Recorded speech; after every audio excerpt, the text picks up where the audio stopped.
preview time. So let's take a look at what's coming your way.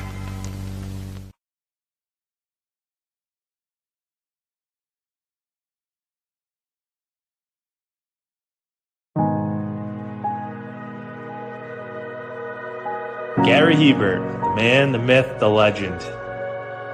I was amazed, and I was looking to become a better skater myself, and I wanted to be like Gary. When you look at a guy like this, he's one of the most talented people in his profession.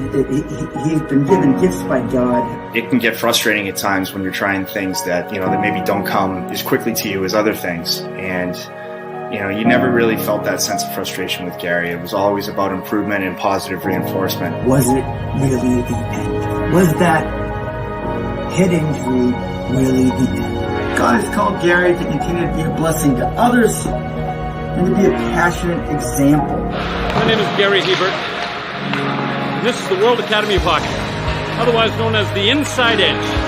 I would recommend anybody that have a chance to come to his hockey school. I think it would be well worth it. It would be rewarding to all the kids and anyone he coaches, from whether it's an adult, a professional player, to a little kid like a Mike or a Squirt. Gary, from day one, has been instrumental to my hockey career. I started out as a potential Division III player, and Gary brought me single-handedly through high school and into a top Division I prospect. I owe it all to Gary, the biggest legend on and off ice there's ever been. Listen, watch, learn, be confident, and have faith. Those are the answers I was brought to. Yet, I only now am really learning how truly important those 5 things are. Through preparation, through appropriate thoughtfulness and thinking, we can learn to untie the typical knots between our ears that drive us into underachievement and underperformance. And lo and behold, we can learn things to fulfill our God-given potential. Gary has the innate ability to make people not only better players, but better people. The life lessons they learn from Gary are incredible. I can always remember leaving that rink knowing as a player I got better, or I had something to improve on to get better. And I think that's what you excelled on as a coach, is giving us the knowledge to know what we needed to do to get better. There's coaches who know the game, but can you communicate and create passion in your kids and in your players? And Gary's able to do that. Gary's got great knowledge and the great hands, but more importantly, his ability to connect with people and care for them. His communication skills, to me, really stand out, separate him, and that's why he's one of the best, in the world. Gary's a legend. He's a special, special man.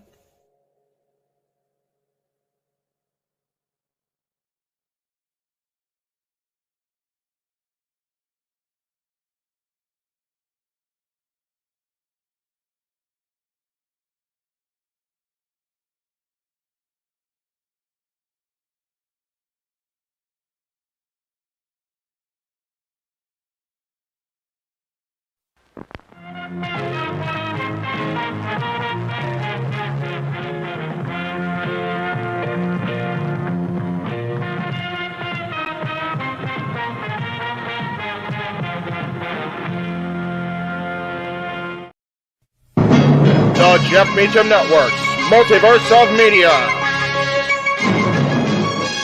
For over 15 years, the recognized symbol of excellence and the standard bearer in coverage of sports and entertainment.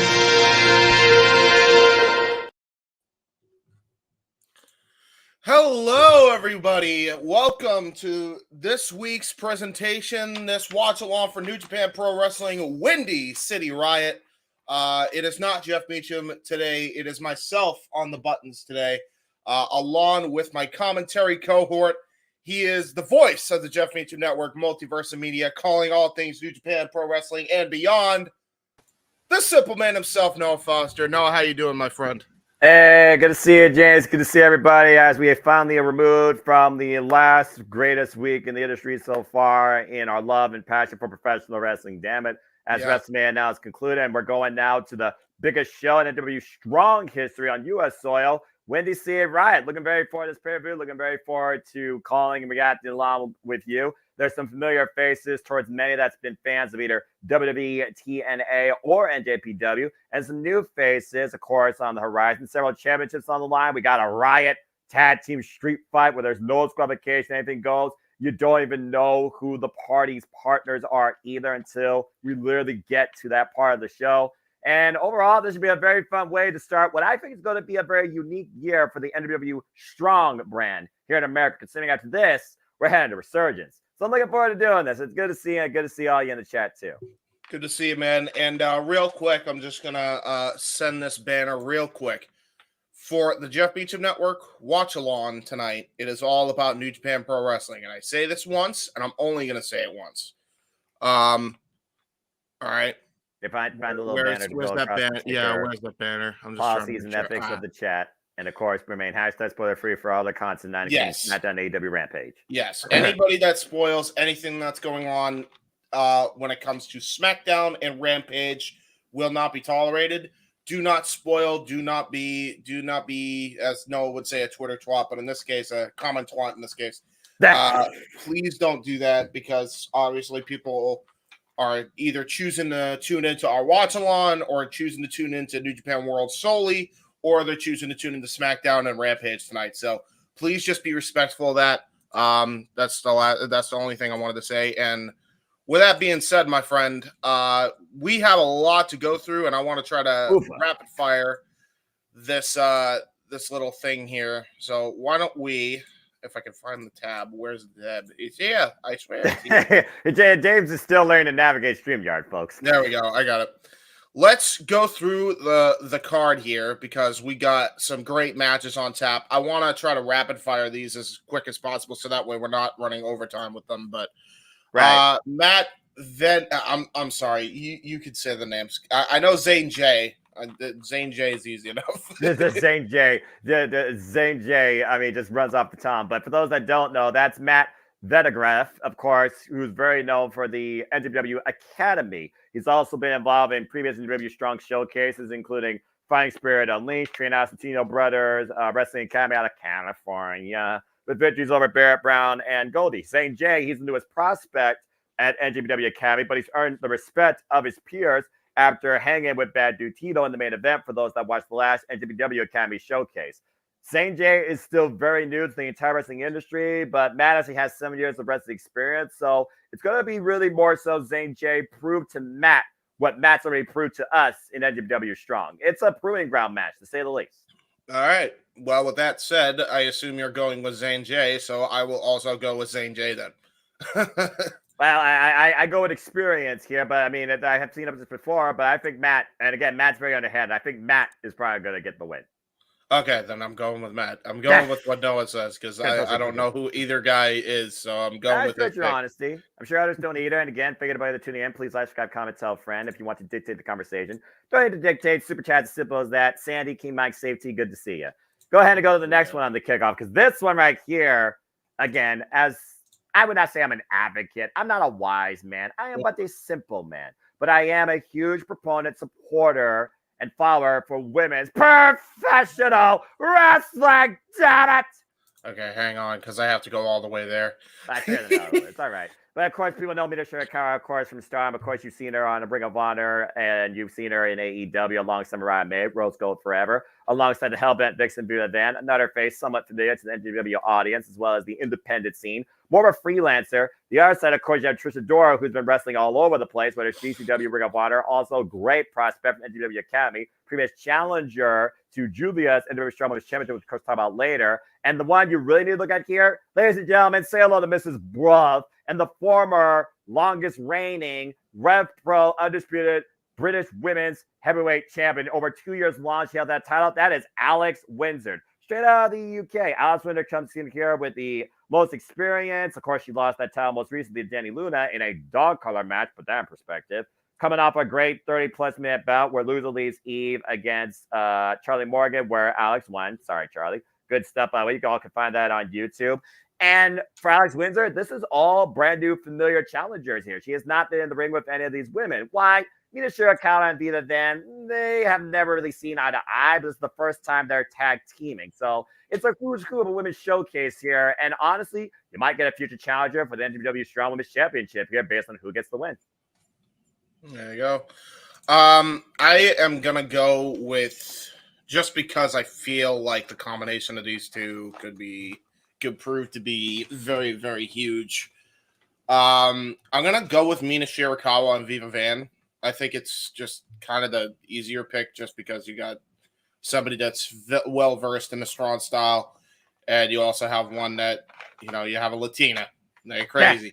Well, so that's fair. That's kind of my logic there.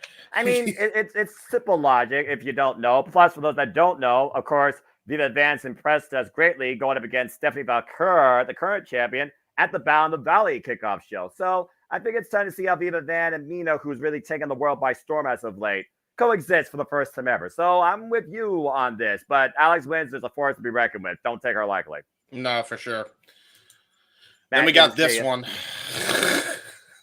Minoru Suzuki, do I need to say anything else? The former king of Pancrase, living legend, 35 years plus experience, defined NJPW in MMA, in Pro Wrestling NOLA. I call this a match of maybe revenge because Ren Narita was underneath his wing, kind of betrayed his mentor and his ways, and sold out to House of Torture. It's Minoru Suzuki and Ren Narita for the first time ever one-on-one after their run as six-man never overweight champions last year. So I think Suzuki is going to be out to prove a point, but Ren's also a guy right now in this next generation of pro wrestlers trying to find his own way, not get compared to somebody else. I mean, people for the longest time were comparing him to Katsuyori Shibata, also another teacher that literally guided him. So if Ren's going to stand on his own, he's going to have to really prove a lot to survive the king. No, I agree. I think Minoru takes the win, but I think this is definitely going to be Ren Narita's coming out party. And I say that because when you get him away from a lot of the nonsense that House of Torture does, as a standalone, I think this is going to be one of Minoru Suzuki's most difficult fights. Because I don't think Ren Narita is somebody to be taken lightly. No. That said, if he stays in House of Torture any damn longer, I mean, that may change. But, so current subject you change. So, yeah. I'm just gonna say that. But I think Ren Narita's got a lot of upside, especially as his career. He's so young in the game, too. But he's going to be one of these big-time stars. I always said he's the, as far as style goes, he's going to be the next coming of Katsuyori Shibata. He's that damn good. I saw his match with Shibata. I've seen him kind of come up as a prospect since. So I feel like he's going to definitely get the most out of Minoru Suzuki here tonight. I don't think it's just going to be a clear-cut win just for Minoru. It's definitely no squash, put it that way. Well, let's just put it this way. When you face the king, you either survive or you die. Ren Narita will be lucky to survive, and he has been using a weighted push-up bar that they used to use in Young Lion training in the dojo to get the better. All he has to do is find a moment, and we all know the king has a very short fuse. And if he gets a 3 count, he can run out of the building and catch the next flight to Japan before the king kills him. That's true. That's absolutely fair. Up next, we have another women's showcase match here. Little preview for AZM because she'll be showing up on Collision, I believe. Correct. She'll be challenging Timeless Tony Storm in a one-on-one exhibition. And, of course, Susume, for those that don't know, defined by Stardom for a number of years, formerly involved in Tokyo Joshi Pro Wrestling. She has to find a rivalry with Starlight Kid and is known as the Daughter of High Speed, one of the most personified high-speed champions, a title held very high in Stardom, as we talked about during our Ring of Honor watch-along, of course. But the thing here, Stephanie Valcour, learn what Susume is about Thursday night last week during that little bit of a 6-woman tag bout that we got. And Stephanie Valcour, of course, who just won this title from Julia, of course. This is now, she's the 3rd champ for the NW Strong women's brand, for those that don't know. And Stephanie has exploded on the scene, like I said, since last year in Resurgence, taking on Mercedes Monet in her NJPW What a debut. kick-ass match that was as well. And I expect more of the same here. But again, you got to look out for the Asume row, and you got to look out for the moonsault here. Stephanie Valcour also currently the CMLL Women's World Champion and Women's Tag Team Champion. She currently holds 3 titles. And right now, this is the first one-on-one that these two have had as far as engagement goes prior to Thursday. They have not engaged with each other since 2018. So, again, Stephanie is recognized. Asume will be recognized, but I think Stephanie's going to survive her first defense. Yeah. No, for sure. And by the way, I'm just obviously going through the card with Noah, but we see you all in the chat. We very much appreciate everybody that's tuning in to the live watch along coverage tonight. I do love that comment as well. But yeah, we're just going to run through these comments. We do acknowledge you, but if you want to dictate the conversation, go on the Jeff Meacham Network or the Casa D18 Studios and super chat. It's as simple as that. There you go. But yeah, we're going to acknowledge through all these, and then we're going to go right back to what we were covering. James, need to learn the pronunciation. What did I screw up the pronunciation of Asm? Is it Asume? Is that how you pronounce it? Asume. Oh, all right. Well, yeah, it's easy enough. Hey, listen, right. I'm new here, all right? I don't know. We're just playing. Listen, man. Hey, you're good, brother. Come on. All right, but yeah, I'm honestly torn because obviously, if she's going on Collision, your first instinct would be like, well, you're going to get the most eyes, although it wouldn't be many eyes anymore. Some eyes still more than none. That's all I got. Yeah, that's what I'm saying. So maybe you put the especially belt on on US Asume. soil. Maybe you put the belt on Asume so she can come into Collision with it. Which, by the way, folks, ironically enough, this is a great segue for Asume to be on this match here because coming up on the Jeff Meacham Network Watch-Along event, we will also be covering Collision. Oh, I'm sorry. I got the wrong background. There it is. Overlay. The overlay. Go check out tomorrow night, Saturday, April 13th, 8 p.m. Eastern Standard Time. JJ, Walter, and whoever, probably Noah, covering Collision and Battle of the Belts. Whatever damn number it is. It's 10. Oh, is it 10 already? Yep. Battle, let me say this. Let me say this correctly. The battle of titles that don't change hands. Go check that out. But yeah, Asume should be there. Yeah, I gotta go with Asume to get the belt here. I love Stephanie Vacure though. I wouldn't be mad at either result here. I feel like at the end of the day, this is probably going to be one of the matches that steals the damn show. Oh yeah, considering the women involved. Considering we're dealing with the daughter of High Speed, and also this is Asume's second chance at this title just this year. She previously faced Julia at Stardom Nagoya back in February, lost. There you go. And then we have this. Oh man, you want to talk about chaos? Well, I mean, hey, you recognize some of these teams. Who doesn't love a fail forward for tag team championships? Seems like the MO anymore for the wrestling industry. It doesn't matter what company. But yes, just because ELP couldn't shut up, ELP and Hikuleo, GOD, they have put their NJPW Strong tag team champions on the line. They're the 6 champs holding these now for 187 days after being the War Dogs and successfully retaining them in a rematch against them. Also overcoming one of these teams you see on the screen in the West Coast Wrecking Crew. Fred Rollister and Tom Lawler, of course, defined the Strong brand over the Strong Openweight Championship, currently held by the Mad King. And I guess the greatest rivals may make the best of allies, as Fred Rollister put the invitation out there, and the leader of Team Filthy accepted. While other members of Team Filthy and the West Coast Wrecking Crew didn't really appreciate it.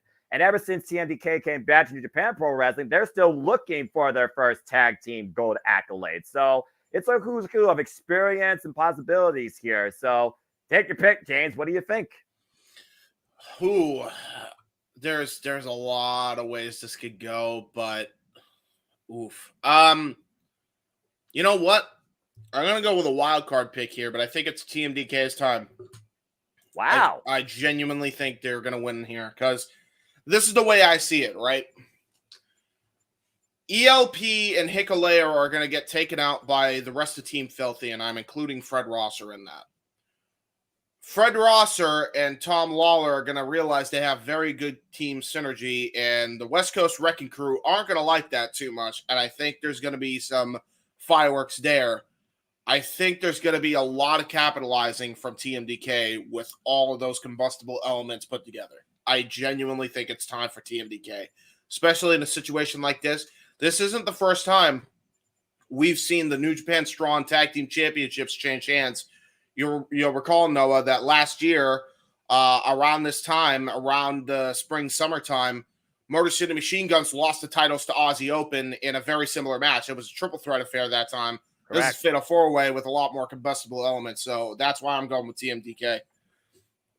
Again, GOD, of course, also overcoming original GOD. Shout out to Tama Tonga and Tonga Loa. And, of course, united both titles earlier this year at Wrestle Kingdom. I mean, again, GOD, they have a very bright upside, but they've also shown how dedicated they are to these titles and proven themselves as tag team champions. For those that don't know, by the way, ELP from Canada, it's El Fantasmo, the headbanger. You might recognize him more so from his time also in Rev Pro. But again, in Fatal 4-Ways, champions have to be involved in decisions, but at the end of the day, all you need is a 3 count. I am looking more towards the right side banner, or excuse me, left side banner with the red. I think it will be one of those two teams because I do think tensions are finally going to boil over with Team Filthy and the man that's always ready to go to work. I sense Fallout on the blue side, and I sense maybe a one-on-one set with the red side. But I think the champs are going to retain tonight. Fair enough. Fair enough. We have this match. Ugh. Shota Umino, Roughneck, the guy that wants to call himself the new ace of New Japan Pro Wrestling, who I almost wonder, is he hitting an identity crisis? Does he see himself more as Hiroshi Tanahashi? Or does he see himself more as Death Rider John Moxley, which we'll talk about in the main event? As again, he's trying to be one of the leaders this generation. A scapegoat came into the scene and cost him a chance at the New Japan Cup. In fact, that was his debut match, and that is when he beat him. And ever since then, Jack Perry and Shota Umino have been at each other's throats, quite literally, ever since. Got a little bit of revenge, of course, in Sakura Genesis and Ryogoku Sumo Hall, thanks to John Moxley. But Jack Perry was now involved in the decision. It was Ren Narita that got Death Rider on his head by John Moxley for John Moxley and Shota Umino to get the win. Shota Umino is out to prove a point, and I think put Jack Perry in his place, much to probably the whole world's delight, hopefully. I think Shota not necessarily is going to win this, but I think he needs it. I'm going with Roughneck. Yeah, Roughneck all the way. I have a new identity thing for Shota Umino, at least. Death Ride Low. There you go. I don't think that works, but okay. Problem solved. I don't know. Just go with it. But yeah, man. I mean, as I go through the comments here, just to acknowledge everybody, it's just so crazy to me that we're getting this matchup because, again, I feel like you're doing a disservice for Shota Umino, putting him against a guy that has zero upside for any company right now, especially with what's happened recently. Which I'm sure New Japan can't be too happy about either, to be fully freaking honest with what happened there.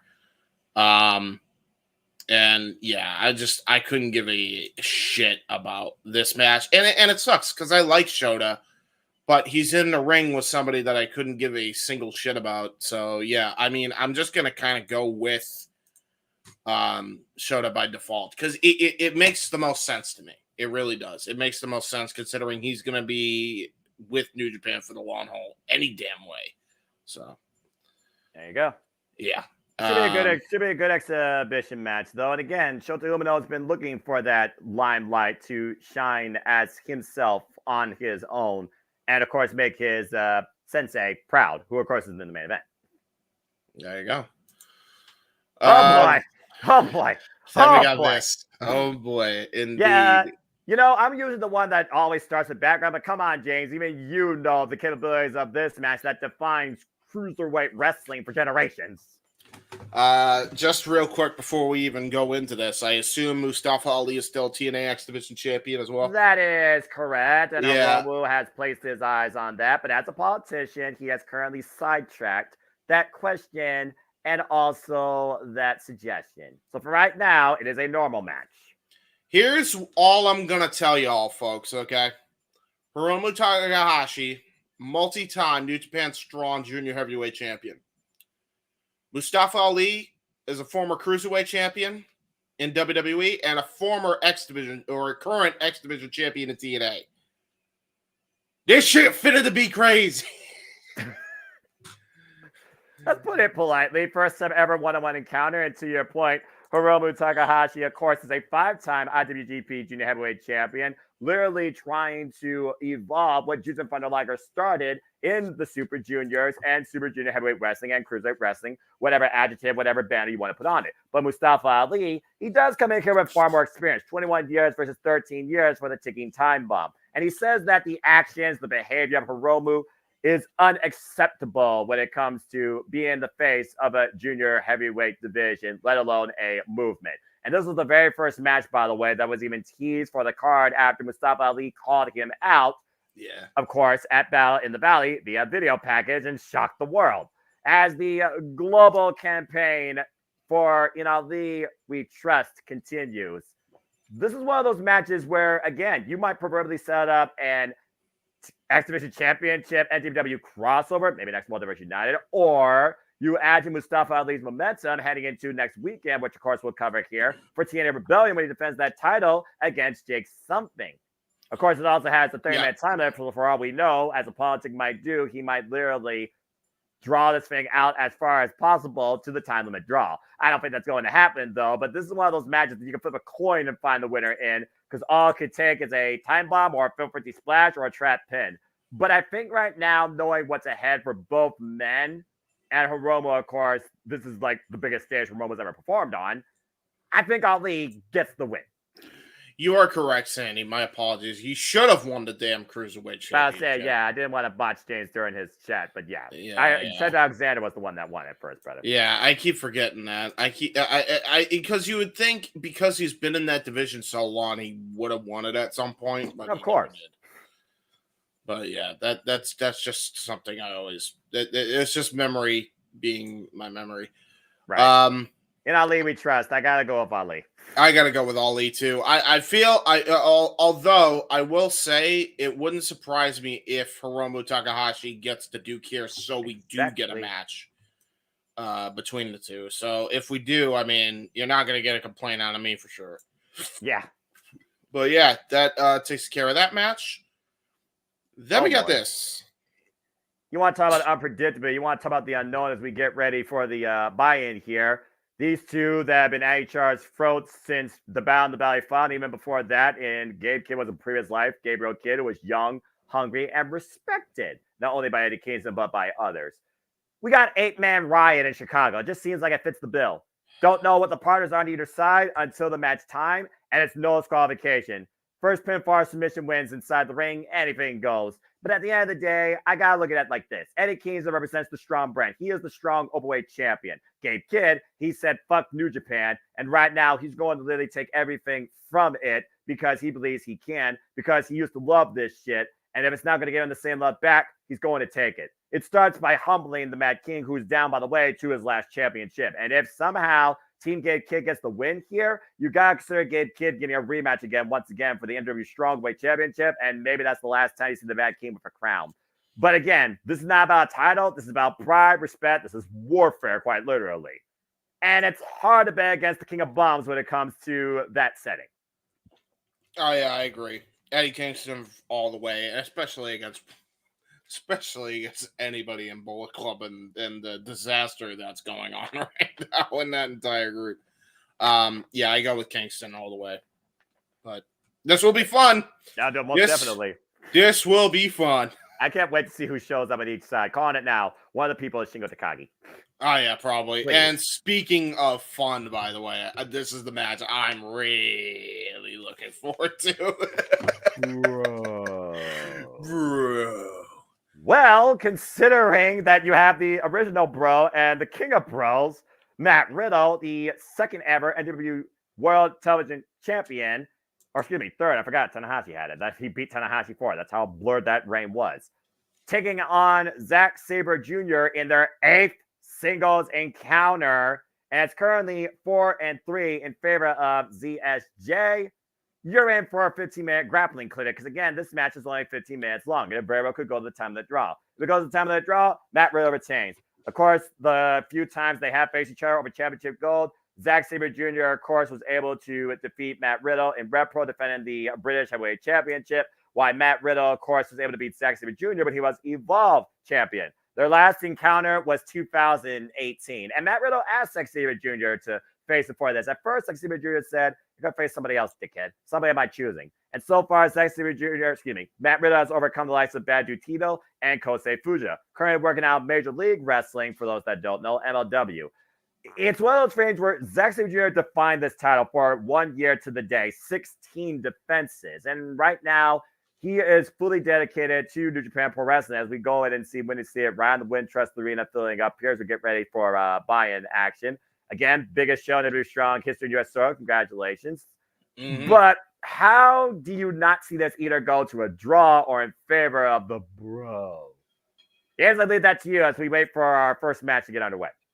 Yeah, I mean, I'm going to go with, I got to go with Riddle. I know a lot of people are going to go with Zack Sabre, but I got to go with Riddle only because he just won the belt. And I feel like they're definitely going to establish the title with him, especially considering I believe he's a double champ currently, correct? That is correct.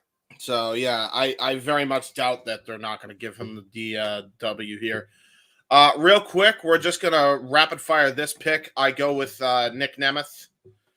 To fight the Stone Pit Bull means you have truly adapted and immersed yourself in New Japan Pro Wrestling. The wanted man survives the fight of his life ahead of facing Moose for the TNA World Championship.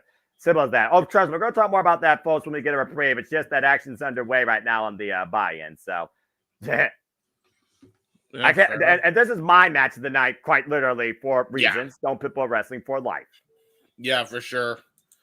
All right, anyways, folks. we take a break before talking about our main event. Again, folks, welcome to our coverage here. Once again, on the hashtag, we gonna die. JMN Network, live watching the sprint schedule for 2024 here at the JMN Multiverse of Media. As we bring you our coverage, reactions, and commentary for tonight's festivities, represented by New Japan Pro Wrestling, the WWE Strong brand of the U.S. soil. Welcome virtually to Chicago and the Wintrust Arena, and welcome to New Japan Pro Wrestling presents Windy City Riot. Our first contest underway here as a showcase of NJPW Academy prospects is underway here in singles action. Of course, Matt is more familiar to the audience. Unless you watch the previous showcase, then you know what Zane J is capable of after hanging against Bad Dude Tito. And of course, I am the simple man, the simple brand, the voice of JMN for grateful professional wrestling. Damn it.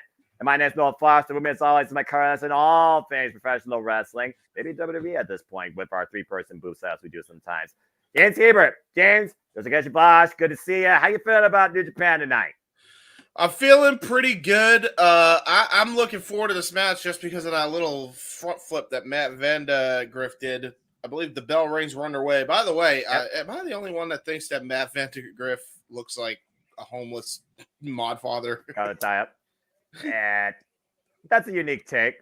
And shout out, of course, to the commentary there, Veda Scott, of course, who continues to love the journey. I hope that she finally gets that pen to paper for the long haul, but continue freelancing. Walter Stewart, drop kick and a chip up. And I think Chris Charlton's there, of course, for translations needed. True that. Referee Gerald Fritz, for those that know and watch the National Wrestling Alliance, well-respected referee. Nice handspring back elbow strike by Matt Vandegrift. Falls up, running, shooting star, press cover, 2, and a near fall. Of course, Vandegrift is more familiar to people that watched the previous NW Strong showcases as Fighting Spirit Unleashed, and of course, Lone Star Shootout, victories over the likes of Barrett Brown and Goldie, trained out of the Centino Brothers Wrestling Academy in California. For those that don't know, the NW Strong brand and the NW Academy is also an extension of the LA Dojo, led by, of course, Fred Rosser. Nice faraway throw there. Very good fall-away throw. So again, James, you're being exposed, I believe, for the first time ever to these two prospects. Early tell the tape here and notes. What do you see maybe being the strength of... whoa! Ooh. Nice float over there with the blockbuster. Cover here by Zane J and a kick out. Zane J, by the way, in the white and blue. Yeah, I think Zane... Early take so far. I think Zane J definitely has got the conditioning factor on point. That's not to say that Matt does not have the agility for sure, but I feel like just on paper alone right now, I got to go with Zane J just because of how athletic he is and how agile he is. And this is definitely a showcase match for both of them. Nice up kick, though, by Matt Vandegrift. Yeah, Matt Vandegrift. How do you pronounce his name? Vandegrift. Vandegrift. Okay, so I did get it right. That's literally how it's spelled. All right, and Vandergrift looking to pick up speed out of the corner, going for something big out of the corner. Super caught. Hello. Yeah, right over the turnbuckle post, and now he's feeding off the energy of the crowd filling in here in Chicago. Again, capacity crowd expected on hand in what is the biggest sellout for the NW Strong brand on U.S. soil. Big display here, caught with a drop kick to the midsection out of midair. St. J might be looking to finish it. Counter. Vandergrift able to knock him away, looking to hook him up. Maybe a Liger bomb, hoisting him in. Buckle bomb instead. Great buckle bomb, but a great drop kick. Brilliant drop kick by St. J. You'll learn the names, dude. Pop up. Oh, power bomb, sit out, cover, high stack, no. Great spine buster sit out. Very much Clash of the Titus variation there. Yeah, you notice the legs went over the shoulder. So again, fundamentals for this young prospect, not even a few months in his wrestling career, literally just presented to us out of the latest NJPW Academy showcase. Right. Vandergrift for the counter, looking for a test of strength. Backslide attempt here. St. J out of the corner, nice up and over. But Vandergrift able to counter, hooking him up. Are you kidding? Styles Splash! That's gotta be it. Cover to Vandergrift with the win. Wow. All right. Well, good match. Call back to Mr. TNA himself. If there's any freaking match that was gonna, if there was any finisher that was gonna do it, it was the Styles Clash for sure. Yeah, very few people ever in the existence of that move have kicked out of it, let alone survive without a broken neck. Matt Vandergrift gets the win here during the buy-in against the very game, St. J, using the Styles Clash as our first match is officially in the books. And again, if y'all want to check out more of these rising athletes, male and female, check out NJPW Strong Academy. You'll see their showcases sometimes on YouTube. There you go. You got to consider Vandergrift has his eyes locked on the prize currently held by Eddie Kingston, NJPW Strong Openweight Championship. Of course, the Mad King will be in action later tonight, not defending the title, but fighting against a former foe for the title, Gabe Kidd, in what is being considered a Riot Tag Team 8-man no DQ bout. Real quick before we get into any more action that could possibly be going on in the buy-in, let's go and make our predictions for the main event of tonight. I mean, again, tranquilo, ungovernable, indestructible. What attitudes do you not use when it comes to these two men that are proverbially the same, but you look at the tail of the tape, there are definitely some opposite characteristics. But at the end of the day, I look at one thing. Naito is New Japan Pro Wrestling. John Moss already had got win over him in G1 Climax 2019. Naito's looking to get back that receipt. It's one of those frames where right now this match might define the future of New Japan Pro Wrestling. So, James, who do you take? I gotta take the same thing, man. I absolutely have to take the same approach. I gotta go with Tetsuya Naito. I feel like he just won the belt. I feel like there's no chance. I mean, what we're gonna see is a absolute war between the two. I'd be shocked if Moxley got the Duke here. I feel like this is building up to a possible Forbidden Door main event between the two. I feel like they're gonna run this back for sure, but gotta go with Naito. But expect a war, folks. Expect a damn war. And expect it to be anything but tranquilo. As we go back down the ring for women's tag team action, there you see another great prospect of the NJPW Academy, also great star of the independent scene, Trish Adora, and the former longest reigning British women's undisputed heavyweight champion, Alex Windsor, the wife of one Will Ospreay. Alex Windsor, of course, coming back from a debilitating career-threatening injury and still coming out to be the longest reigning, most prominent champion in Rev Pro women's wrestling history as they take on the duo of Mina Shirakawa and the Hellbent Vixen, Diva Van. A little bit of show for you there, James. I'm sure you appreciate that. That is true. I am enjoying. I am enjoying for sure. Mina Shirakawa, of course, 1/3 of the current Artists of Stardom Trios champions as part of Empress Nexus Venus. And of course, Diva Van, the Hellbent Vixen, no stranger to WWE Strong brand. Of course, you've also seen her across the likes of Defy, AEW, and Ring of Honor. a bit of a freelancer, I would say. Previously faced Stephanie Valcour at Battle in the Valley in a great kickoff match. Stephanie Valcour, our current NW Strong Women's Champion. And again, to my point for the first match, and if these 4 women could definitely put their name out there to maybe challenge Stephanie for that title, or Asume if she wins it. That is true. I mean, I'm looking forward to this match probably. As I said, like I feel like this has the potential to steal the show for sure.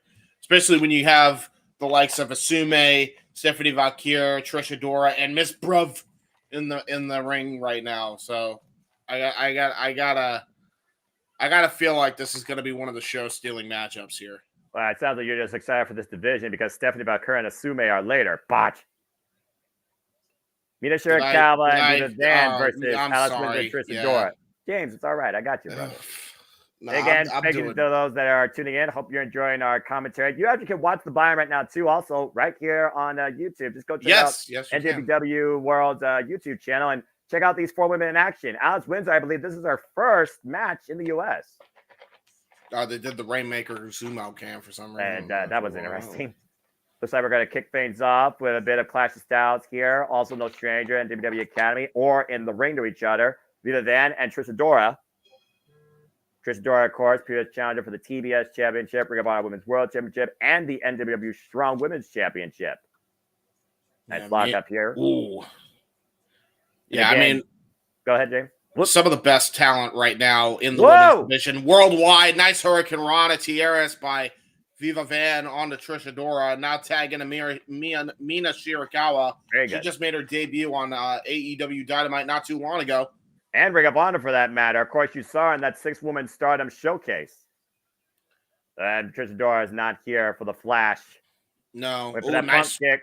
Yeah, missed the pump kick. The clothesline and up and around. Looking for maybe the takeover. Tears of DDT instead. Oh, Russian leg sweep. Yeah, nice tilt-a-whirl Russian leg sweep. Able to get the advantage on the Trish Adora. Mina Shirakawa, 5 years wrestling experience, loves to apply a figure for a leg lock, and you see her going to work on the right leg. Ooh, nice working of the leg there that time. Hyperextending all the muscles in the knee and the lower joints of the ankles. Now might be looking for the figure 4. Trish able to push her off, though. Nice double chop there. Going to try to go for a bounce off the ropes. Going to try to go for a shotgun drop kick. Misses. And Mina right now with the body scissors. Nice pin here and gets a 2 count. Very great maneuvering there by Mina Shirakawa, trying to get the base on the lower opponent. She had her in a great pinning predicament. The only issue was the leg strength on Trish Adora compared to Mina Shirakawa is exactly what led her to be able to kick out of that leverage pin there. Well, she might not be able to kick out of this. The figure for a leg on the flat middle of the ring. Trish Adora. Oh my gosh. And there's Mrs. Bruv taking full advantage. Alex Windsor able to kick Mina right in the head to break up that submission attempt. Now a tag. And Trish Adora now it's Windsor double team. Pump kick. Russian leg sweep here. Now it's Windsor. Short range clothesline. Quick offense. Cover. Hook on the far leg. And a 2 count. Alex Windsor, of course, brings the most experience in this match. 15 years. She held the Rev Pro Undisputed Women's British Heavyweight Championship for 769 days. A title with Linear C connected to Jamie Hayter, Giselle Shaw, and the current champion that beat her for the title, Danny Luna. Yeah, well, Alex Windsor knows what the heck she's doing. I'll give her all the credit in the world. She is absolutely taking it to Mina Shirakawa tonight. Yeah, extremely capable wrestler. And this is the first time that Alex Windsor. Wait a minute, look at this. Hook on the leg, trap pin. First time that Alex Windsor is facing any of these 3 women. One of her dream opponents, though, is Jamie Hayter. That's a fair point. I mean, that would be a hell of a match just from what I'm seeing right now. Tries to charge into the corner, dodges. Forearm shiver there by Mina Shirakawa right now. And Mina, nice kick out of the corner using the top rope for a rebound leverage. And Mina takes back control. Yeah, a little shades of Ace Austin there from TNA. Chris trying to come in, though. Keeps a forearm shiver. Mina getting the better of both the 2. Oh! Cover by Mina on Alex. Gets a 2 count. By the way, it's a fact. I agree. I agree. I saw that clip. I agree. Tag into Viva Van. Alex Windsor isolated in the corner.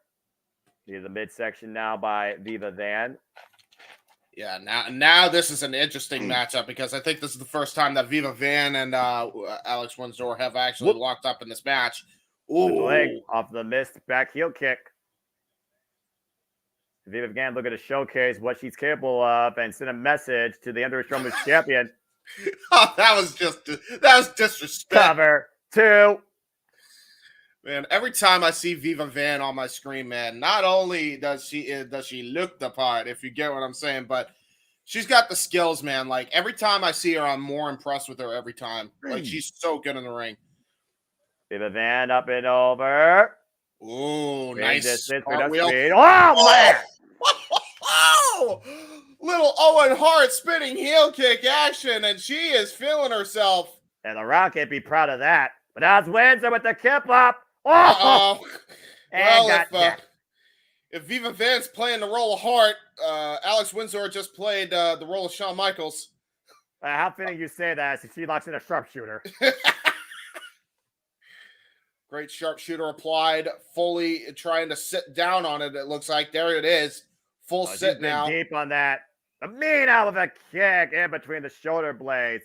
Again, folks, this is the NW Windy City Riot buy-in. The main show starts 8 p.m. Eastern Standard Time across NJPW World and further TV on pay-per-view. If you wish to be part of the action live and watch one of us, double hip attack there. Great tag team offense. I'll give them that. And now we got Trish Adora coming in. Now. Oh, bomb! Yeah, full Nelson slam there. Full Nelson bomb. Trying to go for a German suplex. Oh, what a bridge by Trish Adora. A staple, of course, of the NJPW discipline system, the conditioning of your neck and the German suplex. Also Boston Crab. Beautiful low-range German suplex to Viva Van now. That was a great Matrix dodge into that as well because Viva Van was charging in. Uh-oh, Cutlass. Golly, that spinning back fist is lethal. Alex Windsor hoisting Mina up, though. That drop suplex. Yeah, simple textbook backdrop suplex. Simple but effective. Oh, eat the feet by Viva Van, though. Shout out to Gail Kim. All 4 of these women demonstrating what they bring and what it means to be strong in the New Japan Women's Division. Viva Van looking for a finish. Headbutt. Oh, no. Oh. Now Alex with the hook. Looking for that pile driver. Mina Shirkai again. Kick to the back. The referee has lost all control. Oh! Implant execution DDT. And Viva Van, again, the legal competitor, trying to take control of Alex Windsor. Butterfly. Whoa, look at that. With the bridge. 2, and Trish throws Mina in to break up the fall. That was brilliant by Trish Adora because she knew she wasn't going to be able to get out of there, so she used her power to just throw Mina Shirakawa into the pin attempt to break it up. If y'all want to watch more of Alex Windsor's matches, please check out Rev Pro. Check out YouTube, where she was at Pro Wrestling E for a duration of her time, including the Loser Leaves East match against Charlie Morgan. 35-minute classic. Rolling Lariat. That's Rolling Lariat. Alex Windsor, front face lock. Now looking to hook up the leg. Fisherman. Oh! Oh, great Fisherman Buster twisting. Cover 2. This is over. Wow. All right. Fisherman Buster into the cover. Great matchup. And Alex Windsor wins alongside Trish Adora tonight. Alex Windsor making a statement in her NW Strong debut. And what could be a U.S. excursion if the Bruv has anything to say about it. Great win for Alex Windsor and Trish Adora. I am a big fan of Viva Van. Like, just full on. Like, she's not like quite Natalia Markova, but she's getting up there. Very good match though, for real. Yeah. I think that's probably surprised people because they're probably thinking Trish Adora. She's gonna eat the fall, right? She usually, is the one that's like, well, you look at both sides here. You got that experience, you got that recognition. But again, Alex Windsor, she trumps the experience of every other athlete in this match, and you saw it firsthand. But great demonstration by all 4 women here. Yep. For Mass Destruction, 8:00 p.m. Eastern Standard Time, and you can watch it on New Japan Pro Wrestling World, NJPWWorld.com. Yeah, I believe it's also on Trailer TV. But again, you all can double check that as we see our commentary here with the English commentary. Walter Stewart, along with the lovely Veda Scott, and of course, Chris Charlton. There you go. And again, we got 10 minutes now to look more towards what feels like, I would say like a double, like semi-main. Because, I mean, again, we breathed over basically Tomoyashi and Nick Nemeth. But you look at the parallels of both men when it comes to what they dictate themselves as, when it comes to how alive they feel in pro wrestling, how they test themselves, how they discipline themselves. And to your point, the main event with the IWGP World Heavyweight Championship, John Moxley and Tetsuya Naito. I mean, there's a lot more we could dive into, but before we maybe talk more a little bit maybe about, those matches, maybe some of our thoughts. Again, James, your thoughts so far on what you've seen demonstrated by the MW Strong brand. I really enjoyed the women tag match. I mean, I enjoyed the first match as well, but that was very short-lived. But they definitely, both guys have very good upside. But as far as that women's tag match, Mina Shirakawa showed me a lot. She was really good. Trisha Dora, I mean, always impresses. I really love Mrs. Bruv. She's really good as well. My favorite overall between all the opponents, I think, has the most upsides, probably Viva Van. For me, y'all know I'm a simple person. She's very, very nice looking, and she's also very good in the ring. And those are my two credentials for me. If you got both, you're hired. So yeah, man, she's like probably my favorite in that entire match. I thought she had the best showing, and it sucks that she had to be the one to take the fall loss tonight because to Sandy's point, she's the only one that doesn't have much momentum in the New Japan Strong brand. So I kind of figured that was coming, but doesn't mean I didn't enjoy seeing her any less. I hope we see more of her because I feel like she in the U.S. especially could offer a lot. Is she in CMLL or? No, Viva Van is not in CMLL. In fact, she's just more of a freelancer. She's not really part of any promotion. She's been all over the world. Crazy. This year alone, she's been part of Ring of Honor, New Japan. She's part of a promotion called FSW, where she's the current champion. She's been involved, of course, in GCW, and also Spark Joshi, Pro Wrestler of America, of course, if you all were along for the ride during WrestleMania weekend. But she's basically been a freelancer now for the duration of her career. She's got about 6 years of experience, bit of an all-rounder in a wrestling style, and also trained out and born out of California, trained by Santino Brothers Wrestling School. Well, I mean, good for her, man, because she's tremendous. I mean, I think she absolutely should. She should definitely be hired by some major company. I mean, to me, that just seems like the obvious thing. I think I mean, you already got Mina Shirakawa and Trisha Dora. They're hired by AEW Ring of Honor, and then you have obviously Mrs. Bruv is still a part of New Japan Pro Wrestling. The fact that Viva Van is not signed by anybody and she's just freelancing, it's crazy to me. I mean, get those reps in, girl, but I mean, you're already there. I don't know why nobody signs you at this point. It also, I think it comes down to that wrestler's heart and mentality and the love for the business in the industry. Maybe that's where they want to be one day, but maybe they still feel like they need to fine-tune themselves. Maybe they still like that idea of challenging themselves, testing themselves, exploring.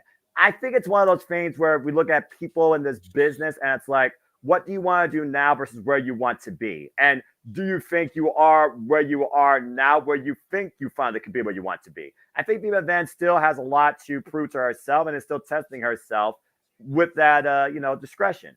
And I think about the way Daniel and Sandy and King Mike see y'all's comments there. And yes, that's right. She did wrestle in Thailand, again, formerly part of Tokyo Joshi Pro Wrestling. That's where Mina Shirakawa actually got her start. And what also warmed my heart, I'm just glad to see Alice Windsor back. Alice Windsor at one point, she wasn't sure if she was going to be bad team and represent Rev Pro. And the fact that Rev Pro trusted her while she was injured, not only to return, but be the most predominant female champion in that company's history, that goes to the testament of Alex Windsor and her experience at only 30 years of age, by the way, involved over half of her life in the game.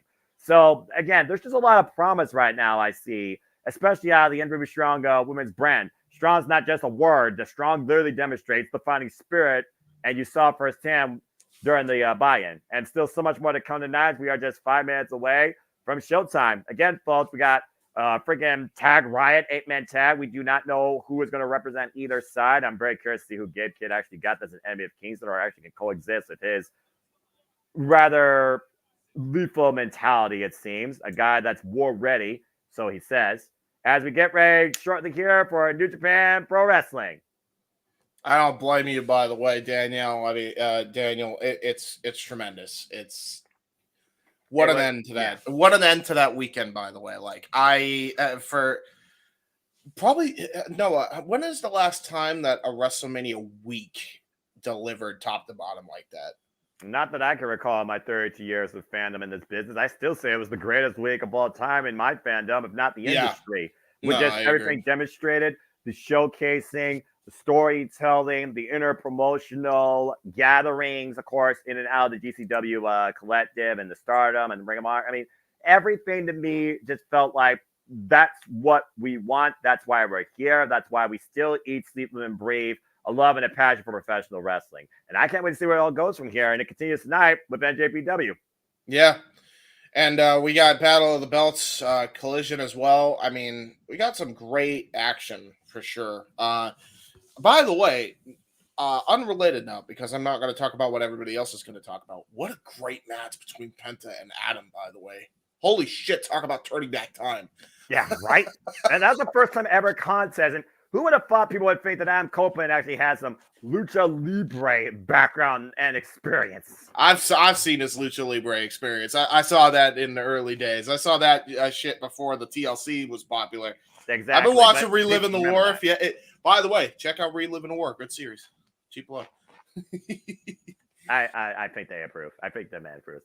I think he supports that. Jeff Meacham loves wrestling bios. Who doesn't love wrestling bios, man? You get to relive the Monday Night Wars, man. It's a great time. Yeah. And again, he was there, I think. He was there for Cody finishing the story. Ryan from Wrestling Bios, I believe. Oh, nice. Yeah, and of course, again, before we get underway here in literally about 3 minutes, again, folks, we are focusing strictly on New Japan Pro Wrestling presents Windy City Riot. Please remain #spoiler-free for SmackDown and Rampage, or you will be bombed. And again, if you want to dictate the conversation, don't need to dictate. Super chat, simple as that. And please subscribe, like, share, subscribe, comment, tell a friend, and continue to follow along with our fun commentary, reactions, and coverage of this pay-per-view tonight. Here's me at live watch the embed schedule. So hope you're all in for a fun time, because it's Friday night. You know what that means. Professional wrestling delight all across the board, it seems. Yes, indeed. And real quick, while we are on intermission before the pay-per-view officially gets underway in 3 minutes time, T-minus 3 minutes. T-minus 3 minutes. Did I just hear you say 3 minutes? Yes, I did. Here is the watch-along trailer. Nothing that will hurt us. Not 3 minute warning. Here's the watch-along trailer that everybody can look forward to coming up on the Jeff Meacham Network. Live Multiverse of Media experience. 3, 2, 1.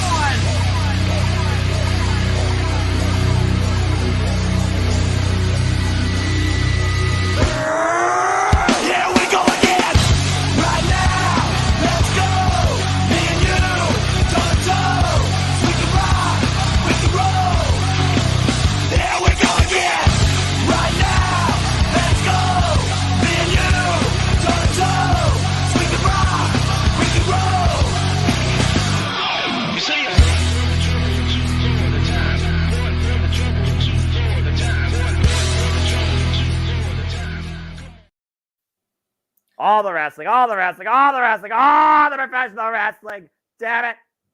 Again, there's so much across the damn board. Of course, we now know the full schedule for AEW. We know that there's so much more to come in WWE. Who knows what's next in New Japan Pro Wrestling? Oh, wait, I do. Duh. Because we have NJ Resurgence in May on pay-per-view, where 4 championships will be on the line, including WWE Strong Women's Championship. We very well could have a new champion tonight in an Asume, or if Stephanie Bakura can overcome the daughter of High Speed. Again, we got Tomodachi, Nick Nemeth, Stone Pitbull Wrestling taking on the wanted man whose jaw gives first, whose will not meet the 3 count, or maybe be incapacitated for a count of 10. And of course, as you alluded to, we got John Moxley taking on the IWGP World Heavyweight Champion Tetsuya Naito. We got 8-man Riot Tag Warfare. We got Hiromu Takahashi versus Mustafa Ali. We got a 4-way Dance Very Strong Tag Team Championships with Team Filthy and Team Filthy's captain alongside Fred Rosser. Also going up against TMDK. And we got Matt Riddle taking on Zack Sabre Jr. for the 8th time ever, first time ever in New Japan Pro Wrestling. That's so much more ahead, seconds away. And yes, Sandy, that's correct because it's public domain. Yeah, exactly. Yeah, it's public domain. Unreal that it's just allowed on YouTube now. Like it's not claimable. Like How's that even possible? Something happened. It was somebody gave me a story as to how it happened, but yeah, it's free reign to use now. Like you can't. I don't even think it's claimable. I don't think you can claim that song anymore. So that's so crazy. Seriously, yeah, dude. I mean, I'm not going to complain. I mean, I'm just saying. Yeah, I mean, the song's tremendous. I mean, come on. Anyone who knows that song knows friggin' wrestling, at least to some degree. Damn it. Just read on my Twitter feed that Rocky Romero is at the event. So we got well, again, the frontman, of course, of New Japan Pro Wrestling, the NJPW Strong brand, if we're being perfectly honest. Mm-hmm. And real quick reminder to anybody that is watching SmackDown and or Rampage later on at 10. Do not spoil. You will be banned, as Mr. Noah Foster has said. So enforced by the Jeff Meacham Network and the man whose name's not on the marquee, Jeff Motherfucking Meacham. Yes, as right, and a little bit of a preview once again of some of our headline matches, including the NJPW Strong Women's Championship. Stephanie Valkyrie defending against Asume. 1 fall, 30-minute time limit. The daughter of high speed versus the queen, arguably, of CMLL. They're really running down the match order as we're talking. Third match, Fatal 4-Way, NJPW Strong Overweight Tag Team Championships. ELP, your big freaking mouth might be the biggest regret of your life. Sure as hell is. Why would a champion ever put themselves at a disadvantage? I understand being a fighting champion, but taking on the world all at once, right before the fall. This could be ELP and Hikuleo GLD's last stand. Hey, it also could be Team Filthy's last stand if what happens. Fair enough. TMDK, Shane Hayes, Mikey Nichols, ELP and Hikuleo defend the gold against them, as well as Fred Rosser, Tom Lawler, Royce Isaac, and Joel Nelson, West Coast Wrecking Crew. 4-way for the Strongweight Tag Team Championships. 1 fall, 30-minute time limit. 4th match, Special Singles Match. Yeah, special. Match. So special because there's special needs involved. 5th match, moving on. Special Singles Match. Mustafa Ali. They're ahead of you, James. Tiki Time Bomb. Hiromu Takahashi. Yeah. 6th match. Riot Rules Match. 8-man tag. No disqualifications. Team Gabe Kibb versus Team Eddie Kingston. And you will learn the participants at bell time. 7th match. NJPW World Television Championship. The King of the Bros, the original bro, the 3rd ever NJPW World Television Champion. Matt Riddle taking on for the 8th time in singles action ever. The Inaugural Champion held it for 1 year. Zack Sabre Jr. 1 fall, 15-minute time limit. Man, what a card this is, huh? Yeah, 8th match. Speaking of which, special singles match. The Wanted Man, Nick Nemeth, the Stone Pit Bull, Tomohiro Ishii, 30-minute warfare. And of course, our main event. 5 years, he says, he's been planning, scouting, shaping, defining, waiting. The wait's over. He called him out. He said it's time. Back at Battle on the Valley to be in Shiga Takagi. Main event, Jon Moxley and the ungovernable one himself, leader of Los Ingobernables de Japón, the current IWGP Heavyweight Champion, Tetsuya Naito, looking to avenge a G1 Climax loss for the richest prize on the line. 60-minute time limit, IWGP Heavyweight Championship. And it will be anything but tranquilo. Not with these two. There ain't no tranquilo left. Fair enough. I don't think Chicago's going to be able to continue warfare. Speaking of which, welcome everybody once again to our coverage. This is New Japan Pro Wrestling, and this is Windy City Riot, virtually emanating from the Wintrust Arena, as we are, of course, keeping you here on coverage live at the JMN Multiverse of Media, live watching all events. As our opening cards get underway, again, I am the Submit Noel Foster with my color analyst, James Hebert. James, you ready to start a riot? Have some fun tonight with New Japan Pro Wrestling. I'm ready, brother. Let's get started with our first contest. Red Narita on his way to the ring for his matchup with Minoru Suzuki. Oh, boy. Minoru Suzuki is about to kill a young boy. Listening to Braves while watching the watch along Pro Wrestling Noah and Hurricanes going to be swapped at night said, see, yeah. Sandy, I normally I wouldn't address comments because, you know, as the ticker says, but I don't know how people do that because my freaking ADHD-ridden brain, my autism brain would be like, this is too much. And some people, can handle that sensory overload, man. I guess so. I mean, props to you for sure. Well, as I always like to encourage people, protect your mentality, just your life, and enjoy wrestling. Indeed. Of course, Narita sold his life out to the darkest of souls, the House of Torture, now sold out after betraying Hontai and Shota Umino last year after the World Tag League and joining House of Torture using that weighted weight bar you see there to get advantage of his matches. That weight bar is the same weight bar he used during his Young Lion days, training in the dojo underneath Katsuyori Shibata. Oh boy. Uh-oh. Am I smiling ear to ear sinisterly? The answer is yes. Murder Grandpa himself is making his way down to the ring, baby. The king of strong style. Suzuki Scoots. What a side. I love that side. Oh, no. That's to your awesome. point, James, the former king of Pancrase, the king of pro wrestling, and former six-man never overweight champion alongside Ren Narita, when they were strong style, multiple-time never overweight champion, former IWGP Intercontinental champion. There's only one king of pro wrestling, and his name is Minoru Suzuki. This is going to be a hard-hitting opener to start off the main card here. I mean, you want to know what New Japan Pro Wrestling is like, you're going to get it with these two. And there's a lot of bad blood. Bad blood. Yeah, about to say, you think about their history. The history of these two goes all the way back to 2018 when Suzuki was battling this young boy in tag team action. Ever since Renamita came back from excursion after taking on Katsuyori Shibata, of course, at Wrestle Kingdom, Suzuki kind of took this boy underneath his wing for a little bit. And it looks like Renarita kind of lost his way or decided to just reset against the tutelage of both his teachers in Katsuyori Shibata and Minoru Suzuki. Now clap for your king! This is not the same in Narita, though, to your point, James, that Minoru Suzuki once had underneath his learning tree. We're going to see how far Suzuki's grown or how far he has actually fallen. And here we go. We're going to get it. Join in loud for the chant as we welcome in the king. Casa Ninare. Oh, shit. Shit. Casarina, fuck you. That's what he said. We're at Bell Race. We're underway. I guess Suzuki's mad. Oh, jeez. You think? Again, 1 fall, 3-minute time limit. Minoru Suzuki right now battering Ren Narita. You gotta imagine Suzuki feels betrayed. Oh! Well, Sam, I followed on Twitter. Apparently, when Matt Riddle's picture showed up, he was booed out of the arena. That should be an interesting dynamic then. Oh, dear. Well, Ren Narita right now is looking if he's going to breathe the following day.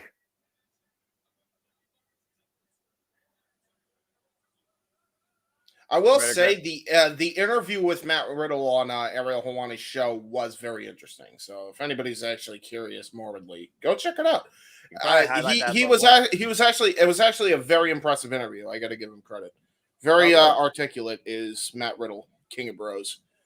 Yeah, I think he's more than just about 420, if we're being perfectly honest, based on his MMA career, what he's demonstrated in wrestling. And right now, Suzuki demonstrating why he is a violent manipulator, bracing that arm against the barricade, trying to break it. Yeah, I mean, the referee is like damn near coming. Oh, man, he's got that arm completely trapped. I mean, at this point, the referee is trying to get him to not DQ him, but at this point, he may have to stop the match before it really gets started. Because Minoru Suzuki is having his way with this young boy. Ugh. Well, I mean, so to your point, though, it's a big moment for Ren Narita, right? He's fighting his former teacher, Minoru Suzuki. He has a big singles exhibition chance to overcome his former teacher. And he might be able to finally stand on his own if he can actually stand up at all after this. Yeah, that's kind of my point, is right now he's kind of getting shit on here. To be fair, he is a young boy. 6 years in his wrestling career, his feet just left out from underneath him. Yeah, well, I mean, play stupid games, win stupid prizes, Ren. I mean, I don't know what to tell you. What'd you expect facing a guy that was trained by Carl Gotch and Billy Robinson? Yeah, That and the fact that he is also an MMA practitioner. Oh yeah. Also, the fact that he was the longest reigning never open weight champion in history. Renneria trying to build some momentum here, looking for a single leg kick. Takes Suzuki off the apron, drives him back first into the barricade. And Renneria right now trying to take advantage, trying to build some sort of momentum after that early onslaught barrage by Murder Grandpa, as he's so rightfully known here in the U.S. You just pissed off. Oh, that's the Suzuki of old, dude. That's the Suzuki of old. I mean, we're talking about a guy that he and his group got exiled because of their rather, let's just say, really out of control nature versus what the War Dogs and House of Georgia are trying to be in this generation. Yeah, that's a good point. I'll just put it politely like that. And right now, Renneria is just working Suzuki on the outside of the ring, trying to wear down the King. Irish whip into the barricade again. Oh my God. Torso first. Yeah.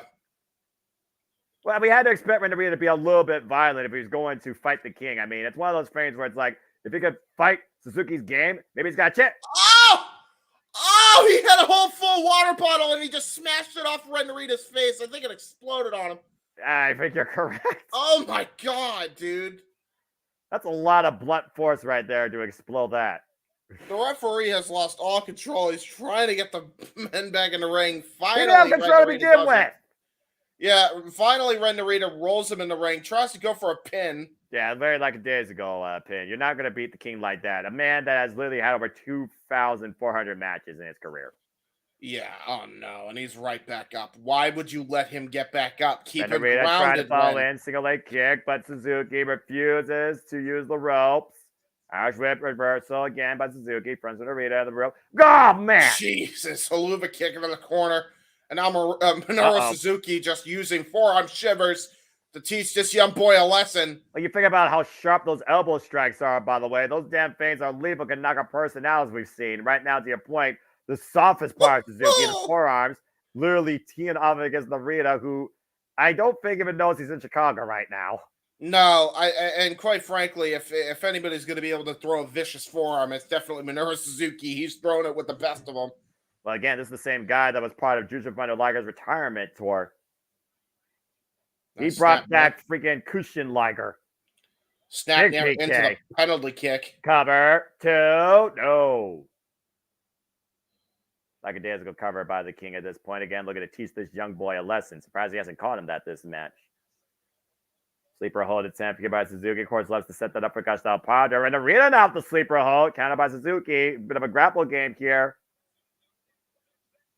Catch his catch right now, James, towards the center of the ring. Narita trying to the ropes. Yeah, Narita trying to get to the ropes. Suzuki got him down, got him grapevine. The buy scissors in. Now he's going to try to go for the submission victory here with the chokes, the rear naked choke, the sleeper hold here. If he can't pass out, he'll tap out. But again, also, I think Ren Narita is definitely somebody you can't trifle with, though. I mean, we've seen his resolve. Oh, man, though. Look at that. Oh, my God. Bleeding from the cheek here. But he also might be slowing his heart down, trying to get Suzuki a false insecurity. Narita still has some life left. And now he's trying to go for that rope. He got it. And Suzuki's not going to let go of that hold. I guarantee you that. Oh, he's trying to make him pass out on the ropes. That's almost a lethal choke. Referee, pull Suzuki off. Yeah, at this point, you may have to DQ him. I don't know why the referee didn't go for the count way earlier. And look at that blood. Look at that cut on Red Narita's nose, man. Yeah, again, Suzuki needs to watch the official. He's just doing his job. Whoa, man! Oh, great rising knee strike, though, by Red Narita. Again, if there's a crowning jewel, Ren Narita is definitely the crowning jewel in House of Torture. Not that that's a hard fucking bar to set, but, you know. Well, again, though, to your point, there's a reason why Suzuki took Ren Narita underneath his wing after facing Katsuyori Shibata at Wrestle Kingdom. There's a reason why he, Ren Narita, and El Dorado are formerly called Strong Style and were former six-man never overweight champions.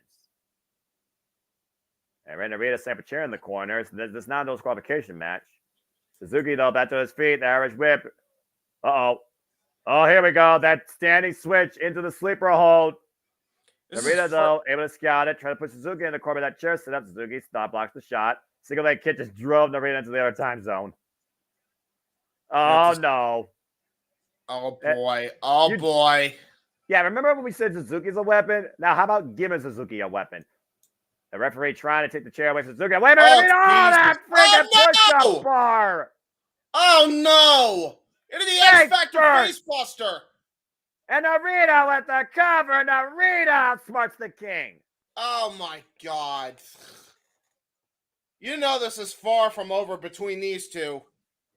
Like I said, you either beat the king or you survive against the king. And House of Torture don't give a damn how they win. They just matter about getting the win. That damn push-up bar ran Narita's X Factor. Why is that his weapon of choice, by the way, of all weapons? I think it's an insult back to the Young Lion days when they were literally doing that days and days on end and push-up exercises in the LA dojo. Oh, shit. And Suzuki is pissed off. Oh, shit. Oh, shit, man. Yeah, your point. Suzuki is far from done, but again,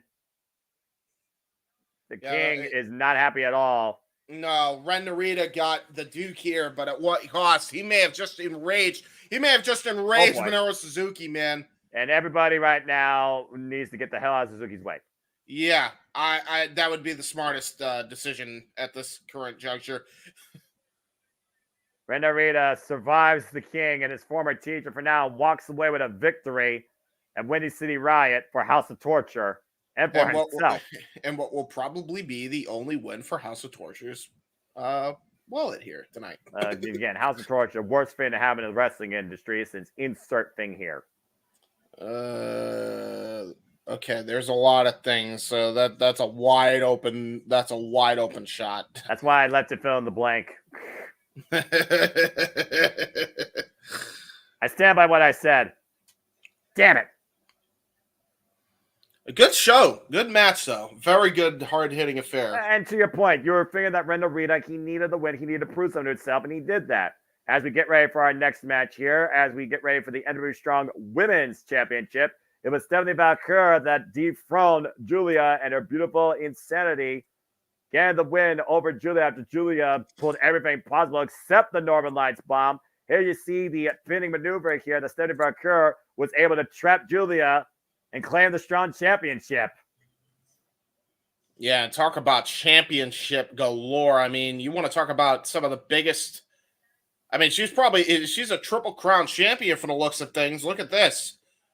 She is the CMLL Women's World Champion, the CMLL Women's World Tag Team Champion, and now the NJPW Strong Women's Champion.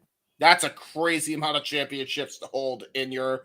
How long has she been wrestling, Stephanie Valkyr? 15 years. Well, that explains everything. Experience trumps all. Of course, very proud to represent CMLL. Already achieved many firsts ever since NJ Resurgence last year, and renewing familiarity with the daughter of High Speed, Asume, that she first, of course, collided with back in 2018. Again, if you did not watch that Stardom pay-per-view last week, Thursday, you really should. It was a great show. Stephanie Valkyr was able to get the win for her team in that trios match. But she did not forget what Asume did to her during that bout. Again, if you don't know Stardom, you definitely will learn Stardom by the end of this one. Oh, no doubt. You'll know the best women's wrestling on the planet by the time this is over, because these two women are not anybody to be trifled with. And they got 30 minutes to collide over the NJPW Strong Women's Championship, and that's now. Representing Queen's Quest, has been part of Queen's Quest her entire Stardom journey and history. The daughter of High Speed, 21 years age, 9 years in the game. Asume, 3-time Artist of Stardom champion, 2-time High Speed champion. Held that title for a combined 658 days. One of her reigns lasted over 450 days. She's been part of Stardom since 2013. Last challenge for the Strong Women's Heavyweight Championship against Julia earlier this year, prior to Stephanie beating Julia. And of course, Asume has exploded on the scene since coming over to the U.S., being part of that Ring of Honor Women's Showcase. I will say to Sandy, Jack Perry, he could go to Taiwan too. Please keep him there. Don't bring him back. But anyway, I digress. Asume, Stephanie Valkyrie, this is going to be a freaking barn burner. Like, this is going to be one of the matches that, like, every match on this card has the potential to be match of the night. That's the crazy thing about this card. Seriously. Well, that just goes again back to what we talked about earlier when it comes to the quality of this industry and what professional wrestling is creating, demonstrating, and has been and still is evolving. Yeah. And that's industry-wide. You all can be very familiar with Asume and her rivalry with Starlight Kid that have defined the high-speed championship for the better part of the last couple of years. Stephanie Valkyrie representing CMLL, the oldest promotion, one of the oldest promotions, I believe, in Mexico, has already made so much history. And there you see our current champion wielding all her gold from CMLL included.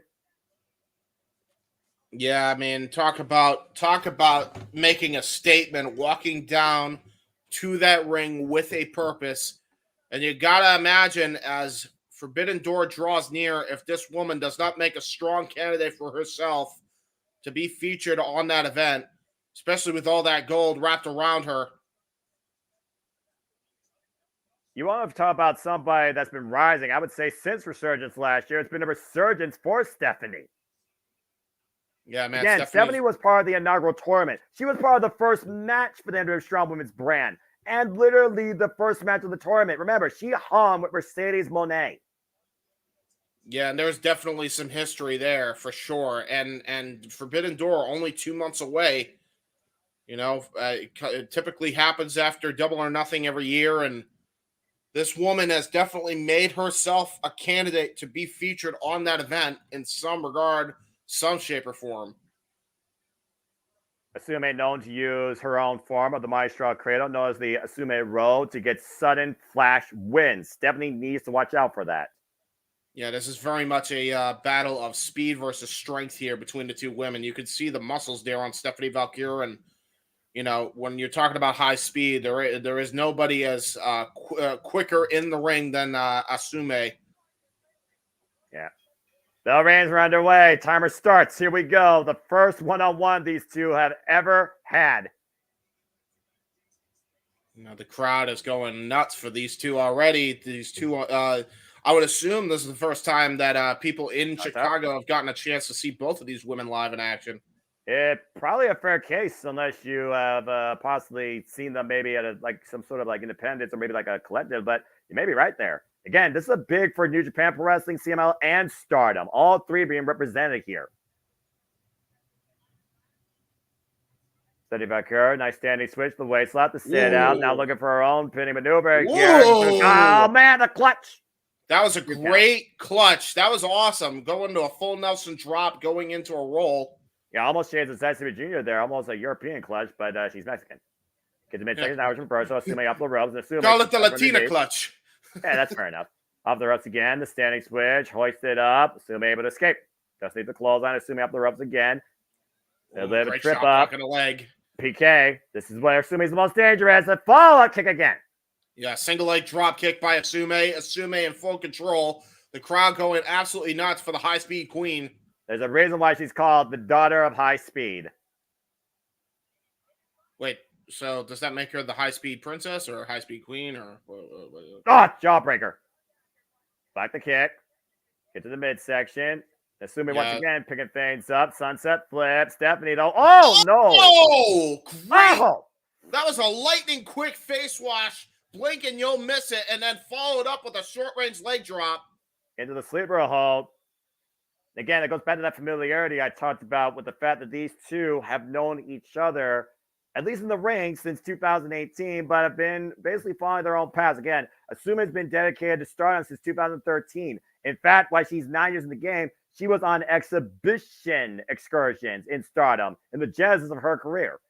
Yeah, great headlock. By the way, great shin lock by Stephanie Valkyrie. Now transitions into a scissors lock. Oh, and now she's just smashing her head. Using all the weight of her legs to just smash Asume's face into the canvas. Keep hooking the leg too. No. Now I've seen people dribble heads like basketballs, but I've never seen anybody dribble heads like as if, you know, vice grip over the legs. Yeah, I've never seen that. And Again, to your point, all the lower body weight of Stephanie driven down on the head and neck of Asume as it kept on making contact with the canvas. And that's a good setup for, of course, what Stephanie Valkyr uses towards her finish, as we know. Whether it's that surprise roll-up or that big wrist move out of the corner, La Primera. Yeah, we talked about it, on GCW Bloodsport when I was commentating that with Walter. The leg strength is key. You don't skip leg day for moves exactly like that, especially to get the maximum impact for your finishers or any move that you do. Even this choke right here, right to the shoulder blade of Asume, that's going to be even more detrimental. It can really put some damage on her body. As so long as you actually work on those legs, that's always key, especially for any move you do. And Stephanie right now, big headbutt takes Asume off her feet. Stephanie Valkyr just reveling in this destruction of Asume here. But she also welcomes Asume to bring the fight. Remember, this is what NW is all about, fighting spirit. Who's the strongest will? Who is the strongest fighter? Oh, man, Stephanie, again, just driving her head to Asume, not picking up speed. Look for the clothesline, the waist lock, the turnaround, up and over. Nice suplex by Asume. Great suplex there by Asume. Now going to send her into the corner, but Stephanie Valkyr was able to stop herself. Well, again, Stephanie right now was able to readjust on the fly. And again, Stephanie right now trying to keep up with Asume. If she can neutralize Asume's speed, then Stephanie has this match won. Dragon screw leg whip. Yeah, damn, that move has to suck. That one definitely sucked. I swear she may have just located the knee right out of its socket. And you see Asume going right to the outside of the ring, clutching at that knee in tremendous amount of pain. It's etched all over her face, Noah. And of course, that will neutralize Asume's speed and also render the Asume roll much easier to escape. Oh! Still goes for a kick, though. The apron is Stephanie. I'm surprised. She's trying to get feeling back in that leg. You can see her kind of adjusting as much as she can. And to your point, Asume going to high wrist up to the second rope. Double stop to the floor for Stephanie. Well, maybe that, it might be crazy to say this, Noah, but I think that double stop may have put that knee back in place. So whatever damage that Stephanie Valkyr has rendered after that double stop, it may have been null and void. Well, again, she still hyperextended those three muscles in that leg. And again, that was the right leg, to your point. Asume up to the high wrist district, though, which is most comfortable. Missile drop kick takes Stephanie up and over. Stephanie Valkyr is down and out. Asume with the cover. Lateral press. Hook of the leg. Both legs. Gets a 2 count. And immediately transitions. Fujiwara traps the arm. Yeah, trying to go for almost a brutalizer of sorts. And there it is. Going for the disarmer of sorts. Nice transition. And now going for the joint manipulation armbar. It almost looks like she's trying to exercise the Billy Robinson rules. You can't get a submission within 6 seconds. You change position. And now she's trying to go for the cross arm breaker. And great defense there by Stephanie Valkyr. Keep that wrist lock. Keep that wrist control in your favor. But she also has her legs free and she's able to turn her body towards the ropes for the break. Yeah. Very, very smart veteran instinct. She knew where she was 15 years in the game. She knew her ring surroundings. Nice kick there by Asume. And that's right to the arm, too, that Asume's been working over in those submission holds. Oh, there's disrespect. Asume right now still trying to get feeling back in that right leg, though, as we talked about earlier. And you'll notice, too, Noah, she's trying to put all the pressure in her leg as much as possible. What a brutal Asume on her feet. What a high kick. Stephanie, though, able to hook Asume. Backdrop suplex. Great exchange. Great exchange by both women. Oh, my God. Impact move. See, hire these women. Just saying it. Hire these women. Do it. Well, of course, you know that Stardom and NJPW are, of course, partners under the leadership, of course, of the Bushiroad administration and the United Asian Wrestling Promotion Alliance. Of course, Stardom and I believe CML and NJPW will all be involved in the All Together show again this year. Big headbutt again, Asume up to her feet, though. And Stephanie back up to her feet. Stephanie answers back with a headbutt before I'm shiver. And both these women just teeing off against each other here. Something has to give eventually. Now Asume transitioning. Just wailing away, but Stephanie, oh, paintbrush. Hits her with a little women's special slap. Oh, and then out, completely nice cross arm breaker attempt. Where's the cover? Whoa. And then crossface by Stephanie Valkyrie. Great transition by Stephanie. And again, look at the pressure on the arm and the neck. See how much Asume can endure this. Asume may be out. And again, Stephanie rolling away from the ropes, bringing it back towards center. Yeah, brilliant maneuvering, but great ring awareness by Asume, knowing she had to be close to the rope somehow. That may have been on instinct, but she gets the rope break nonetheless. Well, we talk about that innate sixth instinct that professional wrestlers seem to have. Went for a big shot, Stephanie able to counter, hook her up, snap German, float over, snap the half, hook the far leg, both legs hooked at 2 counts. Yeah, great shades of the Dynamite Kid with that snap suplex. Asume in tremendous pain. You gotta imagine her knees in pain, her back's in pain now. And damn near she's deprived of oxygen after being in that crossface for as long as she was. But is Stephanie taking too long here, going up to the top rope? Oh, Asume, and another headbutt. Asume, though, again, falling up. Big high kick again. Rocks Stephanie Valkyrie. Yeah, it definitely rocked her. I'm surprised she's still Asume on top of the rope. Stephanie for a superplex. Superplex from the middle rope.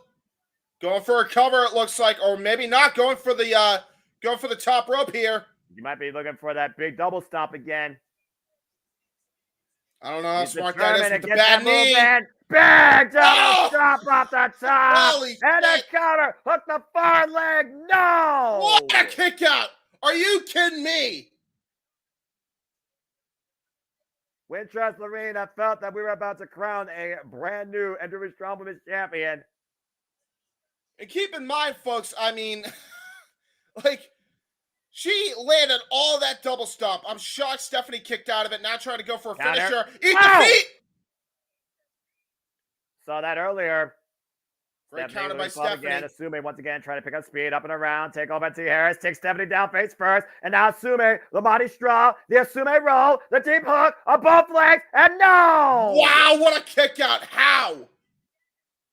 Doesn't get any closer than that without the bell ringing. She has captured countless victories with that Asume roll. 10 minutes deep in this match, folks. 30-minute time limit. Asume falling again, and just, my goodness. Holy hell, what a vicious string of headbutts by Stephanie Valkyrie. And now, oh no. Being red. Lot of meteor in the corner. Double knees. Shades of Andrade El Idolo. La Sombra. And Stephanie might be done with Asume here, hooking her up. Whoop, Asume able to escape. Package pile driver. Got countered. Asume ducks underneath again. the 2 clotheslines. Hook kick. Hook kick. Asume rocked. But Asume again still trying to keep up and around. Stephanie counter though. Now hooking up Asume. Oh no. Oh man.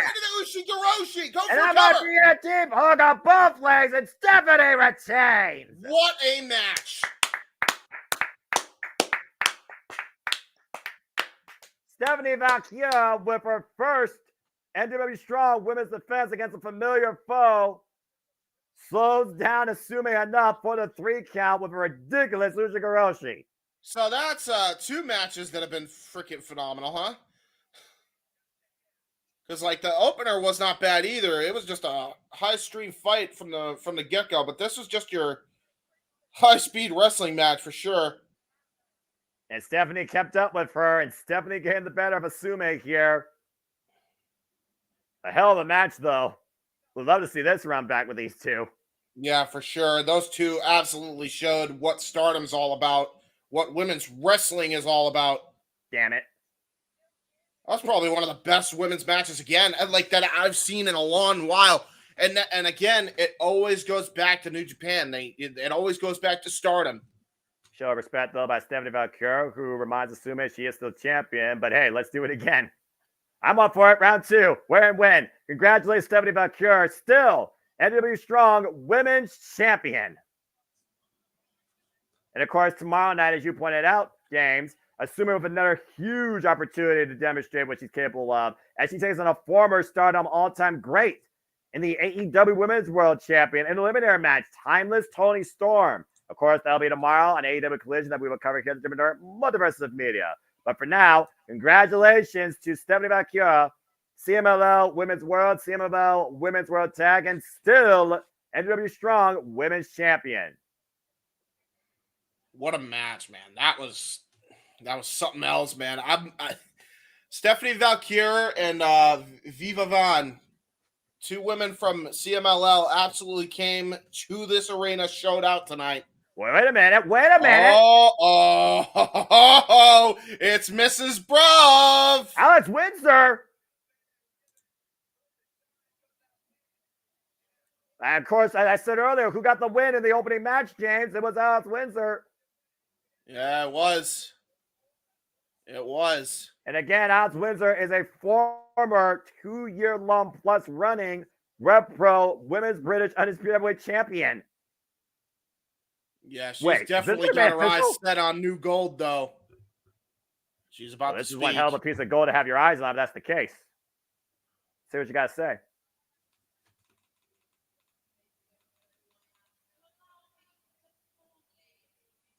Yeah, she's British. Allow me to formally introduce myself as Mrs. Bruv. She is at the top of the UK women's scene. Yeah, hard to argue. Wherever she's gone, she's ruled. She's made her presence known in every company she's been. And trust me when I say, it doesn't stop here. Oh, boy. So, if you're up for it, May 11th. That's Resurgence! Resurgence. You put your New Japan Strong Women's Championship against Alex Windsor. Make it official! I'm ready for this matchup. Oh, boy. Well, champion's been called out. I'm for it. We got a place. Do we have an answer? I accept, says Stephanie Valkyrie. The match is on. Well, there's no rest for the champion. Always ready to fight. Alex Windsor, though, is ready to make her U.S. presence known with gold. Looks like it's Alex Windsor challenging for the WWE Strong Women's Championship next at Resurgence. I mean, she just said, okay, James. She said, okay, I accept. Okay. I'm cool with that. Well, from the women's strong title to the NWA Strong Tag Team titles, fatal four-way action coming up next year at Windy City Riot. But again, congratulations to Stephanie Valkyrie. Alex Windsor waits. Bruv. By the way, I mean, just to point in perspective again, folks, like we cover a lot of women's wrestling. We cover wrestling in general. It's one of the best women's matches. That might be one of the matches of the year, period, work rate rise that I have seen. Like, and again, it comes from New Japan. It comes from Stardom, Bushi Road. That was the case last year at Resurgence. So, I mean, this match, again, just delivered on all expectations, even if you didn't know the participants involved. So, definitely check out Stardom. Check out CMLL Women's Division. Yes. Those women do not screw around at all. No, I told you. The Japanese professional wrestling discipline is the strongest, harshest, and probably the one with the longest legacy right now in the industry. And you just saw what Stardom demonstrated and what New Japan Pro Wrestling is cultivating. And I said Resurgence, Sandy, Resurgence. And again, folks, we will be covering here at JMN Multiverse of Media because that is a Saturday, I believe. A pay-per-view, Saturday, May 11th. We got our first match made official. Our first championship match made official. Saturday, May 11th, NJ Resurgence. It will be Stephanie Valkyrie taking on Alex Windsor, defending her NWA Strong Women's Championship. Is Alex on the cusp of winning her first piece of gold here in the U.S.? Imagine that. True that. It's gonna be awesome, man. Like, and now we're going on to the what will be an absolutely chaotic 4-way tag match. 4 corners, is it? I think it might be 4 corners because they usually do like the lucha rule thing, I believe. So well, they did say it was a 4-way match here. So right, we'll see what happens. But Should And be like I said, chaotic Alex Windsor, regardless. if she can come back from an injury you thought that was going to stop her career and literally elevate Rev Pro for 2 years, imagine what she could do here in America, let alone underneath NJPW strong. I cannot wait for that. Well, as we get ready for our Fatal 4-Way Stromtad contest here, again, to James' point, it was technical brawling, and then you basically saw high-speed technical battle with the women's division. Now you're going to see a 4-way tag team showcase where, again, some challengers are familiar, some challengers are unfamiliar. Some challengers have fallen to the current tag champs, some challengers never faced the tag champs.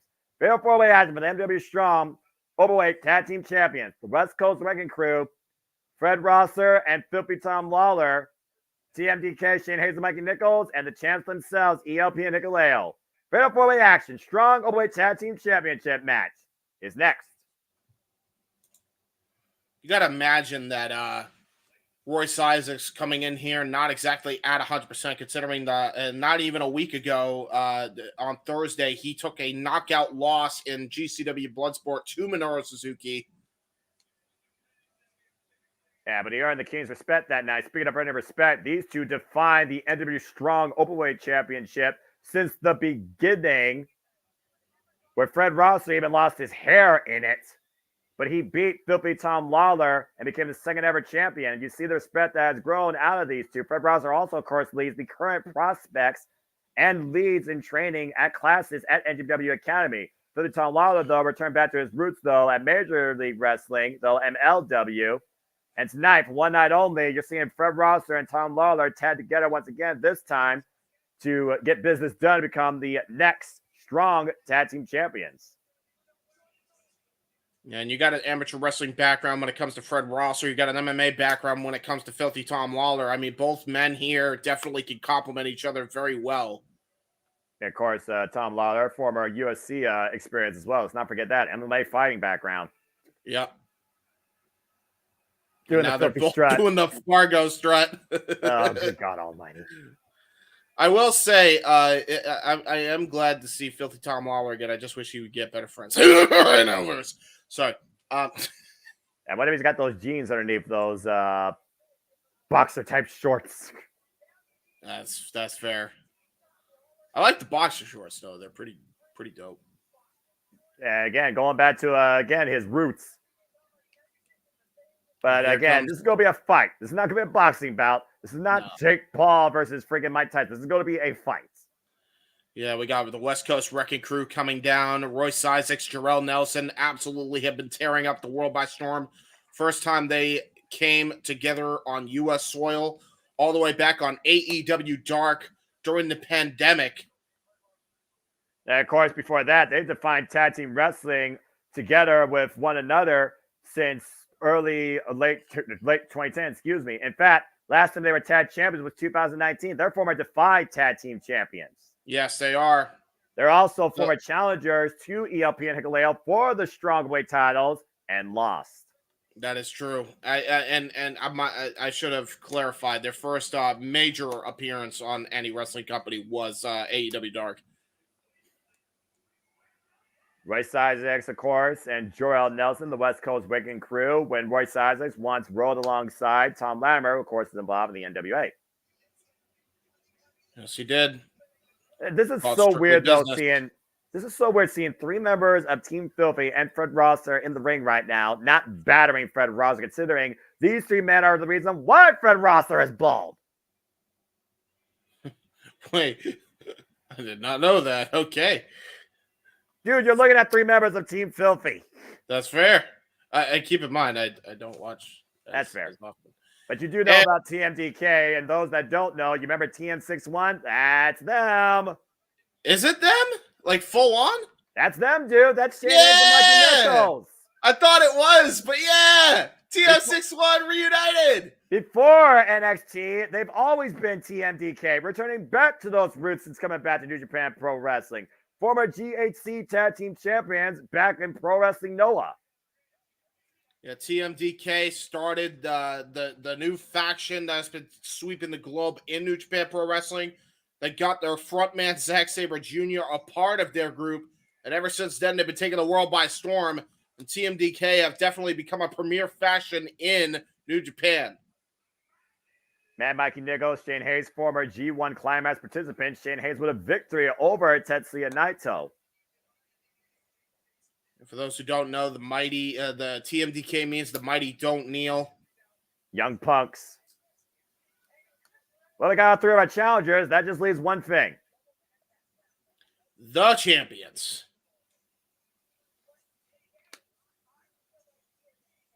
And again, we talked about during our pre-show, James, we really think that TMDK has a great chance here to become the new Strongweight Tag Team Champions. But again, GOD, the 6th champs in the NW Strong Brand's history, they've held these titles now for 187 days with victories over Bullet Club Chase, what's his name?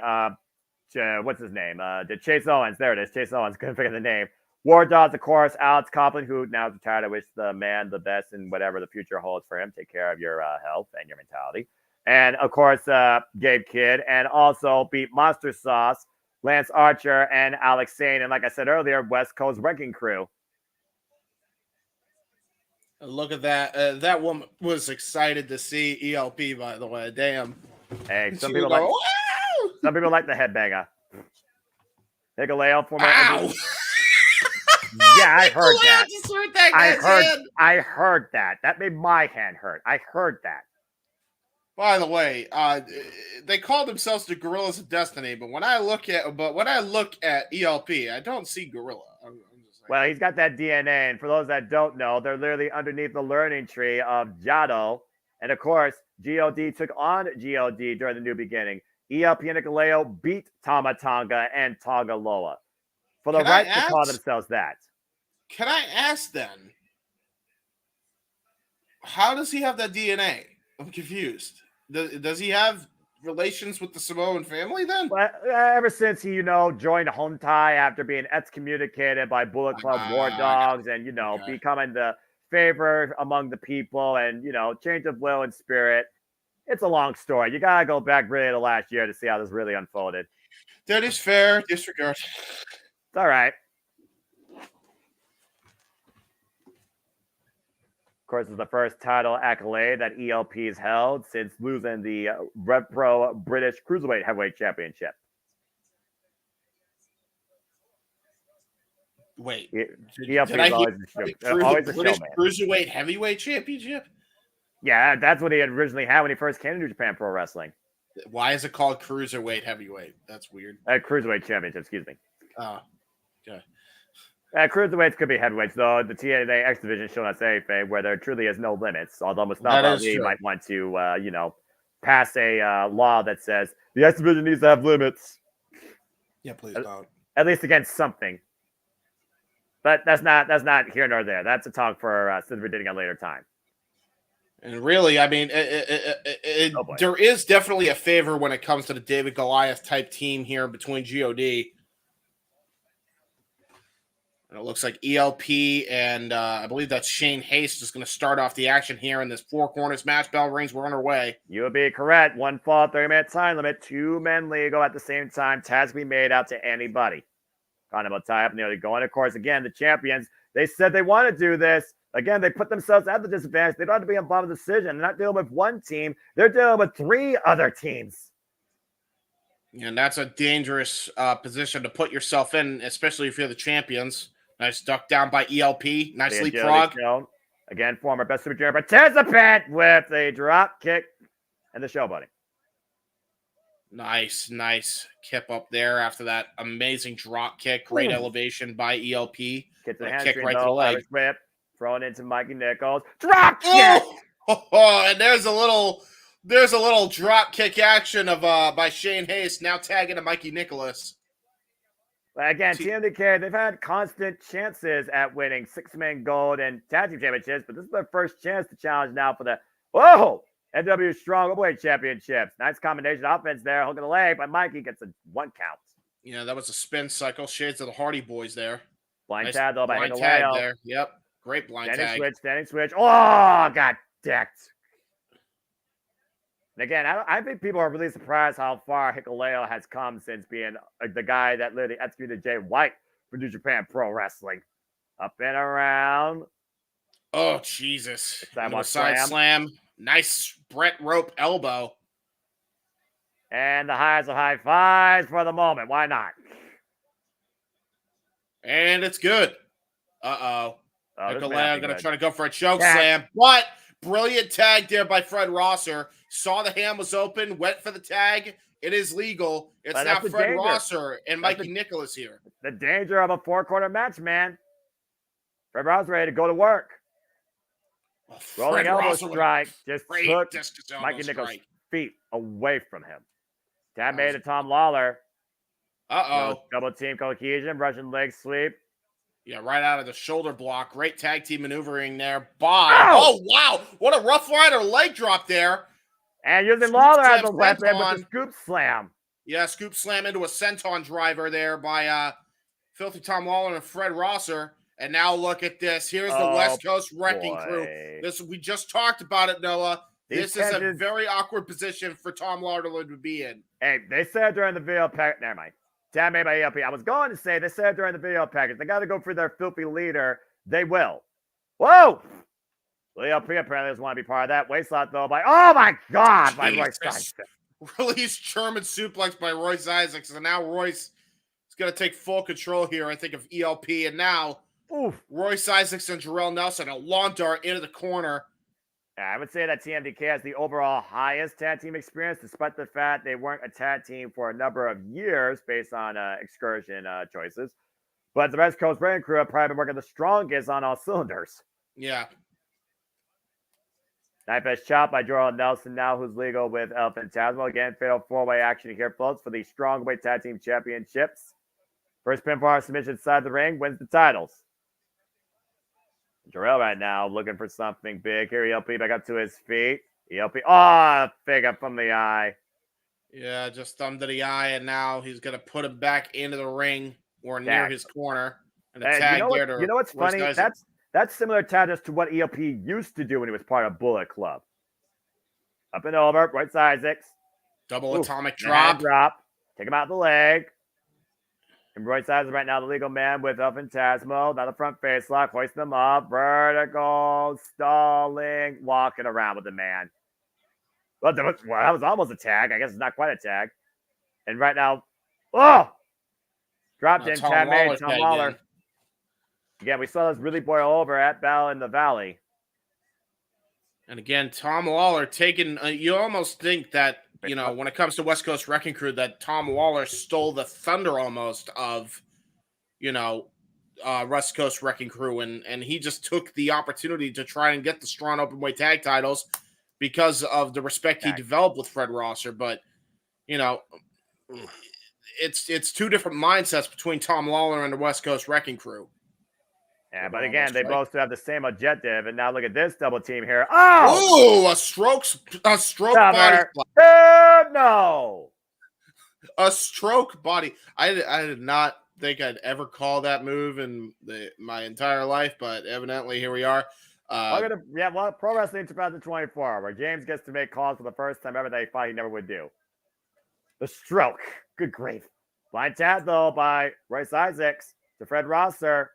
Fred Rosser taking the West outside. Coast Wrecking Crew, yep. Champions, by the way, still legal in this match, though. As TMDK is taking off the apron now, and West Coast Wrecking Crew isolating ELP. Again, smart strategy. Even if you lost them, you're familiar with these opponents. Up and over. ELP able to escape, though. ELP up and over underneath. Royce looking for the tag. Royce able to pick the ankle. ELP, nice as a Guri. And this is a huge moment right now to make the tag again. Big up kick, though, to Jarrell Nelson. Miscommunication. West Coast Wrecking Crew, the rope through. Tag to the big man. Yeah, here we go. Hikuleo is in the building. Great uppercut. Big boot. From the U.S. all the way to Tokyo. Hoist him up on the shoulder. Oh, Snake Eyes going for the big boot. Good God. The vintage big man offense right there. And now, choke slam coming. Yeah, I think you're right. This is the same way that he beat Tom. Oh, wait a minute. Wait for 2 for 1. This is the same way he beat Tomatonga. Gets the midsection. Double Irish whip and breaks for the banner. Hikuleo. Double clothesline takes the West Coast Wrecking Crew. Yeah, and now look at this, man. Absolutely. Hikuleo has got the full full support of the crowd here. Whoop. Great And break again, up there. MDK. Hoist him up. Whoa! Oh! Backdrop neckbreaker combination. That's a vintage tag team move there. I haven't seen that in a long time. And now you see Tom Lawler and Fred Rosser right now teaming up against TMDK. And referees lost all control. I have no idea who's legal. Uppercut combination there. Hoist up on the shoulder. Looking for Tent Buster. Denied. And both of them a sleeper. Yeah, both men go for the crossface chicken wing, actually. That's exactly what's happening. But of course, trying to make Fred Rosser great again in a different life. Wait a minute. Whoa, God! Oh, no! Double clothesline by Hikuleo, and it turns into a half and half for both TMDK. Double choke slam now. Yeah, 2 for 2. What a combo by Hikuleo. Yeah, he's operating on that Day of Reckoning 2 Japan edition spirit meter right now. Big power slam, though. To Joel Nelson, Hikuleo and ELP in the driver's seat. ELP with the tag. They might be looking for Thunder Kiss 86. Or Sudden Death, the super kick. Joel Nelson's got rid of that danger. Royce Isaacs takes ELP down, picks up the ankle. Hikuleo, though, hoisting up Royce. Whoa! Oh, into a stunner! Clothesline drives Hikuleo up and over to the floor. Royce Isaacs. Joel Nelson, Iceland ELP, double team here, pop-up, power bomb! And I'll go for a giant swing. Nope, catapult, up to the shoulder, 5 minutes carry. Divide on the knees! And the cover, double cover, West Coast nearly gets the towel. Tom Lawler saves the matchup. Oh, Tom Lawler just broke up his own boys' chance to win the titles. Oh, man, shit's about to get crazy. I mean, to your point, think about it. Well, keep in mind, folks, that these are Lucha Tag Team rules. These are Lucha Tag Team rules. I'm not sure which men are legal, but I would imagine Tom Lawler is now legal, probably with Royce Isaacs, but it don't matter now as all men are going at it here. Fred Rosser, Tom Lawler, and we got a firefight. Personal tensions have boiled over, to your point, James, with Team Filthy and the West Coast Wrecking Crew. Rosser and Lawler getting the better of the two. Oh, Jesus. Double discus elbow strikes. And a girl, no. Oh, no, they collided. That's bone on bone, by the way. That nice flash knee strike, though, by Tom Lawler. Wow, God, running drop kick. Great shotgun drop kick by Jarrell Nelson. Uh-oh. Hikuleo, though, back inside the ring at ELP. He's tuning up. Sudden Death. And here we go. Gonna go for... Oh, wow. Great suicide dive, though. There's a choke slam. Choke slam. Oh, shit. Oh, no. This is how they won the titles. Oh, wait. Blind tag! Blind tag by Shane Hayes! Other kids 860 are putting up he's not legal. Shane Hayes says, he's taking it! He's taking it! TMDK, the jackknife, the crosslay, the cover two. Yeah! Let's go! TMDK wins! TMDK are finally tag team champions once again! Does that answer your question, Sandy? I called it from the off. The chaos between all those teams and all the things going on was going to be to the benefit of TMDK, and that's exactly what happened. TM61 finally tag team champions after years-long drought. And their first accolades since coming back to New Japan Pro Wrestling. Congratulations to Shane Hayes and Mikey Nichols. Gold for TMDK, the mighty don't kneel. And ELP and Hikuleo have got to be frustrated on that. Again, going to Cuba's being on downfall. They asked for the challenge. They got the challenge. TMDK, by the way, was the first team to step up to the challenge when it was presented. And the West Coast Wrecking Crew lost their chance against their own leader. Oh, wait a minute. Uh-oh. And they're not done. Yeah, the chaos is far from over, and now we got the West Coast Wrecking Crew taking out Filthy Tom Lawler and Fred Rosser.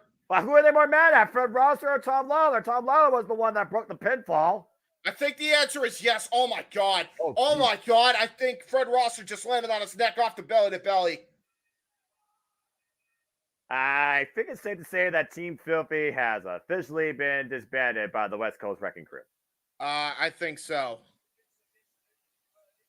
Well, so much for this team. So much for this faction pairing. Oh, no. And West Coast Wrecking Crew looking to finish up their leader, hoisting him up. Oh, no. Pile driver. Pile driver. Oh, my God. Damn it. Oh, wait, they're not done. Elbow drop off the top. Oh, man, that might be one of the best elbow drops in the business, but it's an unofficial Still, match. it doesn't matter. It's for what? Was it? Oh, God. Wait a minute. All right, guys. No, this is. No. Hold on. Come on. You can't do this. You can't do this. Gonna cut the hair, I think, of Filthy Tom Lawler as a result. Oh, no. At one point, these men helped Tom Lawler cut the head off Fred Rosser, and now they're literally taking the hair away from their former leader.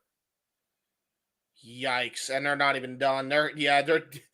This is called, they're doing a Brutus the Barber Beefcake job on his hair right now. Jesus Christ. This is what you call a receipt. Stewing, James. All right, seriously, someone needs to get these two out of the ring. Someone needs to get Tom Lawler and Fred Rosser some help.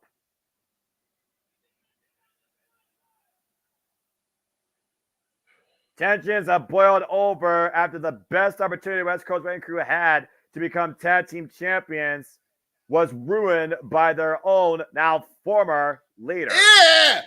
Oh, you sick fuck! Why would you eat his hair? Royce, you are a weird little fuck. Oh, wait a minute. Oh no! Don't feed Fred Rosser the hair. No, oh, man, no. That was disrespectful. They don't give a damn. We got new tag team champions, and we got a dismissal of Team Filthy by the West Coast Wrecking Crew. Jeez, oh, peace.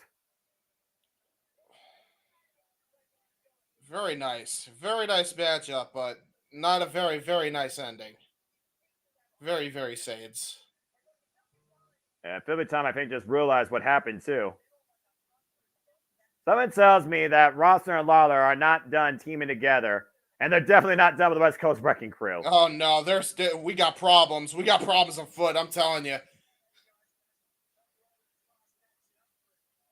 They're going to look for them. That's what's happening. They're not even done. The fight's going to continue in the back. You got to imagine, Noah. James, you and I both know the classic phrase. Sometimes your past comes back to haunt you. All right. As we keep moving forward and try to reestablish law and order, time for singles at TMDK did, in fact, get attacked. TMDK did leave the ring before anything crazy started happening. ELP and Hikaleo. They got out of Dodge real quick, TMDK. And they should have, because I'm pretty sure ELP and Hikaleo are furious. But they should be more furious with themselves. They're the ones that put up the challenge. They're the ones that asked the teams to come. Oh, Jesus. The hell? What is this? Is that a Riot Squad? All right, I'm going to turn up the volume just so I can hear the inevitable CM Punk chants when he comes out, and then I'm going to turn my back. Oh. I see. I know Chicago's known for riots and violence and the friggin' massacre that happened one day, but this might be dangerous.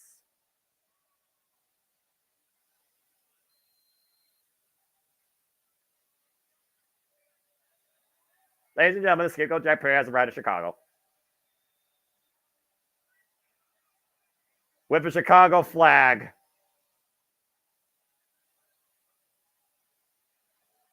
I have not heard of this sort of reaction in New Japan Pro Wrestling like this since I don't know when.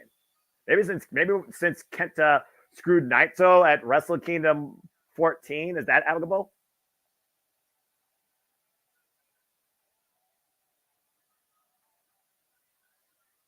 Well, He's just eating it all up. I knew this was going to be a very volatile situation. Oh, God damn it. All right. Noah, enjoy calling the match solo, brother. I'm going to turn my back. I'll still be on camera. Protect your mentality, brother. Well, ladies and gentlemen, as we get ready for our next match, it is a singles exhibition here. As the scapegoat, Jack Perry, goes one-on-one against Shota Umino, and he came prepared with a SWAT team, riot squad, security detail, whatever the hell you want to call it, probably for the sake of his life. As he's being booed out the building. But for those that don't know, by the way, Jack Perry's in Chicago. And his jacket says Crimea River on the back.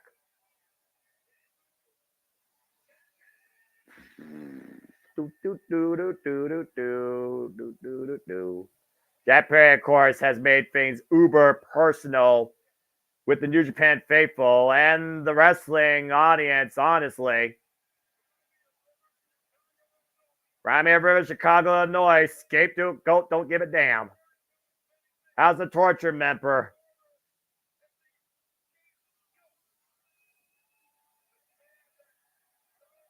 The man that literally came in at Battle in the Valley and ripped the contract on air. Proverbial sacrificial lamb of sorts. And looks to use this as a homecoming and a message to everybody at the expense of Shota Umino. Clearly, Jack Perry hired protection, not from Shota Umino, but from the entire Chicago audience.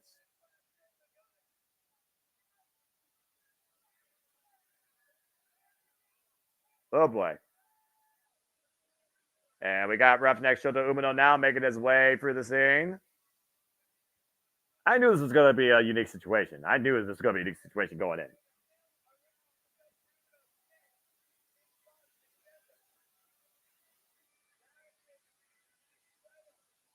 Again, that betrayal cuts deep with Shota Umino ever since the fallout from World Tag League last year in December. And of course, the House of Torture have made Shota Umino's life a living hell since then, including losses in the New Japan Cup and Wrestle Kingdom. Shota Umino finally looking to shut Jack Perry up and get the better of the House of Torture tonight. And there he is!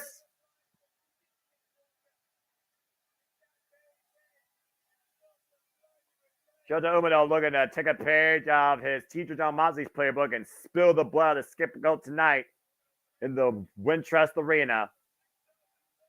Over 6,000 plus strong on hand in the Wintrust tonight for this event. As Shota Umino right now makes his way through the audience, and every fan possible right now is literally on Shota's side.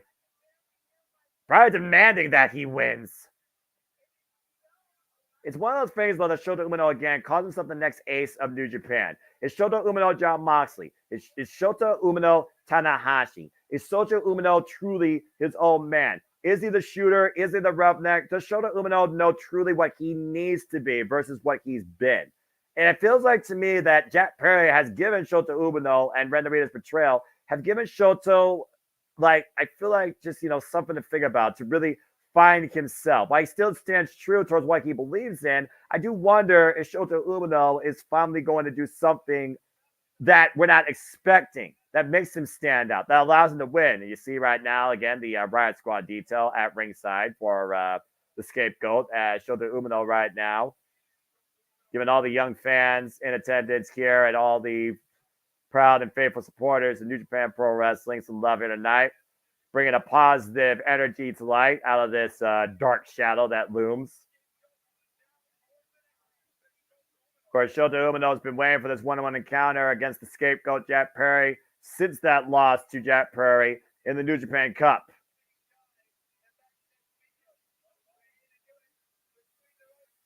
At the end of the day, don't do it backstage. Don't do it outside the ropes. Don't do it for the audience. Settle it inside the ring. That is Shota Umino's mentality. Jack Perry even said that he sees a lot of what he used to be in Shota Umino. A lot of himself when he used to be for the people. He used to care what the people think of him.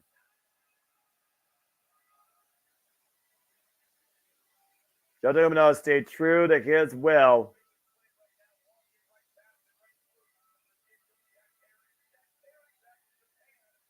This is going to be a very interesting fall-up exhibition. Second time ever these two are going one-on-one. Not much more to tell the tape here, folks, besides, if you follow this week.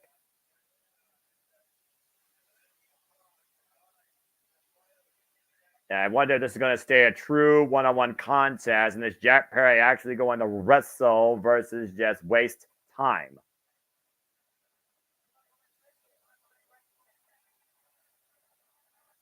Man, this is uber heat unfiltered.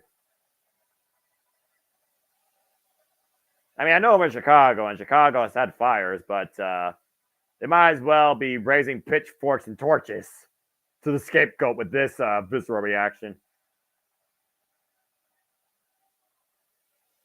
And Shota just staying away from all that. I don't blame him.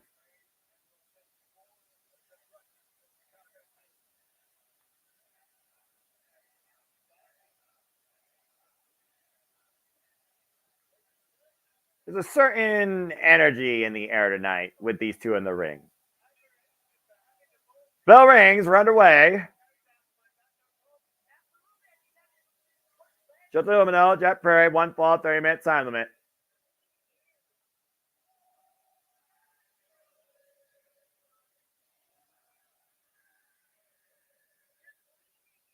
Man.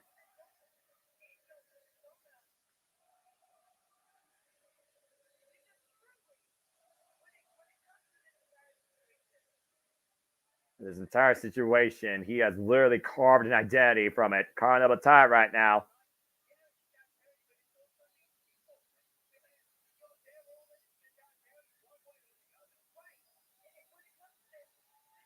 And the situation on hand here might go beyond what you see in the ring, folks, if you followed both these men's careers as long as I have.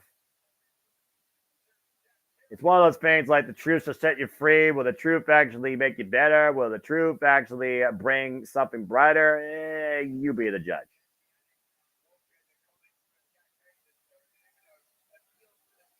Again, Shota Umino, though, appeals to the people. Jack Perry no longer does. Cheap shot there as Jack Perry goes to the outside.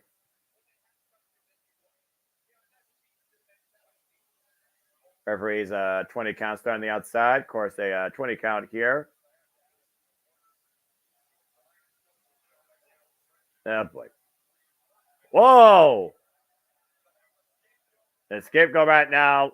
Taking advantage of Shota Umino, looking for a drop on the outside. Front face lock. A Shota drives Jack Perry into the barricade, welling away to the back.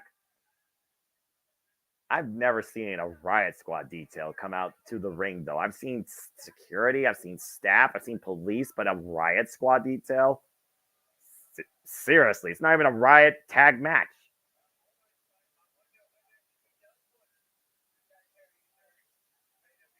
Shota Umino right now looking to test Jack Perry for what he actually can demonstrate if he actually wrestles. But of course, it's not about wrestling here. It's about mentality. Truly, it's about mentalities. And it doesn't get more opposite than these two. Nice running drop kick by Shota. Shota, of course, always consistently about his practices. Always brings the heaviest artillery at first. I remember by Michael Bublé. There's a name I haven't heard in a while. I don't care for those Bublé combination drinks. I'm just going to say that for the record. A ring of the eyes by Jack Perry. Typical House of Torture mentality. Do whatever you need to win. Fuck the audience. Oh! Get between the shoulder blades. Hook at the far leg. 1 count.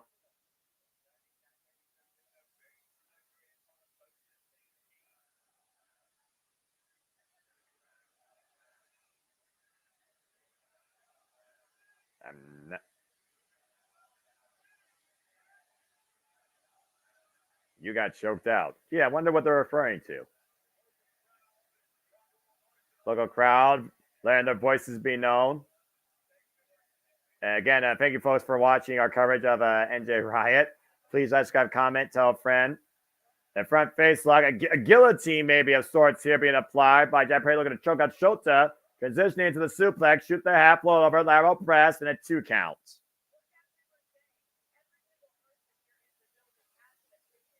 Again, everyone has their opinions, whether you're there in the building, here at the JMN Multiverse, or, you know, where you are, whether on screen virtually or during your face, physically or proverbially. The Irish whip, thrown in the corner hard. Jet Perry falls in, short range clothesline.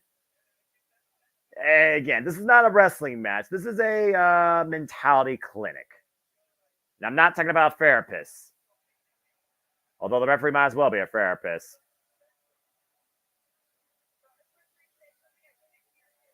Yeah, the Chris Charlton, you could try and put maybe some sort of spin on this deal, but the audience is not going to let you speak. Shout out to Rage of Wrestling, Walter Cruz. Go check out the kids and James' work, of course, on the Bloodsport Watch Along. Of course, his top 10 lists that he's done in collaboration with friends of JMN Multiverse of Media, and follow the Rage of Wrestling, Walter Cruz. Appreciate you, brother. We'll be doing MWA, I'm sure, at some point. Shota drives his way through Jet Perry. This 6,000 attendance audience is visceral right now with who's in the ring. 5 minutes in.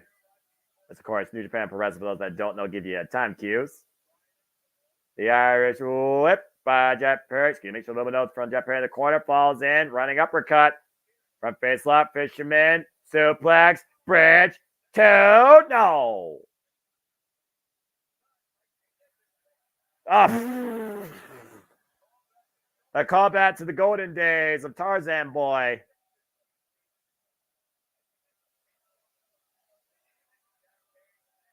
You wanted Jet Perry remembers what that was. And again, Shota Umino, Jet Perry, whether you agree with one, disagree with the other, they are both doing things on their own terms and their own way. Vicious rake by the scapegoat to Shota Umino's back. A good question. Got toe hold in the second rope. Shota looking to follow up and over. Oh my God! DDT on the apron. Could have collapsed Jet Perry's neck. Shota Umino finally coming into his own this match at Windy City Riot. The scapegoat literally folded in half off that over-the-top rope DDT.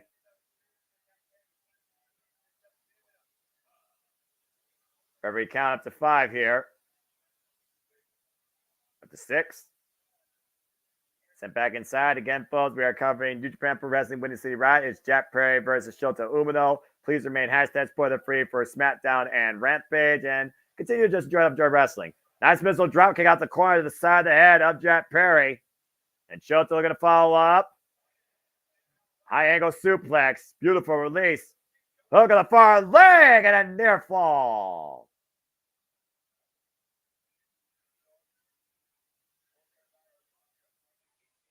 Oof. I will say, at least I haven't seen no other House of Torture members involved here tonight. Considering what Renderita did earlier, and Renderita is probably still in the building.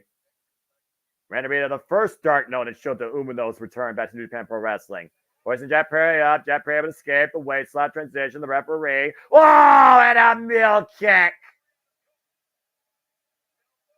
The goat acted like an ass and hit Shota Umino in the uprights. And elated by the reaction of Chicago here tonight following that. And now the front face lock. Uh-oh.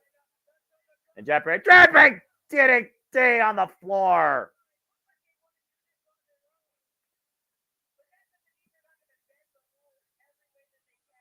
And Jet Perry again telling people again, cry me a river. Double underhook. Tiger driver cover 2, no. Shota Umino is showing tremendous heart here. Again, is Jet Perry focused on Shota, or is Jet Perry focused on the 6,000 other opponents against him? Of course, Shota Umino has been all about overcoming adversity, continue fighting. Shota Umino, again, give Will Ospreay the toughest and longest match of his NJPW career just last year for 2023 over the former IWGP United States Heavyweight Championship. A title held near and dear up to the likes of John Moxley that Shota Umino wishes to one day hold, which of course no longer can now that the IWGP Gold Heavyweight Championship's a thing. But there's no doubt that Shota Umino still has golden ambitions and positive intentions. And Shota refusing to stay down. And Jack Perry right now just continued disrespect right now. Get the side of the head of Roughneck. Shota Umino once again back up to his feet. Again, when Jack Perry came to Japan Pro Wrestling, it was Shota Umino that was his first target before he ripped up that contract. And Jack Perry then showing his face again during the New Japan Cup and then showing his black heart and selling his soul to the House of Torture after beating Shota Umino during the New Japan Cup, his NJPW in-ring debut. Oof. Big forearm shiver, though. Jack Perry unfazed. Oh, and just spits and Shota Umino. And you want to find a way, though, to fire up the Roughneck. Remember when Will Ospreay did that?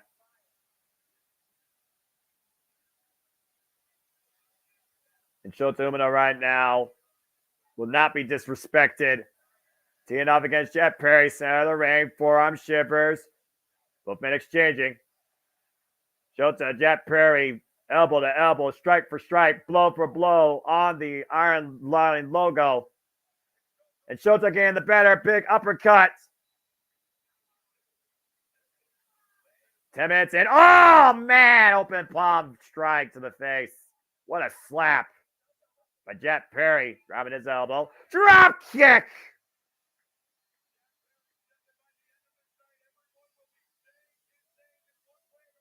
Shota Umino right now with a huge chance here, but Jack Perry said that his goal, no matter what, win or lose, everyone will be saying my name by the end of this, if they aren't already. Shota Umino with a great chance here right now. Jack Perry down with that beautiful drop kick on flush in the face. And now hooking up Jack Perry. Cover here off the driver. Sidewalk slam. Gets a 2 count. Again, Umino needs to stay on the gas here. He needs to look for that Blaze Blade or turn the keys to ignition. See this before the rising knee strike. Turn the key, ignition, hit! Cover here, hook of the far leg, and a 2 count. Off the swinging net breaker. Roll the dice net breaker of sorts. Just rode through it. So the Umino right now feels that this is the moment, this is the time. Sink the blade into the scapegoat, make a sacrifice. So the Umino cannot afford, though, to get lost in the moment. Cannot afford Jack Perry to get back into this match. Jack Perry getting an awful lot of time, though, to get back up to his feet. Gets in the midsection. Actually, double under up. I'm looking for a Death Rider. Jack Perry went for the super kick. Should have blocked. Big elbow. Oh, press kick follow up by Jack Perry, though. Hooking up Shota Umino. Poison Rana. Oh, went for the blaze. Pop up. Counter. Hey, wait, kill switch. Kill switch. I'm prettier, but Jack Perry cover too. You kidding me? Whoa. That could have been it right there. Again, the will and the heart of Shota Umino, though. Cross clash hits. Cover to Jack Perry. No! The running strike to the side of the head with the knee. The cross clash connects and gets a near fall for the scapegoat.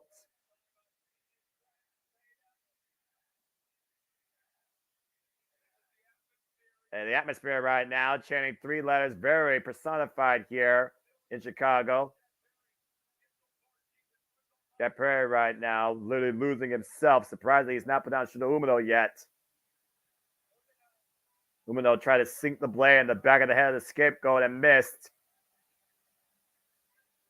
And Jet Perry right now scouting Shota opposite corner. Oh, the running rise up knee strike.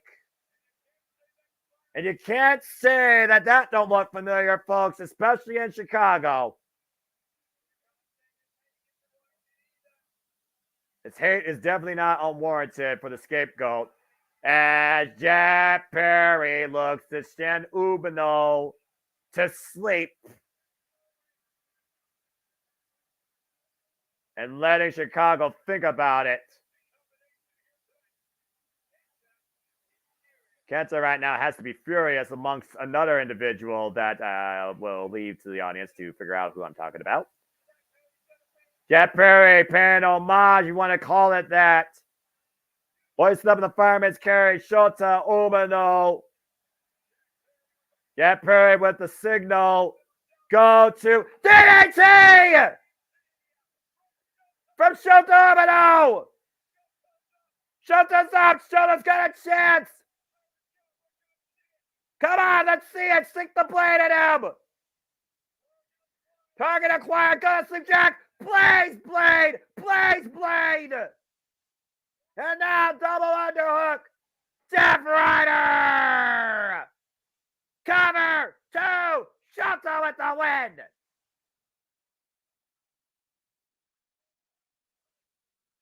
Damn!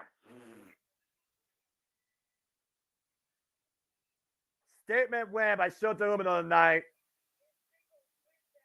Getting a singles win back against the scapegoat Jet Perry that cost him the New Japan Cup. And finally getting the better of one of his House of Torture rivals here.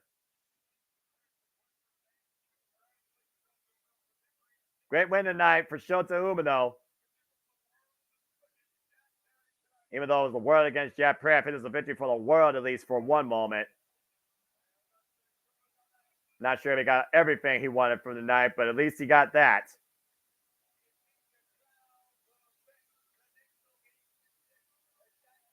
Jet Perry again laid out. Statement by Shota Umino. Night, night, scapegoat. Good grief. I say, is Jet Perry proud of himself? Did Jet Perry get what he wanted out of this? Well, the way I see it, he finally paid for his sins. At least for now. Shota Umino, great demonstration of will, testing of fortitude tonight. Show respect to the Chicago faithful. And not Jet Perry.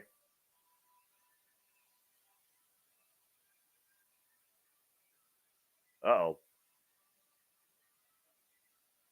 What? Jet Perry with the handout. I don't know if I would trust that, Shota.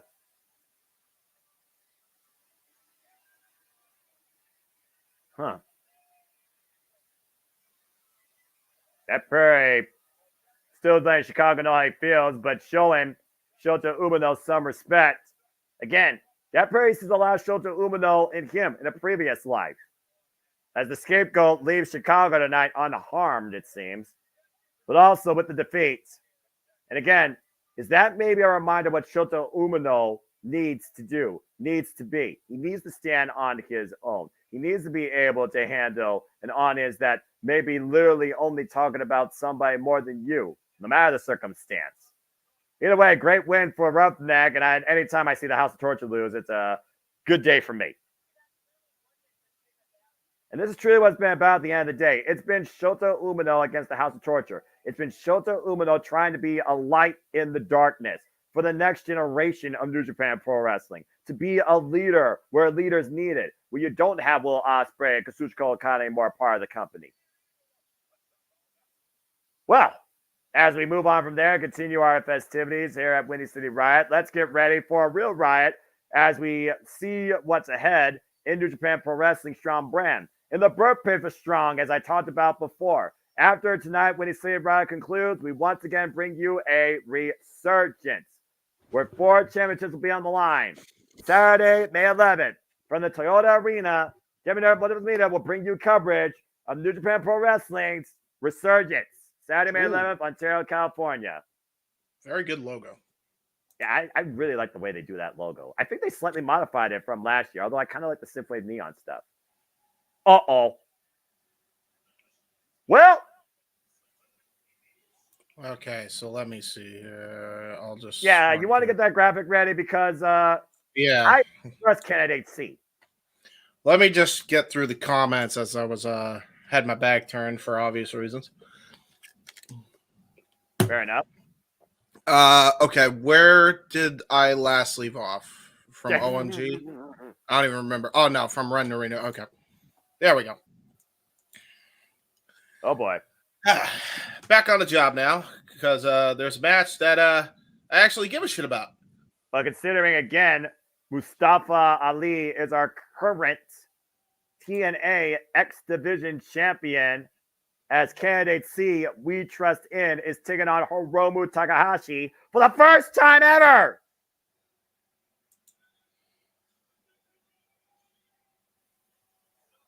And of course, Mustafa Ali is a Chicago native. Let's not forget, Mustafa Ali is a former police officer.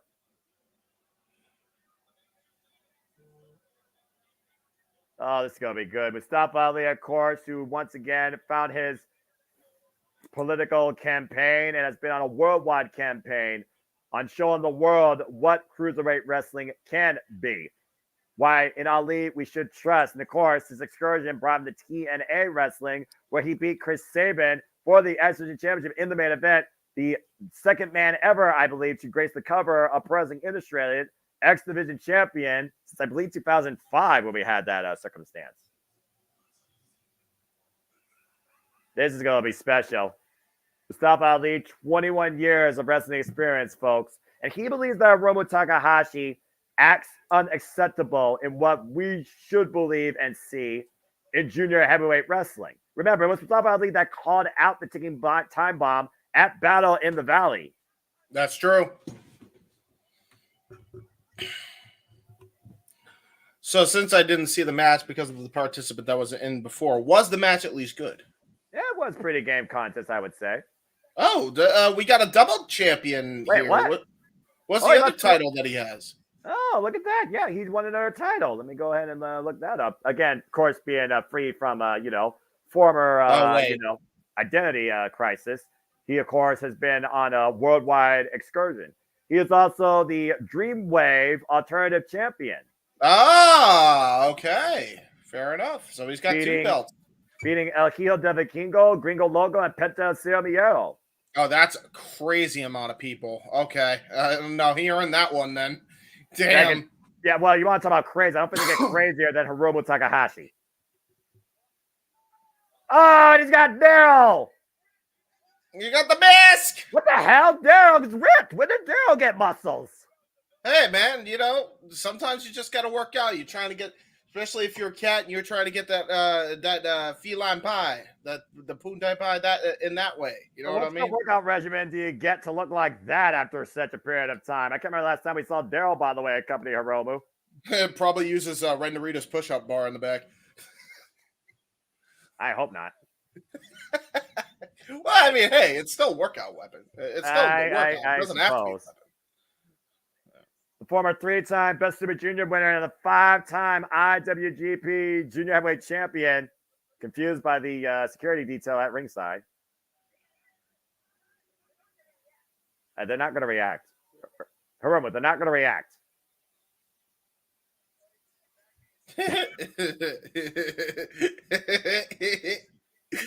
I love Hiromu Takahashi. This man's a treasure, national treasure right here. Now, this is one comment I actually do agree with you. Of course, last time we saw Hiromu Takahashi, Doki beat him in one-on-one action, and it really made Hiromu question himself. You think about Hiromu Takahashi's year as of late. He failed to capture the IWGP Junior Heavyweight Championship against El Desperado at Wrestle Kingdom.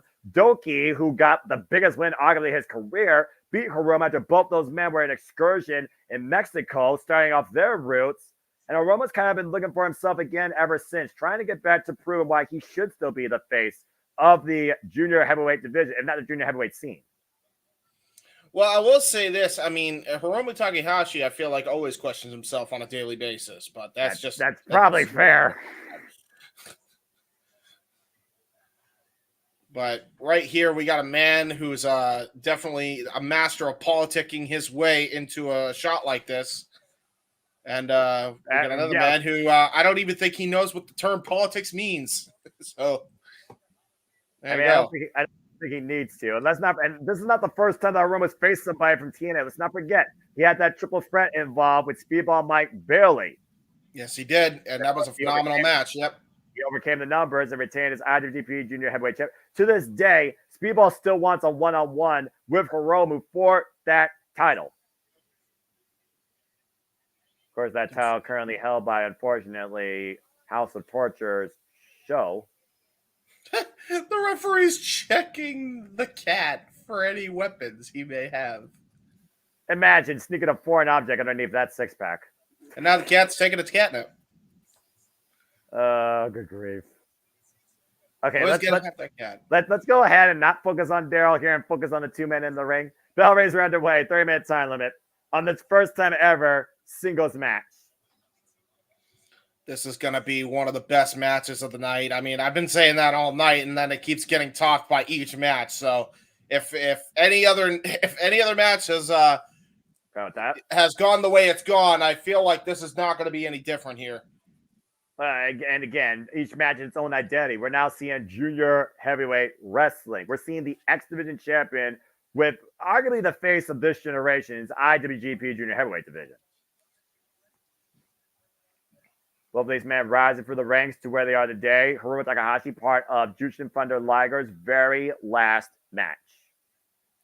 By the way,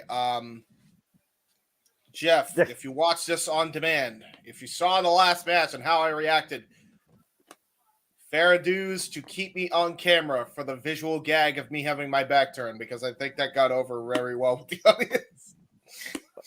Again, do we trust the time bomb or in Ali we trust? It's a good question, man. It's hard to stop the momentum that Ali's been on, and that's the thing right there. I mean, you want to talk about somebody who's actually doubting himself, and then you look at this man, Ali, who has all the confidence in the world ever since joining up with TNA Wrestling, and really, it's a contrast of two different philosophies right now in their own mindset. So I got to go with Ali here, but that does not mean Hiromu can't get the job done here. Again, Hiromu, of course, he has the Time Bomb 2, the Hiromu Roll, still without a name. Mustafa Ali, of course, has the 450 Splash, which, of course, was used to beat Chris Sabin for the TNA X Division Championship. Good arm control here right now by Hiromu. Yeah, and recently, not too long ago, I mean, he defended that title in DPW, so anywhere and everywhere, Ali's been defending that championship.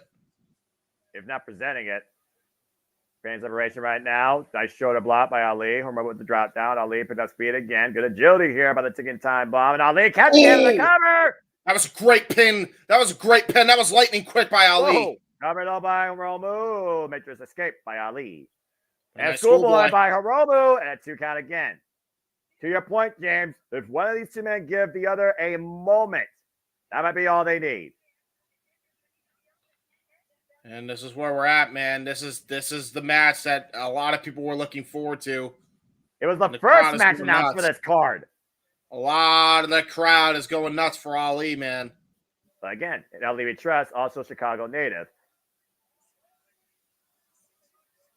That Hiromu right now, I think that something's going on with him. And to your point, Ali has already defended this title against Chris Sabin and Amazing Red across TNA Impact and House of Glory. The hell's going on with Hiromu right now? I'm not sure. Checking with Daryl to see if he's okay. What the hell is happening? It's Hiromu, dude. I don't try my best to figure it out. I just look at the wrestling. What? What are you trying to do? Hiromu. These are I know mind games at pro wrestling. What do you mean? Pin the cat. Is he tagging the cat in? We got a Daryl chant going in Chicago, folks. I kid you not. Oh, my God. Well, I never thought I would call Daryl versus Ali, but that's my life. This is professional wrestling. I guess pin the cat.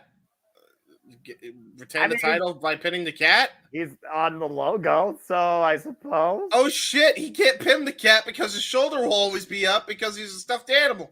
Oh, fuck me. This is ingenious. This is ingenious by Hiromu. He can't lose. Lee Sky and the cat. Hiromu!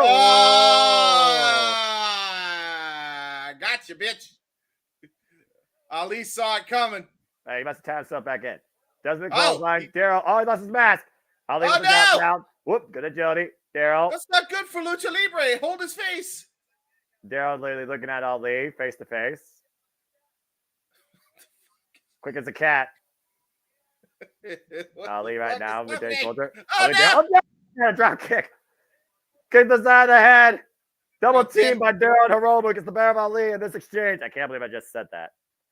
Yeah, and Daryl almost got kicked after that drop kick to the face. What the hell is going on? Daryl's the winner. Daryl is the dub. And now he puts the cat back in the corner. This time the right corner. What? That best chop by... I've lost all control. Hiromu, the knife chop to Ali. What the fuck just happened? What the fuck did we just call? We just called Daryl in a wrestling match. That's what we just called, James. Oh, Lord. It wasn't even brought to you by SC. And Ali going the outside for a reprieve. See, here's the thing, though. Ali has... Hiromu may have Daryl. Ali has an entire security detail. So, I mean, who's going to win? So why didn't Ali tag one of the security detail and take on Daryl? Yeah, exactly. That would have been perfect, actually. Anyway, the security detail isn't even at ringside anymore. I'm sad. I mean, you know, the president leads by example. Oh God! Oh, dropped his head on the floor with a DDT. Yeah, you said about him leading by example. He just let his head into the freaking concrete floor. That wasn't even the padding. Yeah, remember Hiromu, of course, coming back from a debilitating neck injury a couple of years ago. Yeah, his first match back was against Will Ospreay. That was back at Wrestle Kingdom 13, I believe. 14, excuse me. And then following that, he literally faced the person that put him on the shelf inadvertently, Dragon Lee. And now here we go. Lee right now, bringing Hiromu back inside the ring.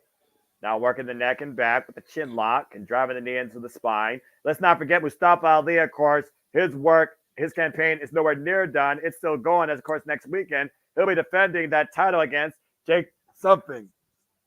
Jake something. Oh, man. That's a big one. Yeah, Ali's talking about that there needs to be limits in the X division. No, there does not. I'm about to say, does he not realize this division has been defined by no limits? Does he not realize Hiromu, holds true to what junior heavyweight division wrestling is supposed to be? Nice roll through into the net breaker. Ali with the float over cover, hooking the far leg and a bridge with a 2 count. I see he was trying to stomp on the wrist to keep his shoulders down, but he actually completely missed his wrist there. Well, he still kept his footing on the ground, though, to maintain that bridge. So, again, smart wrestling by the Ali. Almost called him the champion, but title's not on the line here. I'm still on the air. I am just eating my food because you're fine. And to that point, again, Hiromu was asking if there should be turned to an impromptu division championship match. He might not have that tonight, but if Hiromu wins, you gotta imagine TNA is going to watch that and maybe give Hiromu that chance.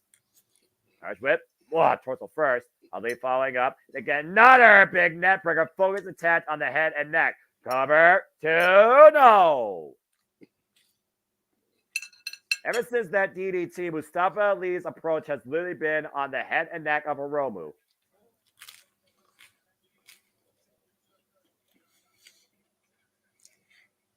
Probably the IWGP Junior Championship right now up for debate. Wait, hold on. Daryl's not in the match. He's looking at. He finally. At least he set the cat up, so that's nice. But now he set the cat up to see him punish his. Yeah, I was about to say he's sending a personal message to somebody that's more emotionally driven than little Jimmy. And I could actually see him. Dude, R-Truth Killings versus Hiromu Takahashi is a match I want to see now. And little Jimmy and Daryl have tag partners. I don't think nobody wins in that, including anybody's mentality. I'm just saying. Hiromu picking up speed, though. Taking a moment. Taking a moment. Harris! Beautiful head scissors by Hiromu. Oh, good Lord. I love freaking pro wrestling, but sometimes I do question, why the hell do I do this? I mean, hey, listen. We got characters. It is what it is. Yeah, but some of them are inanimate! Oh, freaking fighting a doll in a person. Dadgummit. Drop kick run up by Hiromu to Ali. Again, I'm trying to apply wrestling and logic in the same sentence. Noah, what are you on tonight? I don't know. Hiromu right now on the apron, creating distance with Ali. Ali on the corner. Hiromu running drop kick from the apron. God, Jesus. Yeah, explodes Ali into the barricade. Hiromu, of course, who won the IWGP Junior Heavyweight Championship, of course, at Wrestle Kingdom 14 on his return with a follow-up successful performance at Wrestle Kingdom 15 against Taiji Ishimori. Failed to capture the title, of course, against El Desperado at Wrestle Kingdom 16.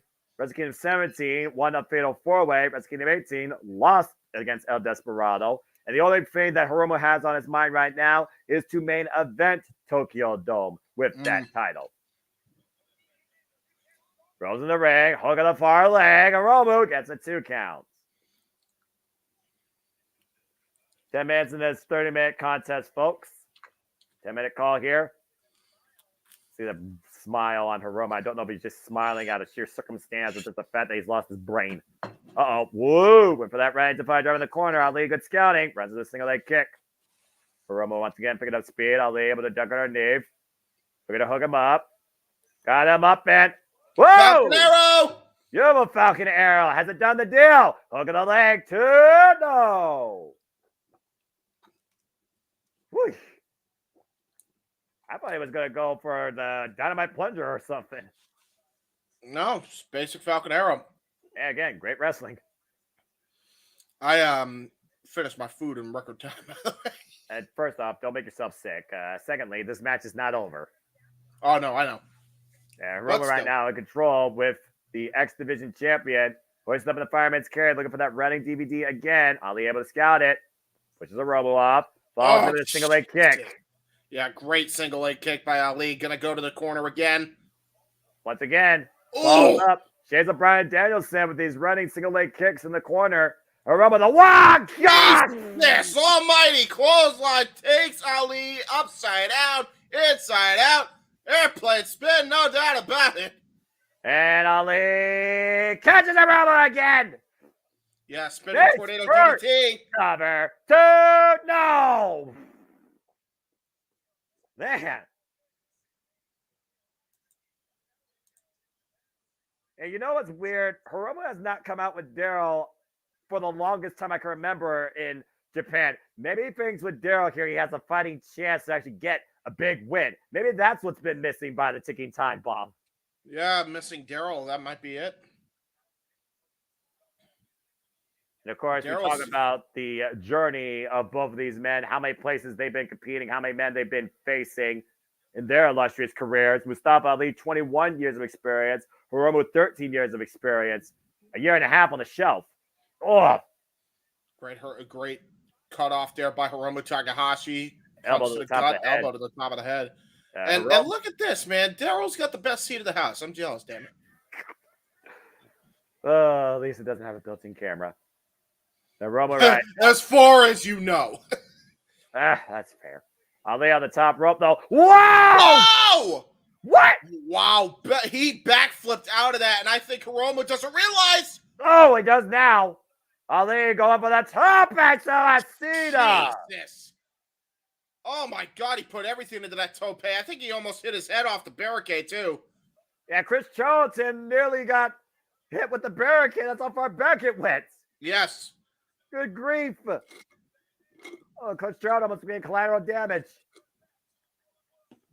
Mustafa Ali working the once again. The high-risk district, maybe the 450 splash. And rolls out of the way. Hiromu does, and Hiromu slide steps Ali, who goes face first in the turnbuckle. Oh, my God. Okay, no, yeah, he definitely hit his head off that barricade, by the way, because he's bleeding like a stuffed pig, Ali is. Oh, yeah, he's busted open. Full of blood right now by referee checking on Mustafa. He may have concussed himself. I'm not going to lie to you. He smashed that barricade. It looked like really hard out of that suicide dive. Again, the junior heavyweight division, go for broke. X division, go for broke. Both of them. Yeah. Again, high risk. That's what this division's all about more than any other division in wrestling. You know that, James. That's chopped by Hiromu Takahashi. Going to try to go to the top rope. Oh, boy. This, again, might not end well here. No, it's not going to. Oh, no. The superplex. Ali fine bat, though. Body shots, the kidneys. Big headbutt. Separates him from Hiromu Takahashi. And that was the open scalp, by the way. So that was even more of a equilibrium rocker. Ali pushed again. Ali, though. What sunset flip? Oh, my God. Are you kidding me? What a sunset flip counter by Ali. When Hiromu was trying to go for a top rope move, he caught him out of midair into the sunset flip. Into the top rope again. 450 connects. Cover. 1, 2. Ali wins. Wow. Ali just got the dub against Hiromu Takahashi. Bloody and all. That ridiculous sudden sunset flip powerbomb was the perfect setup for the 450 splash for our current X Division champion to get the win here at Windy City Riot against the former 5-time IWGP Junior Heavyweight champion. And he said Hiromu and his behavior and actions is unacceptable. Ali literally took a page of Hiromu's playbook of how extreme he went. Leave it to a politician to play both sides. Well, I mean, that's why they call it politics. Good grief. A bloody Ali right now. Showing respect to Hiromu, possibly. You're crazy, he says, but I respect you. Accurate. Shake my hand, he said. And he said, one more. And he said, you got it. So it looks like they might be running it back. But Daryl, what? He's like, shake the hand of Daryl. Shake the hand of Daryl. Do it. And he goes to the crowd and he looks. You want me to shake Daryl's hand? The crowd says, yeah. Shake Daryl's hand. Do it. Politician, this candidate's a man of the people, right? Nah, I think he just cut himself a little bit on the barricade when he did the suicide dive, but I think he's conscious enough, so he should be okay. And a shake of the hand of Daryl, yeah! Yeah! Well, and that's all Hiromu wanted in the end. Well, Mustafa Ali with a hell of a statement in his NJPW debut. In Ali we trust still. Gained the victory over Hiromu Takahashi tonight at Windy City Riot. What a match, though. That was one of the craziest finishes I've seen. Holy shit. He just sunset flipped him out of running midair, dude. That was one of the craziest finishes I've seen ever. God damn. Again, it took somebody like Hiromu to bring that out of Ali. Again, though, Hiromu, though, that's another big loss for him. You got to wonder at this point, maybe Hiromu ran his course as the face of the junior heavyweight division. And maybe Ali is looking for another office to run for in New Japan Pro Wrestling. Yeah, maybe he's trying to get that IWGP Junior Heavyweight Championship. Could you imagine Ali with 3 championships? Kind of being a Triple Crown winner of his own right. It's not too far the realm of possibility for, again, in Ali we trust. And with that, there's no limits towards what's possible. Congratulations to Mustafa Ali. Damn good match. But seriously, get that head checked. Yeah, seriously. Yeah, he got a big gash on the top of his head from that suicide dive. Whee. Second match for Roma is respect shown to Daryl. Can't believe I just said that. You always got to respect the cat, baby. Always got to respect the cat. Oh, well, there's going to be no respect in this shit. Yeah, why would there be? Well, you ready for a riot? Yeah! Riot, riot, riot, riot. Not Ruby Rules Riot. tag team match. No disqualification. 8-man tag. Team Gabe Kidd. Boo! Team Eddie Kingston. And, of course, the captain's coming out first. Boo! Who the hell is going to tag with this man? Boo! Boo! Fuck the War Dogs! Boo! Do I need to say anything else? Boo! I mean, to be fair, it is an upgrade from the House of Torture, but that's what I'm saying. Oh, shit. He called the War Dogs in. Clark Connors. Clark Connors, okay. Kenta! Oh, no. Well, I mean, the people did pop for Kenta, at least. Hey, he's back to his short hair. Yay. And David Finlay, the rebel himself. My God. Former IWGP and inaugural Global Heavyweight Champion and the leader of Bullet Club War Dogs, alongside one half of the IWGP Junior Heavyweight Tag Team Champions and the current Defiant World Champion, Kenta, Clark Connors, Gabe Kidd, David Finlay. That is your Team Kidd team for this Riot Tag match. Here's the problem, though. They may call themselves the War Dogs, but if I know Eddie Kingston's contacts like I think I know Eddie Kingston's contacts,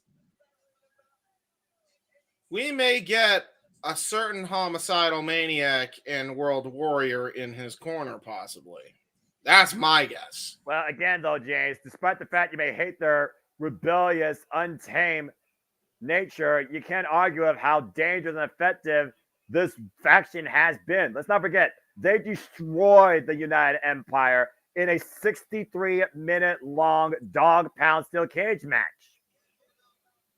That is when fair. When it comes to guerrilla warfare, game warfare, numbers game, unrelenting violent nature mentality, the War Dogs is pretty much hard to put up against. Oh boy.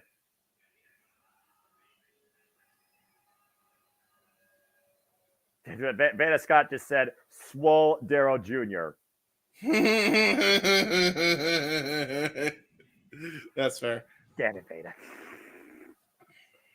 Oh, that's right. Yeah, that's right. That was Darryl Jr. Darryl's the big fat red one. I forgot about that. I'm sorry. So wait, who's the damn leader of this shit? As far as the four of these men, well, War Dogs is led by David Finlay, but I imagine Gabe Kidd's the leader of this team because he's the one that called in the freaking artillery. Gabe Kidd should be the leader, to be honest, because Gabriel Kidd is a lot, more credible. Well, you want to talk about credible? How about this man who was literally saved by Japanese professional wrestling, King of the Bums and our current strong openweight champion with the artillery already, Eddie Kingston. Mm-hmm. I wouldn't expect anything less from this man. Now, who the hell is going to be alongside this goon? Oh, boy. Fellow goons, that's who. Accurate. What? Wait a minute. What? Hold on. What? Well, no stranger to David Finlay, especially TJP, Jeff Cobb. Uh-oh! I talked about the United Empire earlier. Well, the United Empire is here. People associated have been absolutely hated enemies of the War Dogs, teaming up alongside Eddie Kingston tonight to get them some. But who's left? Wait, what? Mm-hmm. I told you it was going to be one of these two. Homicide is here. Oh, uh-oh. Shit. One of the baddest men to ever come out of New York. And he's wearing that Yankees-inspired jersey. A former NWA heavyweight champion. Longtime running mate and friend. Alongside Eddie Kingston tonight. Homicide. Well, oh boy. Shit's about the Outlaws reunite. LAX back in full swing alongside the United Empire, and they're making their way down to the ring. And the War Dogs not wasting any time. And here we go. I don't need to call it, fan. This is literally Chicago. Again, no disqualifications, no countouts, no tags. Anything goes. First pinfall submission. Southern wins this shit. This is not going to last in the ring a lot. I'm telling you. It's Windy City Riot for a reason. We're about to have a full-on riot at this point. Well, I mean, as if it wasn't violent enough, you got Notorious 187 here at ringside. The hell? Keep in mind, though, David Finlay can use that shillelagh. That is all legal. That is a weapon of choice that he can use here. Yeah, and Homicide can use a fork. So Raw Brawl kicking things off here, and this match, by the way, folks, has no time limit. So just to clear up, because we don't have the graphic updated, because they said they were going to announce it at bell time. In the ring for Eddie Kingston's side, United Empire's TJ Perkins and Jeff Cobb. Oh, Lord. Alongside also is Homicide. LAX reunites here tonight. The Outlaws, whatever you want to call them. Alongside Bullet Club War Dogs is the full group of Bullet Club War Dogs. David Finlay, Clark Connors, and there's one other person. Who's that other person, Noah? I'm sorry, I was distracted by this other chaos. Yes, David Finlay, Gabe Kidd, Clark Connors, and Kenta. Kenta, that's right. Not a war dog, but literally no stranger to the Bullet Club. Whoop! Wait, isn't he a part of the House of Torture? So they all no. Kenta is part of the original Bullet Club alongside Chase Owens and Bad Luck Fale. The Rogue Squadron or whatever they're called? Yeah, that squadron. Oh my God. It's all the same shit. It's all Bullet Club at the end of the day, dude. They get that Bullet Club money. Eddie Kingston teaming up against Clark Connors. Machine Gun Chops. Oh! I told you to watch out for the shillelagh. And again, we talked about the mental struggles, of course, that Eddie Kingston faced. That shillelagh lethal weapon, that Red Mist also lethal weapon. David Finlay and TJP picking up hostilities from Battle in the Valley when TJP faced David Finlay one-on-one, and David Finlay won. Can we go ahead. Can we just ask, why would you spray the mist in the air if you were going to run through said mist to then do a suicide dive? TJP, what are you doing? TJP is not here right now. Here right now is the Oswald. The what? The Oswald what? The mythical foreign monster that TJP has become and hybrid whip since Wrestle Kingdom. Okay, hold on. Let me do the Snoop Dogg. Who?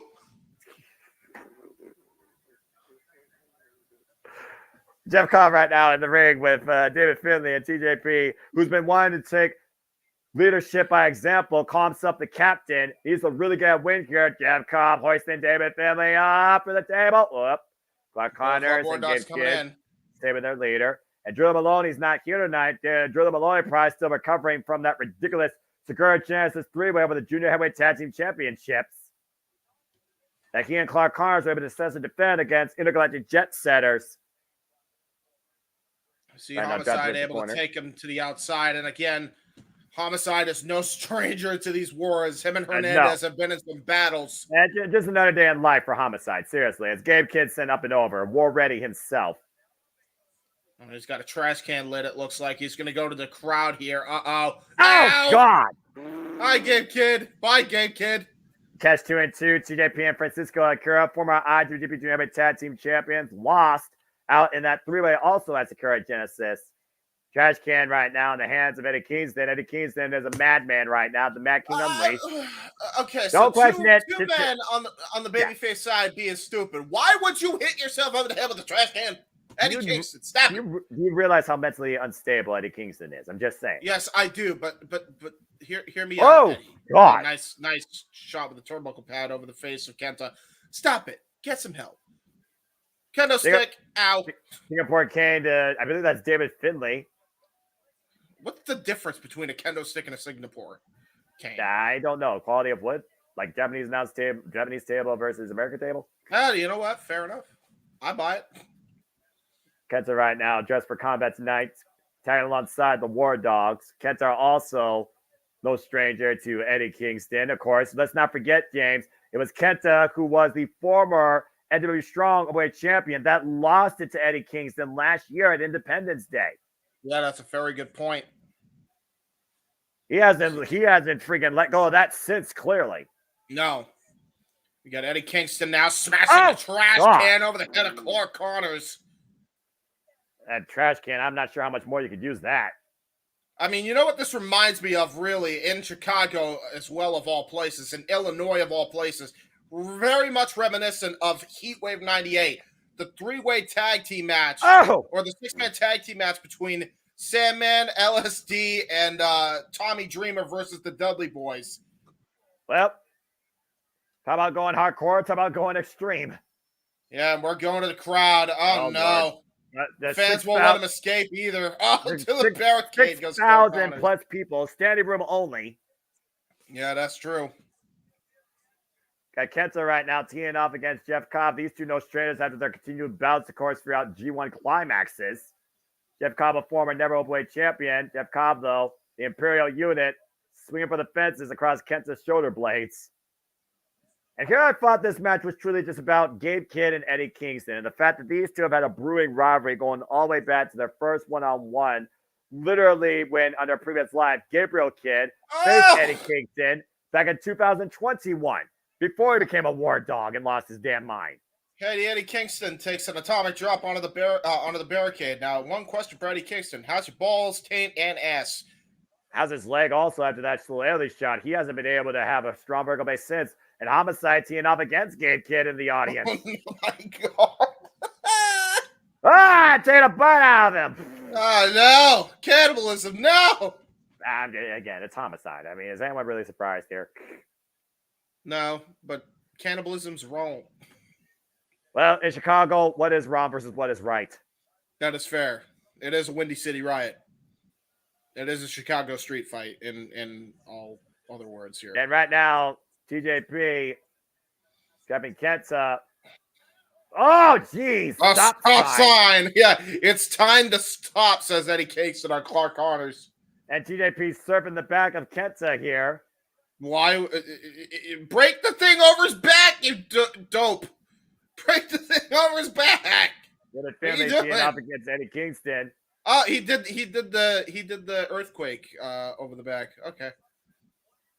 I don't know what's happening here right now. He did the John Tenta hip drop. Got toe hold. Homicide gave Kid up in the oh Lord. That just no. Oh my God. And they are way up there, by the way, folks. So Eddie Kingston and everybody else fighting near ringside or in the ring. Damn! Jesus. Irish Curse backbreaker by David Finley. How appropriate. Well, again, the son of Fit Finley, of course. Talking about doing this for his generation. Generations of savages. If he didn't build it, he will destroy it. David focused now on Eddie Kingston. Of course, our current, as I said, NW Strong Openweight champion. Eddie Kingston has been the strong champion now for 282 days, 12 defenses. When you think about the only title he has left. The Continental Crown. Yeah, that's right. Losing the brand of our World Championship to Mark Briscoe and the Continental Champion, to Kazuchika Okada. And right now, Eddie Kingston trying to choke David Finley out. Again, last time we saw Eddie Kingston in New Japan Pro Wrestling, he was fighting Gabe Kidd down the valley, and it ended in a no count. It ended in a double count out. Yeah, that's accurate. And look at this, man. Oh boy! Kenta, oh, Shibas Criminy! Trash can almost Kenta almost saw his life flash before his eyes. Mark Connors and Eddie Kingston now in the ring. Again, no tags. First pinfall submission, butterfly suplex. Yeah, Eddie Kingston, a master of the butterfly suplex. Again, you talk about his heroes, talk about his discipline, the King's Road style. Jesus. Couldn't even get Homicide over the barricades. Gabe Kidd right now finally. And, you know, again, we talked about it a lot, and Chris Charlton makes a good point every time. Gabe Kidd's worst enemy is Gabe Kidd. He has so much potential, so much that he could bring to New Japan Pro Wrestling. And now he's literally turning his back on everything this company stands on. Literally said, fuck New Japan. And he's willing to take everything from it. Yeah, joined up with Gabriel Kidd, Kenta, and all these other guys in Bullet Club. By the way, I don't think nobody right now has an advantage. This is just literally a melee. It's literally a melee. Melee! Choose your character. Survival. Yeah, I'm about to say, Gabe Kidd, the only one in the ring. if that means anything. And I've seen this guy survive wars with Shigo Takagi and, of course, Hanare. Hanare, of course, still on their deserve get well soon. Uh-oh. Well, and there we go. Now we know the difference between a Singapore cane and a kendo stick. Oh, there you go. Sandy always with the stats and the know-how and the knowledge and the fun takes for all things pro wrestling. Always appreciate you, pal. Homicide. What in the world is this? Out of the corner, Tornado DDT tonight. Clothesline from hell by Gabriel Kidd. Gabe could always cause himself war ready. Honestly, probably the most uncontrollable, combustible element in the War Dogs. Out of the midsection. And now, going for the Whirly Bird special. Oi! He's trying to his own weapon. Terry Funk smiling ear to ear. Oh, my word. Yeah, dude, I would not want to stand up in that. Watch out, referee. Gabe, you're going to make yourself go dizzy. Oh, wait, Jeff Cobb. Oh, God! Oh, my God. That ladder, he's lucky that ladder flew up and not with him. Yeah, no kidding. Clark Connors looking for the spear. Yeah, good luck on the spear against this behemoth. But trying to dominate a return. Clark Connors again, picking up speed, leverage for the ropes, picking up speed again, doesn't hit the clothesline. And spear for Jeff Cobb. There's the spear. That's how you do it. What a gore by the Wild Rhino. 100% proof Clark Connors wiping out Jeff Cobb. And what the hell is that? Oh, no. Barbed wire crown of sorts. Oh, no. Oh, my God. What the hell are you doing? Why would you do this? You have it near your eyes, you dumb fuck. No! No! Why would you do that? Barbed wire assisted headbutt to TJP by Clark Connors. Why? He doesn't give a fuck. You know about the War Dogs. They don't give a fuck. Oh, and a miss! Blinding red blood miss in the eyes of Clark Connors. Oh, no. Oh, no. Oh. Oh, man. Ugly, clean face wash with barbed wire assistant. Courtesy of TJP. He's clearly scraping and rigging that barbed wire across the mouth and face of Clark Connors. Well, TJP is definitely different. A homicide now. Back inside the ring. Back up right. That barbed wire, by the way, still trapped in. Oh, fuck. Oh, no. Should I say, oh, fork? Oh, no. The fork is coming to play. No. And it's teeing up, and he's literally carving out the head of Clark Connors with that fork barbed wire assist. Now, Kenta, Kenta might get a taste of that fork as well. Whoa, spinning back fist. Great spinning back fist. Irish whip reversal. Irish whip by Kenta, the TJP in the corner. Single leg kick. Got TJP. Now Kenta picking a target. Hesitation. Drop Kenta. Homicide. Yeah, we definitely got the old Kenta back. Oh my God. That elevation and the distance on that. Wiping out Homicide and TJP in respective corners, quite literally. And Kenta right now perching TJP on the top rope. Last time we saw Kenta, he and Chase Owens were former IWGP Heavyweight Tag Team Champions before losing them to Bishamon.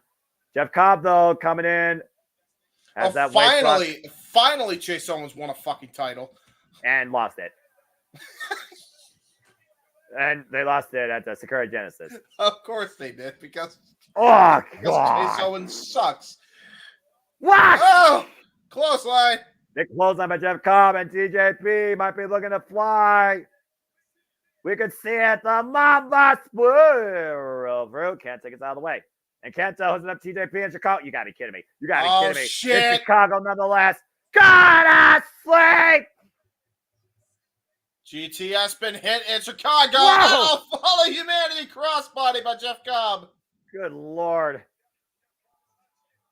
Last December, Jeff Cobb in a Singapore game by David Finley, now teeing off against the Imperial unit. And Jeff Cobb going to face first in the barbed wire steel chair. set up that barbed steel chair ages ago. Uh-oh. Uh-oh. There's a kick to the mid. There's a Ow, kick to the ow, grapefruit. ow, ow, ow. This is long overdue for David Finlay. Let's be honest here. Eddie Yes, it Kingston is. just literally losing his damn mind, and I love it. Why break the head? Don't break the kendo stick. Oh, now look what we're down to. Eddie Kingston and Gabe Kidd, how it all started. The ones that are looking to finish what they started going all the way back to 2021. That escalated in January this year. Oh, both these men Jesus. just teeing off. Knife and shots. Oh! He biting the forehead of Eddie Kingston. Freaking savage nature of the War Dog.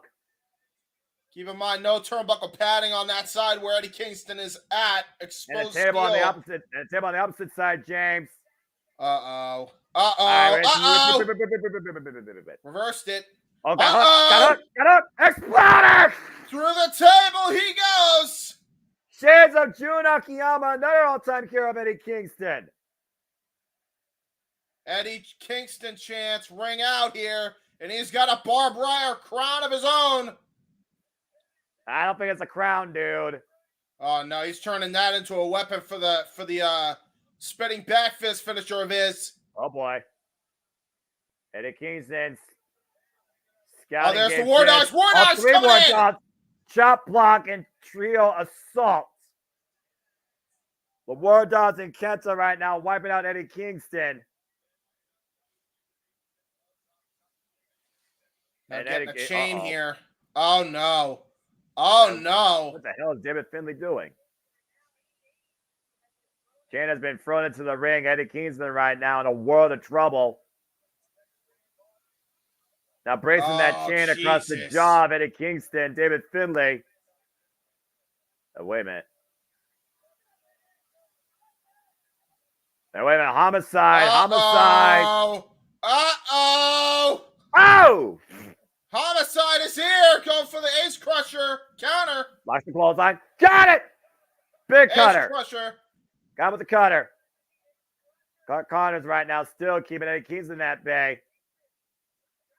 Trapped in the corner with Kenta and Clark Connors. Oh, gonna go for the Cobb Killer. Cobb Killer incoming. Can he get on Gabe Kidd though? Looking to hook him up. Could we see it? Oh, that's Shillelagh. Shillelagh over the head of Homicide. And David Finlay feeding Homicide Gabe Kidd. Oh no. Oh boy. Uh-oh. Pile driver. Oh my God. In front of Kingston. Gabe Kidd with the cover. And he wins.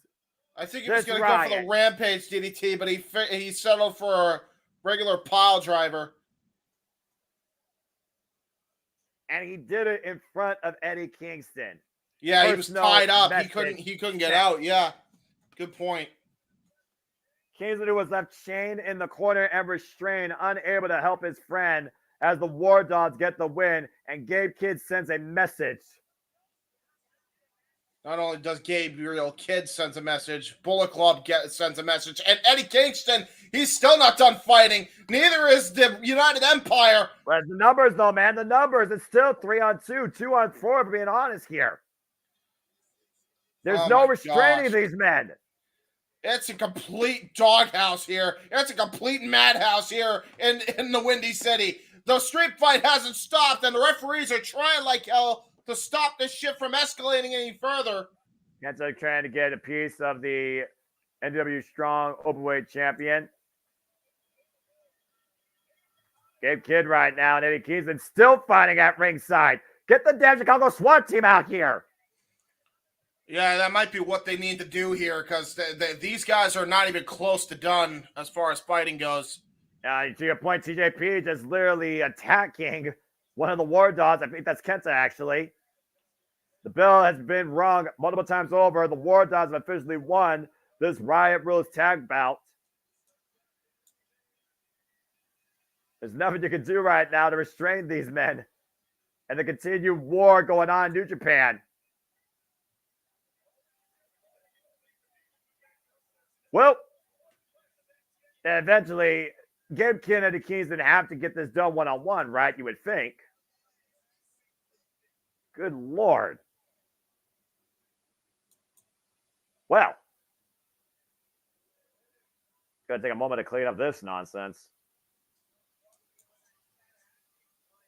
Tanahashi, the president of Japan Pro Wrestling, you got a hell of a problem on your hands, bro. Yeah, man, and like trying to keep everybody separated. Like at this point, you may need the security at this point, even more security than you already have. What? Wait a minute. Eddie Kingston with a mic. Oh my! Gabe, you fucking twat, he said. You can say it on the internet?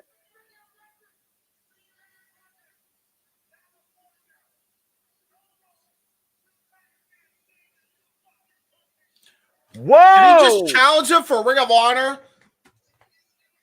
No ropes, last man standing. Oh, Jesus, man.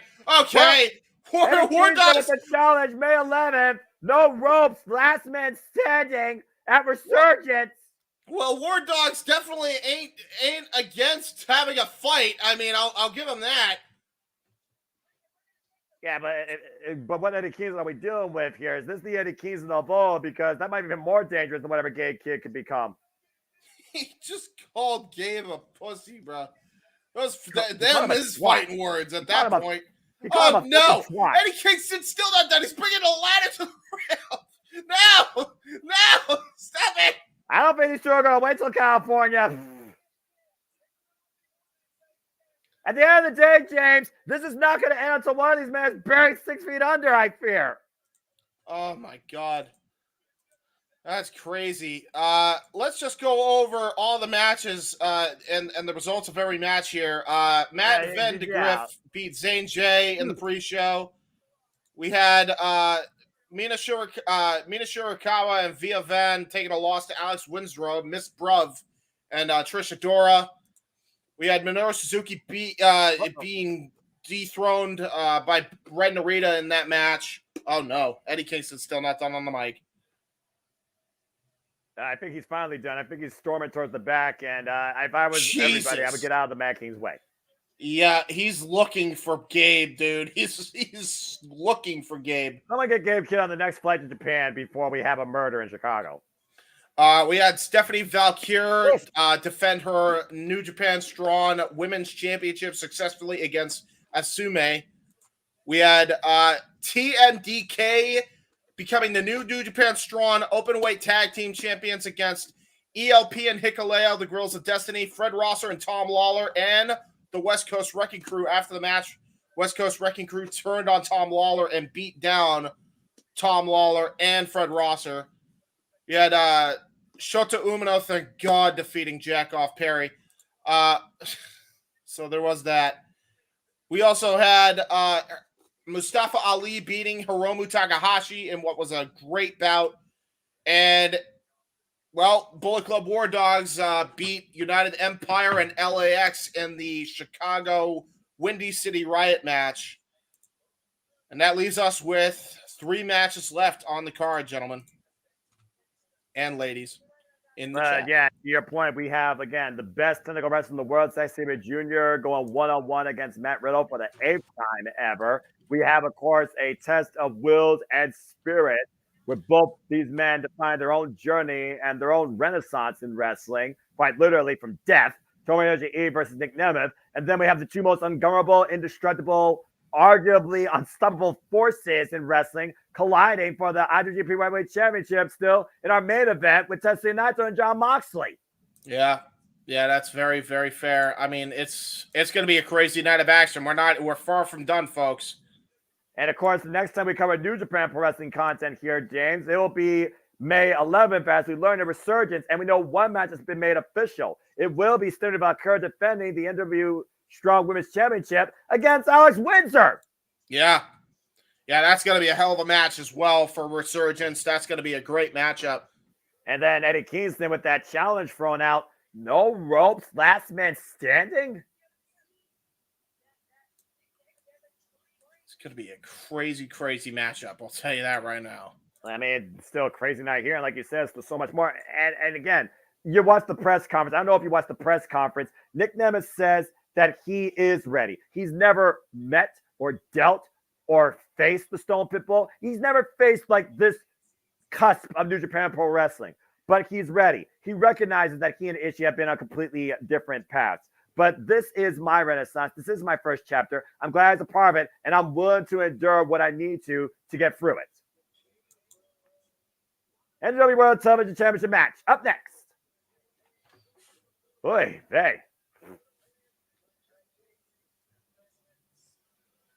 And of course, as we know, the original Bro made his intentions known, challenging the president and the second ever NJPW World Television Champion Hiroshi Tanahashi during the New Beginning tour. And it was during the New Beginning that he got the best of him.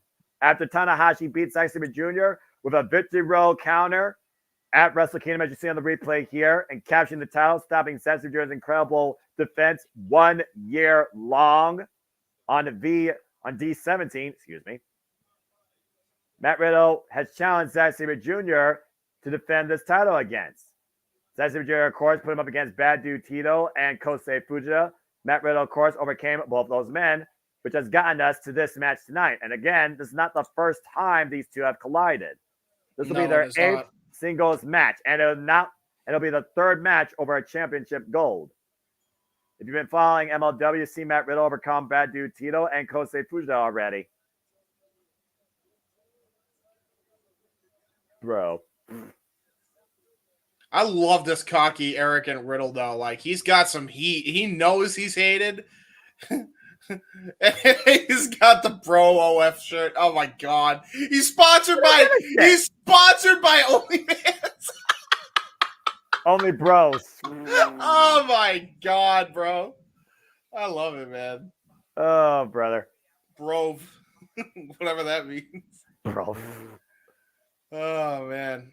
All right, 15 minutes on the clock, as you know, James. If it goes to the time of that draw, champion retains. We've seen Zack Sabre Jr. beat people within 15 minutes. We've seen him also fail to beat people within 15 minutes. Zack Sabre Jr., Matt Riddle, NJPW World Television Championship. And it's I'll now. be right back as the entrances go so I can refresh on a drinky. That's fine. I'm always good to hear this fame. Young Bucks! Oh, good Lord. This show's been awesome. People at the ringside apparently seem to be a fan of the man with the bloody takas himself. Trained by the likes, of course, of Minoru Suzuki and Billy Robinson as well. The winningest champion last year and arguably in a long damn time consistently in New Japan Pro Wrestling. Leader of TMDK, the frontman, Zack Sabre Jr. Again, he held that title and inaugurally won it last year at Wrestle Kingdom against Mandarita and went 16 defenses, including but not limited to the likes of Jeff Cobb, Speedball Mike Bailey, arguably his toughest opponent during his run. A who's who of legends like Yuji Nagata, Filthy Tom Lawler, just to name you a couple.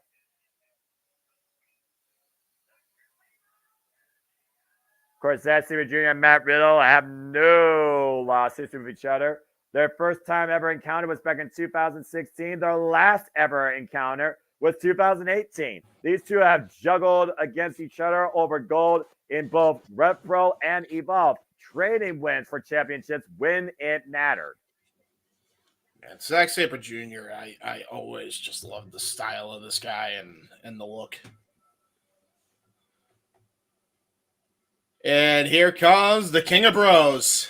The Super King Bro of Bros. Keep in mind, he's a double champion as well. He won the MLW Middleweight Championship as well. So he is walking in here as a W champion here. With all the moxie possible. And again, so far, 2 defenses underneath his run. Now the 3rd NJPW World Television Champion. Yeah, both individuals. Both individuals representing SPLX as well. So this is definitely something that SPLX brand is very happy to see this matchup. I'll tell you that right now. It's a brand that's defined by suplex and grappling. Yes, you know what I mean. Yeah, that one. Of course. Yes. I always call it XPLX because that's not how you spell suplex. So Well, yeah, but the short range notation like on a license plate. Matt Riddle, the king of bros. S-plex, who knows?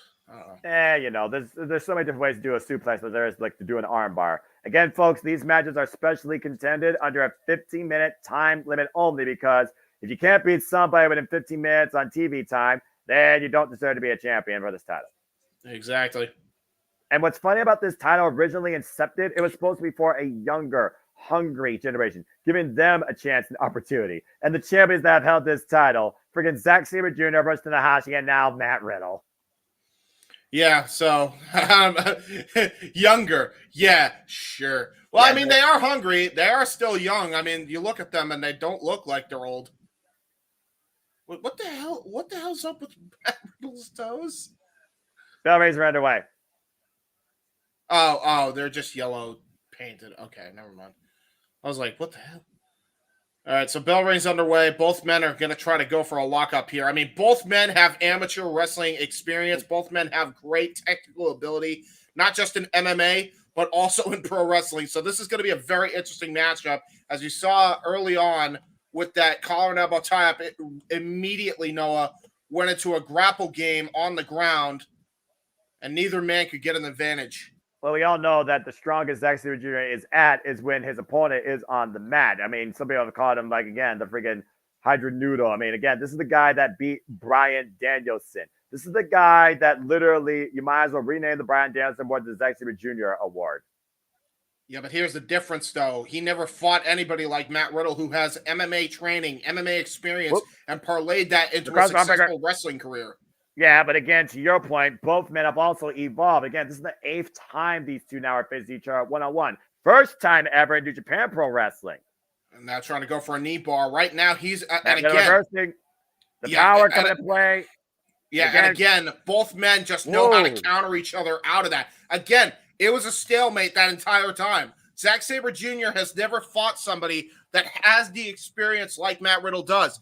And we're talking experience where Matt Riddle has wrestled with the likes of people like Pete Dunne, alongside the likes of Pete Dunne and Randy Orton. He knows exactly what to do to get out of those situations. Not to mention his MMA background and his time in the Ultimate Fighter has absolutely trained him to get out of those type of submission holds. But again, Zack Sabre Jr., he's redefined what Tekka is, what British strong style is, what strong style is. Long live Sabres. Let's not forget, one of the most personified Rev Pro British heavyweight champions, former British Rev Pro heavyweight champion, might I add, even won that title at Wrestle Kingdom. So again, both these men are literally tip for tap, move for move, experience value versus experience value when it comes to the grappling game. It's just a matter of who is involved better. Oh my God.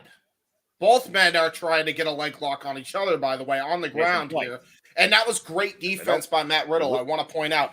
Zack Sabre Jr. is not used to somebody having an answer for all of his submissions. He's not used to that. Matt Riddle is able to have an answer for every single one that he's put him in so far because his defensive game during his time in MMA, that came into play there. That's exactly why he was able to get out of those submissions. Whoop! Went for the PK. Dr. Nathan. Again, right now, both men still going to the grapple game. There's a push off. Went for the PK again. Tip tap, move for move, counter for counter. Awareness for awareness.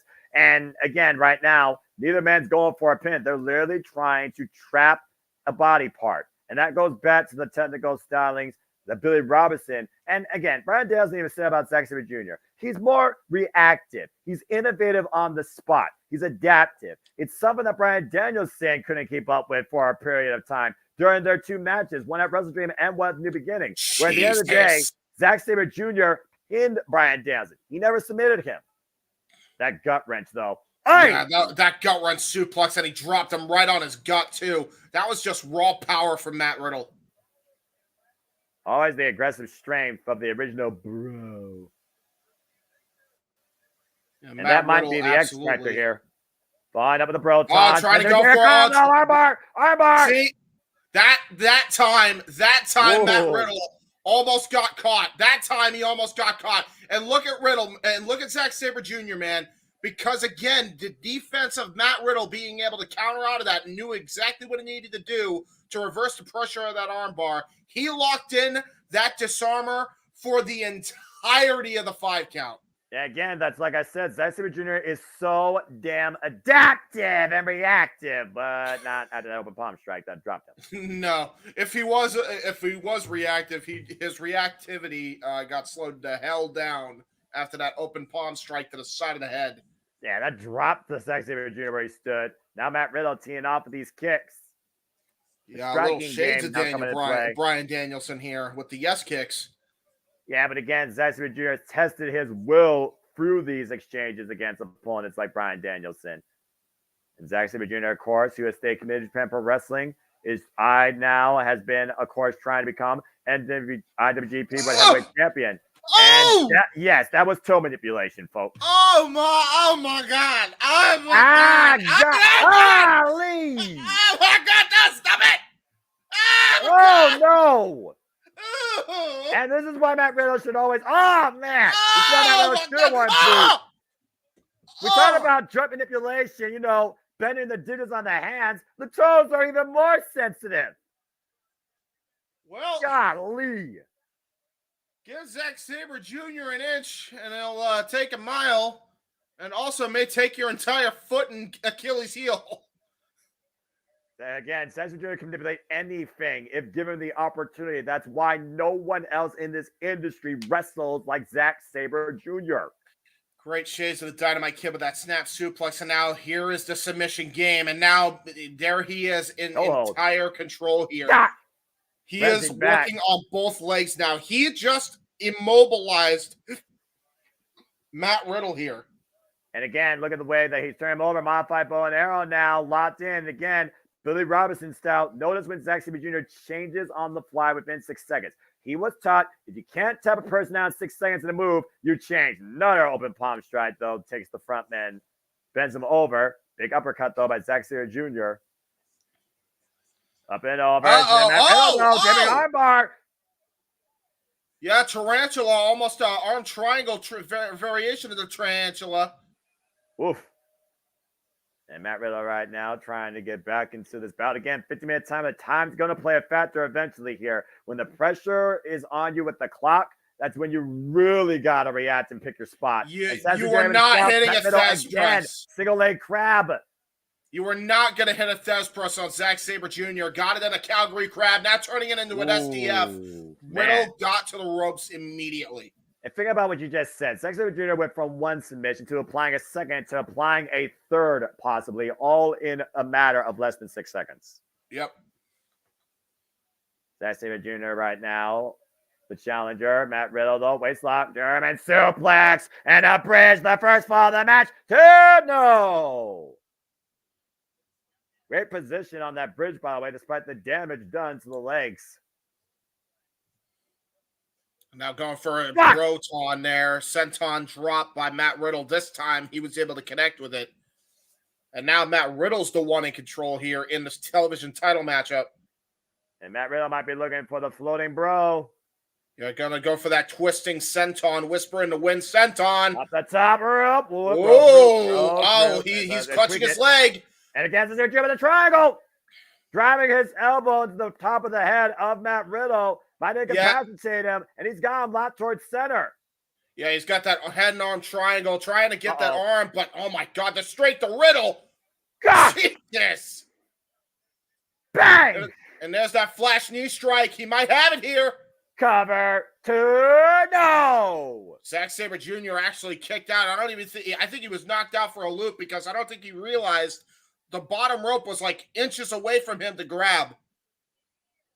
Now, Matt Riddle feels like he's firmly in control of this match. Again, champion's advantage. If the time limit goes to the 15 minutes, Matt Riddle will retain. And Matt Riddle right now just basking in his own glory. Again, teeing up against Zack Sabre Jr. in the corner. Again, you still see him favoring, though, the legs and the feet. All that damage done earlier. Follows up with the forearm smash. Opposite side. Zack Sabre Jr. Just get out of the way. Scouting it out of the corner. Tornado. DDT. Roll through. Hooks him. Triangle again. Yeah, brilliant maneuvering by Zack Sabre Jr. Tornado DDT into the guillotine choke. brilliant submission wrestling. This is exactly what I always criticize Marina Shafir for. Zack Sabre Jr. is the Dean Malenko of the new generation. He's able to take a move as simple as a tornado DDT and transfer it into a submission. But Matt Riddle able to get out of that predicament, trying to go for a suplex. But now, again, Zack Sabre Jr. able to transfer that into a sleeper hold. And Matt Riddle countered that and trying to go for an armbar. Again, we talked about before, nobody wrestles in the world like Zack Sabre Jr. and his adaptive nature. He finds a moment, he finds a body part, he traps it, he grabs it, he stretches it, he'll try and snap it. And immediately trying to get the cross arm breaker in. And the fingers again, and forces the extension. Matt Riddle able to counter, though. Just impressive awareness by Matt Riddle. And now just trying to break down Zack Sabre Jr. Trying to go give him his arm and again. Triangle. You're not going to be able to do that against Zack Sabre Jr. You can't give Zack Sabre Jr. more than 2 seconds with a body part, or he will get you. Oh, the driver! 2-2 champion, no! Zack Sabre Jr. pulling one out of his mentor's playbook, Taka Michinoku, from his time in Suzuki-gun, still was not able to get the Duke, though. Sudden Zack driver passed up to him by Taka. Brilliantly called, James. I know my history. I'm not completely stupid. Again, we're at the I don't know if we have a call yet, but we gotta get close to the 10-minute call at this point. This will be the longest match so far that Matt Riddle's been in since he's been champion. PK denied, picks the angle, Matt Riddle rolls through, deep single leg crab in. Yeah, deep seated on that one as well. Oh my God. Then Zack Sabre Jr. again. I can't tell last time I ever saw this man tap out or pass out. That's a very good point. Again, very close to the ropes. Matt Riddle, though, he bringing more of his body weight, applying even more pressure on that single leg. Almost 90 degrees, and he knew the awareness. Now transitioning the waist up, might be looking for a German suplex bridge. Pele kick to the left arm, though, by Zack Sabre Jr. Yeah, brilliant Pele kick, but again, German suplex! God damn, he just dropped him on his head! And once again, Sam up for the floating bro. Twisting him in air, there's the senton drop! And the cover, hook of the far leg to retain. No! Wow. And look at the eyes of Matt Riddle. They tell the story. I mean, at this point, if you're Matt Riddle, you go to the outside, you try to delay that count and see if you can get a win on technicality and retain the title via draw. Did you think Matt Riddle wants that, though? I think there's a reason why Matt Riddle picks Zack Sabre Jr. He's out to prove a point. I'm not saying he wants that. I'm saying that's a smart decision. Teeing up again, those kicks to the chest. Zack Sabre Jr. got to be out on his feet. You see the, oh, God. Jaw gas wide open. Strikes. Then over that kick. And again, not yet. 3 minutes left. 3 minutes left. 3 minutes left. There's only 3 minutes left in this contest. Ooh, and now here we go. The striking exchange. Oh, okay. Now we're going to turn up the intensity. That clock just wake up Zack Sabre Jr. Let's not forget we did this people on my bill with 5 seconds left in the chain. God. Oh, my God. He caught his leg, and Matt Riddle still hit him with a flashing knee strike. Ripcord knee. It's going to be done here. I think Matt Riddle may have it. Going to go for the tombstone pile driver here. Oh, boy. Bro Stone. Oh, Zack Sabre Jr. from down that door. Oh, he got it. He got the pin. No. Oh, my God. How did Riddle get out of that? Oh. What a kick. 2 minutes. 2 minutes remaining. A flash strike again by Matt Riddle. Again. Zack Sabre Jr. in trouble. Count it again. Great counter. The crucifix. Turn. He got it. He got it. Zack Sabre Jr. won. Got him. Zack Sabre Jr. did it.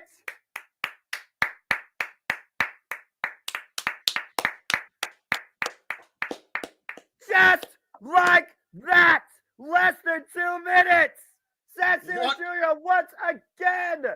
NJPW World Television Champion. What a match that was. Bloody Techers, bro. Bloody Techers. You can never, ever count out Zack Sabre Jr., period. Well, Riddle's not exactly too happy about it. He's not even going to give the respect to Zack Sabre Jr. that I personally think he earned. But Matt Riddle doesn't seem to give a shit. And again, Zack Sabre Jr. proves how much he can beat a man within 15 minutes when it matters the most. Two-time NJPW World Television Champion. Congratulations to the frontman of TMDK. Hey, look for a microphone. Oh my God, man, that was awesome! What a match! Long live Sabreism. War, man. Long live Sabreism. That's all I gotta say. Sabre's about to speak. What's up, mates? Cheeky dickhead. Are you having a lovely time? Whew.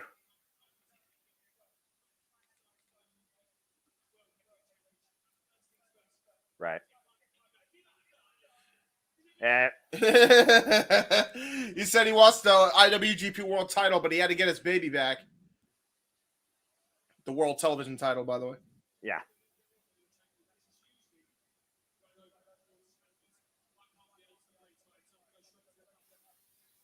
He's going to go straight to the pub. That's fair.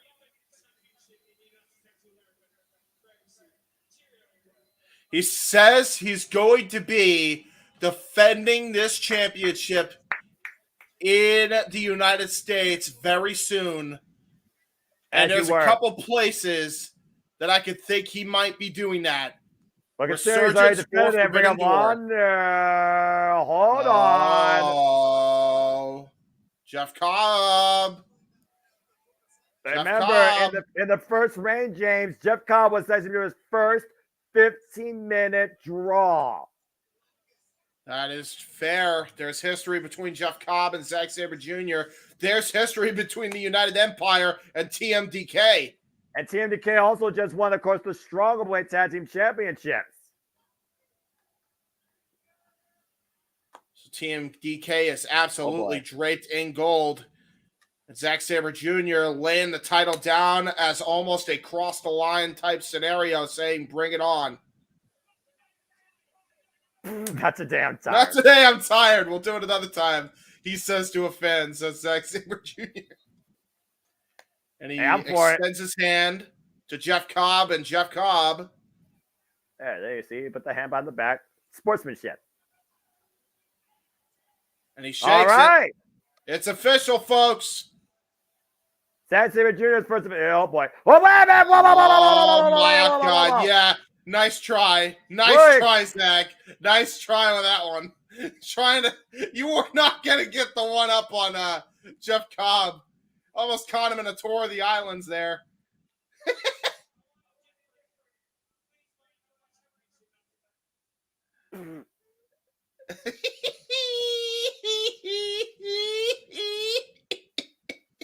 What a gentleman. Promise the match. Pretty please. Pretty please.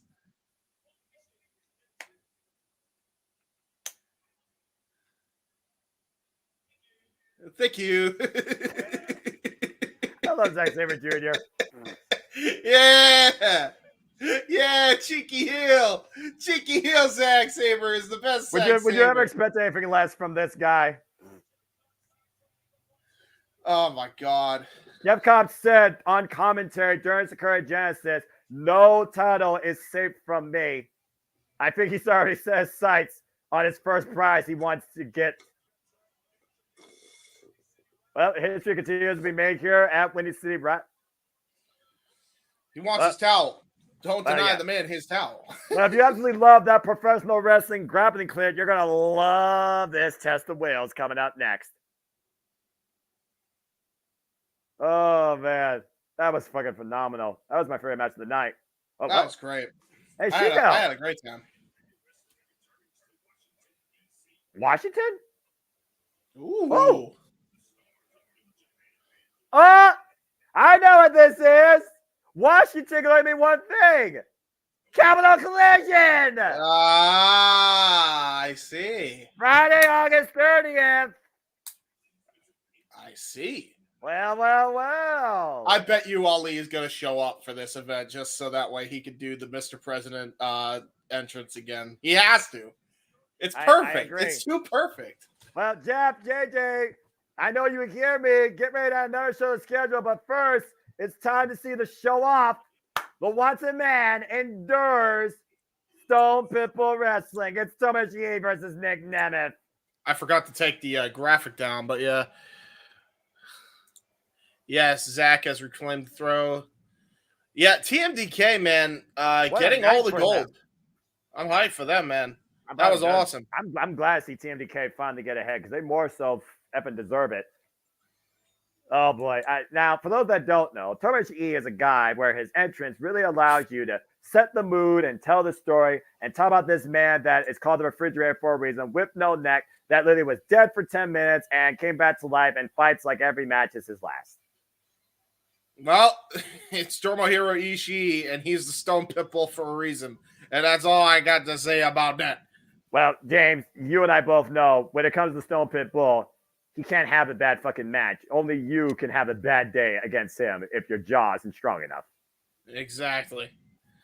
Tomohiro Ishii, a former 6-time never overweight champion, a combined 514 days of that title, former 2-time Rev Pro British heavyweight champion, former Ring of Honor World Television Champion, and of course, part of the greatest trio in 6-man overweight history with Bishamon, where they held the 6-man overweight gold for 454 days. This veteran of the game at 48 years of age, 27 years of wrestling experience, has carved his own way for New Japan Pro Wrestling, testing his will, his grit, and his strong spirit.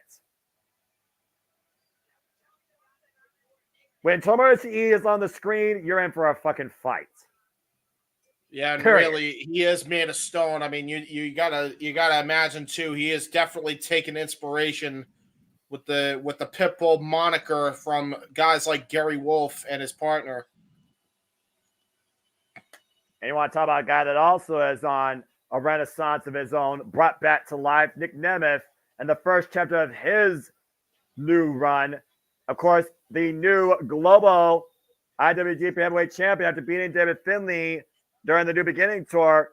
Nick Nemeth says he's ready, but he's never endured anything, nor have you truly tested yourself in New Japan Pro Wrestling until you face the Stone Pitbull Tomohiro Ishii. He talked about how much he loved professional wrestling. It drives him. It goes through him. It caused him to be the man he is today, where he wants to give everything possible to it. There's no telling how far these two are willing to give up, not of themselves, but of each other, just to have the 3 counts. Yeah, Nick Nemeth survived the Stone Pitbull? That's the question. Well, here's the thing. If anybody could actually survive the Stone Pitbull, Nick Nemeth proved he absolutely can. It's not too long after he just got a tremendous victory against Speedball Mike Bailey at GCW Bloodsport, showing off his amateur wrestling credentials. If he can stick and move against a guy like Tomohiro Ishii and take him down to the ground and keep him grounded, that's definitely where he's going to shine here. Nick Nemeth, of course, has the zigzag, now known as Danger Zone. Tomohiro Ishii, of course, uses a vertical drop brain buster. Yeah, both men have moves that target the head. Bell rings were underway. Nick Nemeth versus Tomohiro Ishii. Originally, Nick Nemeth was going to defend his Global Heavyweight Championship against the Ace-versus Tanahashi. He still wants to do that, but that's been delayed because Tanahashi's injured. So instead, he's got a date now with the Stone Pitbull. I'm not sure necessarily that's a better substitute. No. And you see right now the waistline. Of course, the amateur background. Let's not just idle about Nick Nemeth. Of course, Kent State All-Star, undefeated. And that puts in everything he can every day into this business. Yeah, Nick Nemeth absolutely showing why he's one of the best, not only pro wrestlers in the world, but one of the best amateur wrestlers in the game.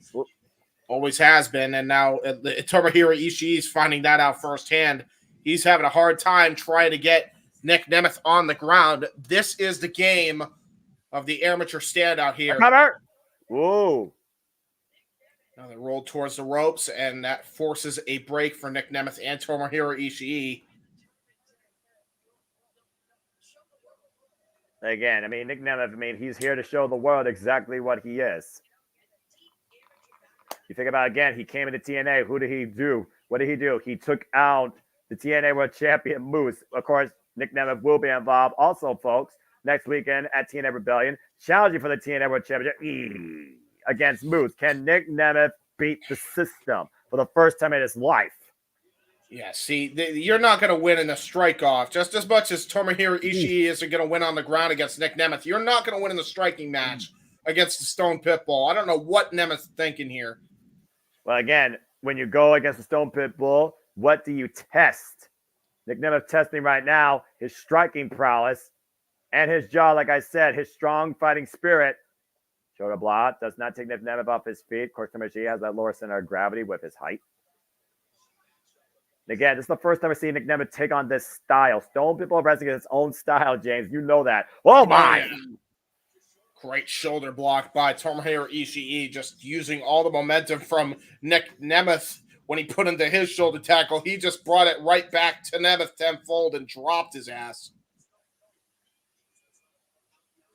Of course, Tomohiro Ishii, he thrives and adopts off pain. There's a reason why he wears that brace on his right arm, to make those chops more lethal and those lariats with his right arm more impactful. Yep. Given 10 shots, he'll knock you down in 1. We've seen the wars Ishii has endured with the likes of Shingo Takagi, with the likes of Hanare, with the likes of Minoru Suzuki. Yep. One man right now back in professional wrestling, doing it all on his own. Of course, we've seen how far Nick Nemeth has been willing to give against the likes of Steve Macklin. Nemeth back down on the canvas. Ishii bringing Nick Nemeth back up to his feet. Oh, man! Stone drop, vertical suplex. Float over, hook of the leg, cover, and 2 count. And now this is Tomohiro Ishii's game because, again, the striking ability is where it favors Tomohiro Ishii. And as a result, he has worn down the most wanted man in pro wrestling, Nick Nemeth. But you also know, James, how much Ishii likes to test his opponents, to bring their absolute best. Prove to me how bad you want. Nice drop kick. There's that drop kick right on the button, too. That just stunned the Stone Pitbull for a moment, and that gives Nick Nemeth some breathing room here. Tomohiro Ishii, trained by the likes of 2 of the all-time greats in Tenryu and Riki Choshu, Mr. G1 Climax himself. Net breaker. And Nick Nemeth might be looking for those elbows. Nemeth in the driver's seat.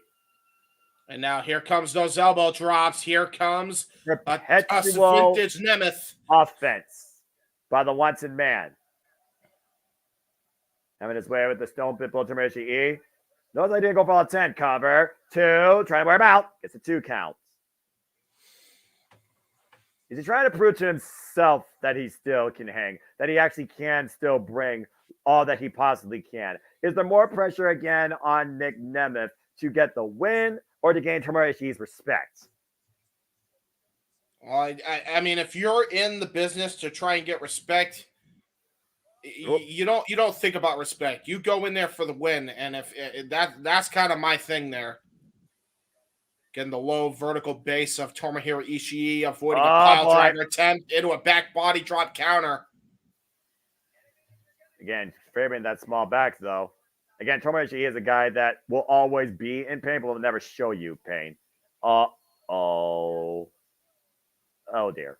James, Stone Pitbull engaged. Yeah, you just hit the on switch. Oh, boy. Nick Nemeth right now just trying to tee off against Tomohiro Ishii, who's not even moving. Oh, God! Jesus almighty Christ. And now he's showing pain, but only when Nemeth has been floored. That's what's called channeling, folks. That's what the Stone Pitbull does. And that's when he's at his most dangerous. Ask Eddie Kingston.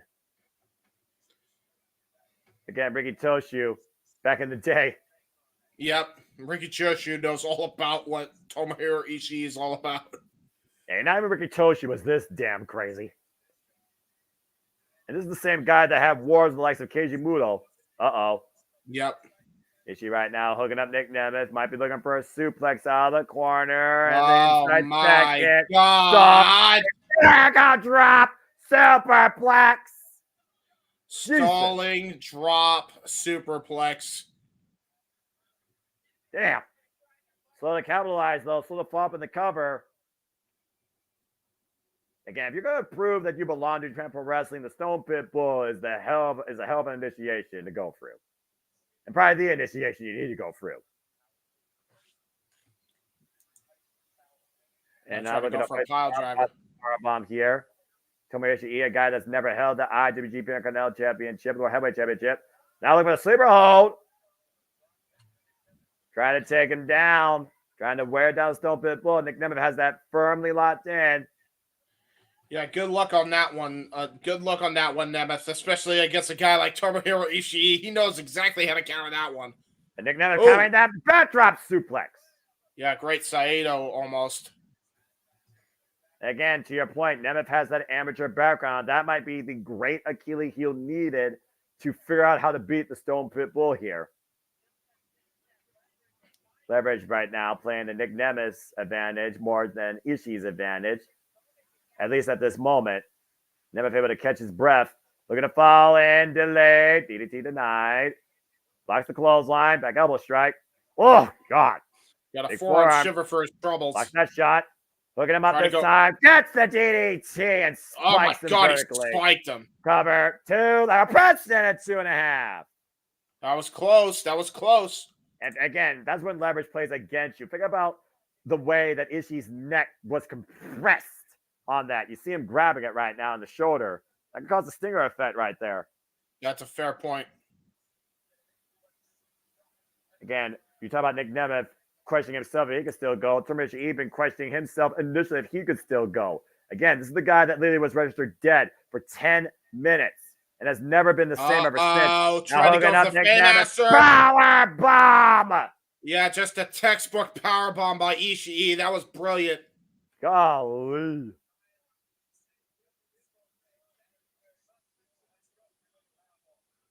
That's a turning point here right now. And Nick and Tomoyoshi Ii just trying to will himself back in this fight the only way he knows how. Yeah, you can tell that. Watch out, referee looking to follow up. The clothesline, neck tucks underneath. Oh, God, a headbutt and a finisher. Jesus, spiked him again. High stack 2, no. That was brilliant that time by Ishii because he actually put his arm, he put his hand, his wrist over his head so he could kick out easier. That's exactly what saved his ass there.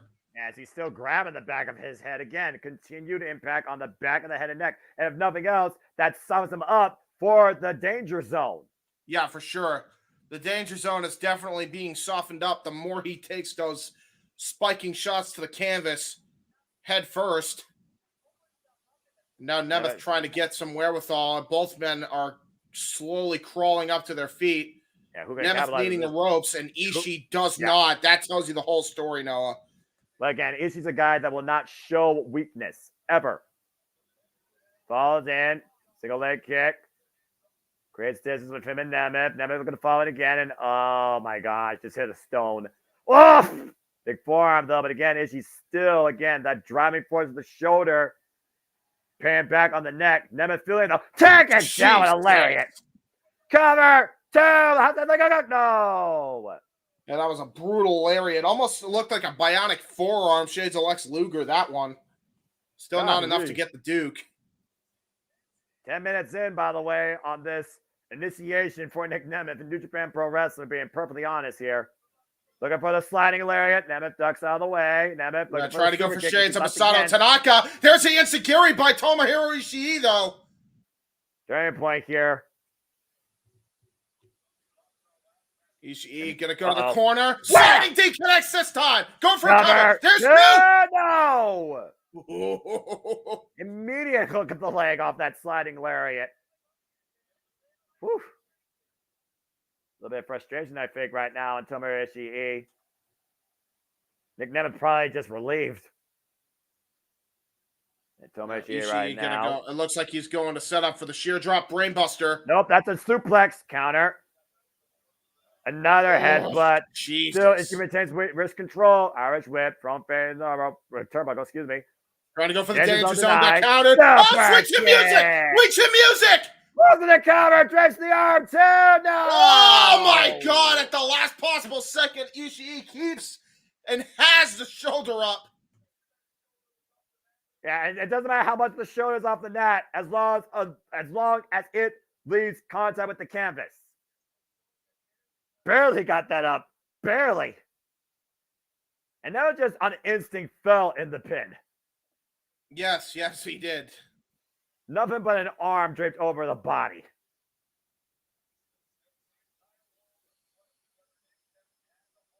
We talked about, again, is Nick Nemeth just somebody that couldn't make it in WWE and is looking to remind us exactly who he originally is before he started entertainment. German suplex. Deadlift. Is he back on his feet? Again, it's so much harder to keep the Stone Pitbull down. Oh! Danger zone by Ishii! Zone! What? The Stone Pitbull are going to follow up. Pop and cover! It's done! Bingo! Cover! 2! Whoa, on 1 count! Oh, man, you just pissed off Nemeth. You just pissed off the most wanted man in wrestling. It's a super kid drop. Yeah, sweet chin music. Oh my God. 1 count. 1 count. Oh my God, folks. Both men are trying to show they both have this fighting spirit. This is what New Japan Pro Wrestling is all about. This is what fighting spirit is. This is the demonstration of wills. This is the strongest test. This is where you prove you belong and you deserve to be on the cerulean blue. And that Lion Mart logo. Take a look at this, by the way, from earlier. That's really when things changed for both Nick Nemeth and Ishii. Yeah, and that's just been back and forth. Yeah. Back and forth contact on the neck and head since, respectfully. Both men climb middle of the ring. Both men refuse to leave their feet. Oh, a headbutt by Ishii. And a headbutt by Nemeth. Both men in the middle. Both men headbutt. Whoa, rocket headbutt. Cover. 2 by Ishii. No. Was not able to get the full leverage on that pin. Nemeth was able to shoot the shoulder up. Shades of Kokeshi right there with the rocket headbutt. Yeah, great call, Noah. Shout out to Tamaki Homa. Ishii slapping himself back into this fight.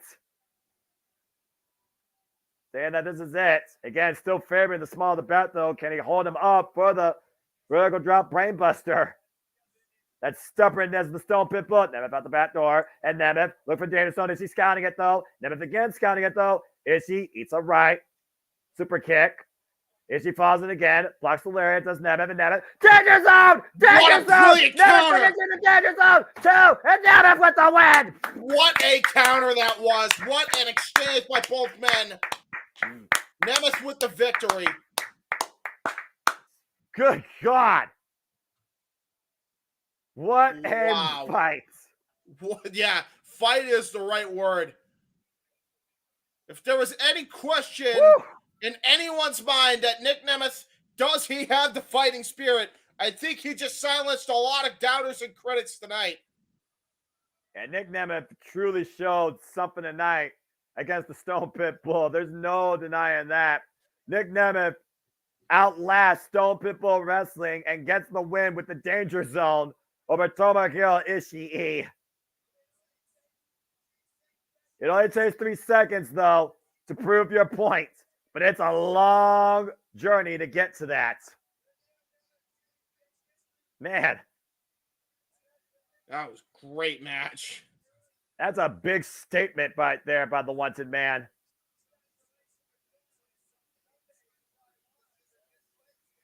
Again, Tomohiro Ishii is a guy that will never show you weakness, that will never show you pain.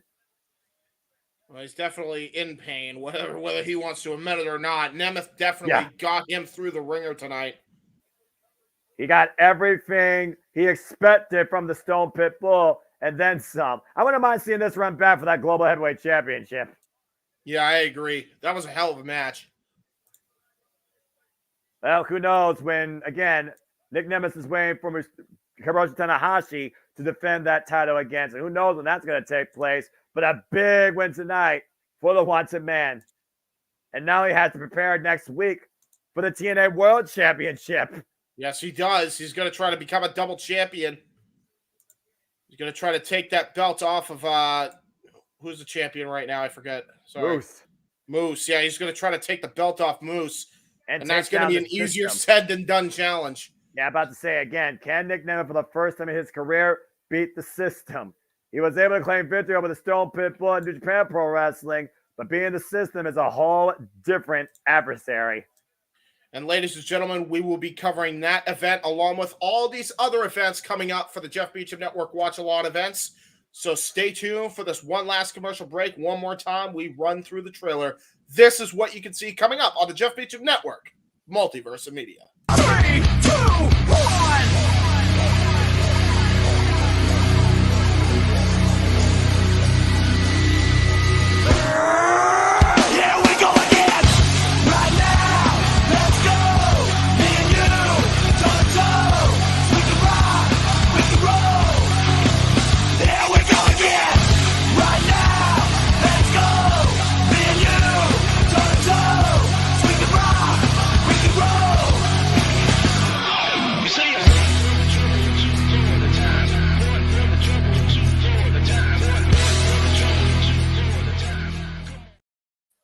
All the wrestling, all the wrestling, all the wrestling, all the wrestling, all the professional wrestling. Damn it! And so much more to add to it, especially now we know Capital Collision will, of course, be on August 30th. We have Resurgence on May 11th. It looks like NJPW is picking up the pay-per-view schedule this year, and I'm all for it. Amen to that. But that being said, who will continue to be the face of New Japan Pro Wrestling with the richest prize? Will it be Tetsuya Naito or Jon Moxley? Two ungovernable, indestructible, arguably unstoppable forces right now in professional wrestling collide for the IWGP World Championship as it's main event time here at Windy City Riot. This is going to be a whole different form of warfare. And as we said, ladies and gentlemen, we already had the last two matches just happen. We ran down the rest of the card earlier and who won and who lost. Matt Riddle defeated by Zack Sabre Jr. to become the New Japan Television Champion. And Nick Nemeth defeating Tomohiro Ishii non-title bout to win against the Stone Pitbull. Now he goes into TNA and tries to get the belt off of Moose and away from the system. But tonight it's about Jon Moxley and Tetsuya Naito. Oh, boy. Again, how do you overcome an ungovernable one when you are ungovernable yourself? As we're looking back at this video package, how Tetsuya Naito, of course, is still the IWGP Heavyweight Champion after overcoming his own staple mate in Yota Tsuji at Sakura Genesis. As Naito says, he's very excited for this rematch. But again, Jon Moxley's been WWE Champion, AEW Champion, IWGP United States Champion, GCW Heavyweight Champion. It almost feels like this was meant to be for him. 5 years in waiting, in planning, in thinking, in scoping. Tonight in Chicago, does the Death Rider bring a paradigm shift to New Japan Pro Wrestling? Time to find out. It'd be the one championship that Jon Moxley has not held since his excursion away from WWE. Oh, boy. And, of course, last time we saw the Death Rider here in Chicago, it was Fatal 4-Way action where he wasn't pinned but got screwed at the IWGP United States Championship. Prior to that, he beat Will Ospreay. This is going to be a war of a whole different sort. If you saw that press conference, I could just see the boiling underneath Jon Moxley. And here comes the Death Rider. The boogeyman of New Japan Pro Wrestling himself and the former two-time IWGP United States Champion, Jon Moxley, is back. Ladies and gentlemen, think of the history of championships that this man has won in his career. CCW World Champion. NXT Tag Team Champion, I believe. Could be wrong. No, not NXT. No, yeah, okay, that's fair. He was the United States champion, but he was a Raw Tag Team champion eventually alongside Tyler Black, aka Seth freaking Rollins. But continue. Yep. Intercontinental champion, United States champion, Raw Tag Team champion, WWE World Champion. And of course, in AEW, International Champion, and a three-time AEW World Champion. But here in NJPW, literally within less than a few months, he beat Juice Robinson and won the IWGP United States Championship, a title he's held twice. We're looking at two arguably indestructible entities, James, going to war against each other here for the richest prize in New Japan Pro Wrestling. You know, Jon Moxley is like a bat out of hell for sure. Jon Moxley is absolutely ready to go. He's in it for war. Blackpool Combat Club style. And of course, Blackpool Combat Club, forged in combat, the real as it gets. Lovers, disciplinaries, proprietors of all forms professional wrestling. Let's not forget also that Jon Moxley's coming off a win in Arena, Mexico, alongside Blackpool Combat Club recently at CMLL. Which means that Jon Moxley in every continent has gotten a win somewhere, with the exception of Antarctica, because fuck Antarctica. Nobody wins there. And here comes the incredible leader of Los Economics de Japón, formerly the Stardust Genius, our current IWGP World Heavyweight Champion, the 8th IWGP World Heavyweight Champion. 2 defenses in after being Sonata and Yota Tsuji. 99 days so far. No tranquilo, I expect tonight. But there's only one, Tetsuya Naito. Again, Jon Moxley beat Tetsuya Naito back in 2019 in the G1 Climax, July 28th. That bout went for 16 minutes. Naito has not forgotten it since. Oh, boy. Man, Tetsuya Naito dripped out like crazy. Would you expect anything less from this dude? No.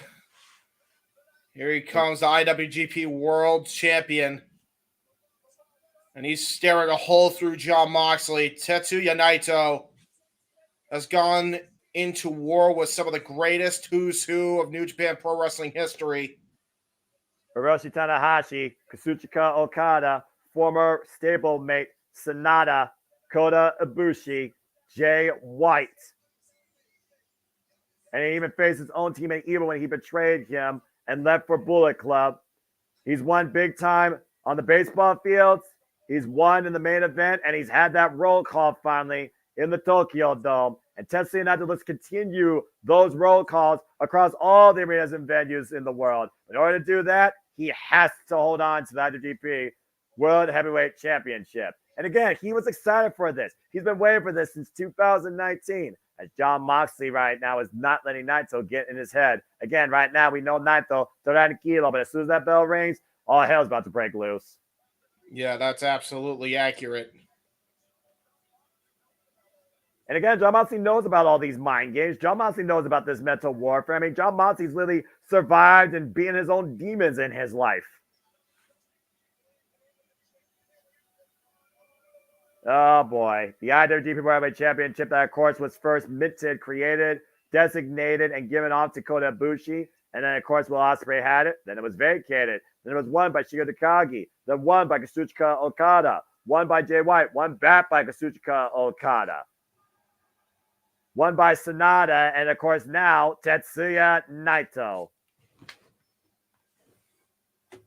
Naito, who, of course, was the first ever IWGP Intercontinental and IWGP World Champion, getting that moment at Wrestle Kingdom 14. Yeah, united both championships to essentially be the first unofficial IWGP World Heavyweight Championship, which is now that championship he currently holds. Yeah, and the fact that he actually holds it and doesn't right now desecrate it versus what he done originally, the IWGP Intercontinental Championship so far, speaks to the value that Tetsuya Naito sees not only in New Japan Pro Wrestling, but in that title.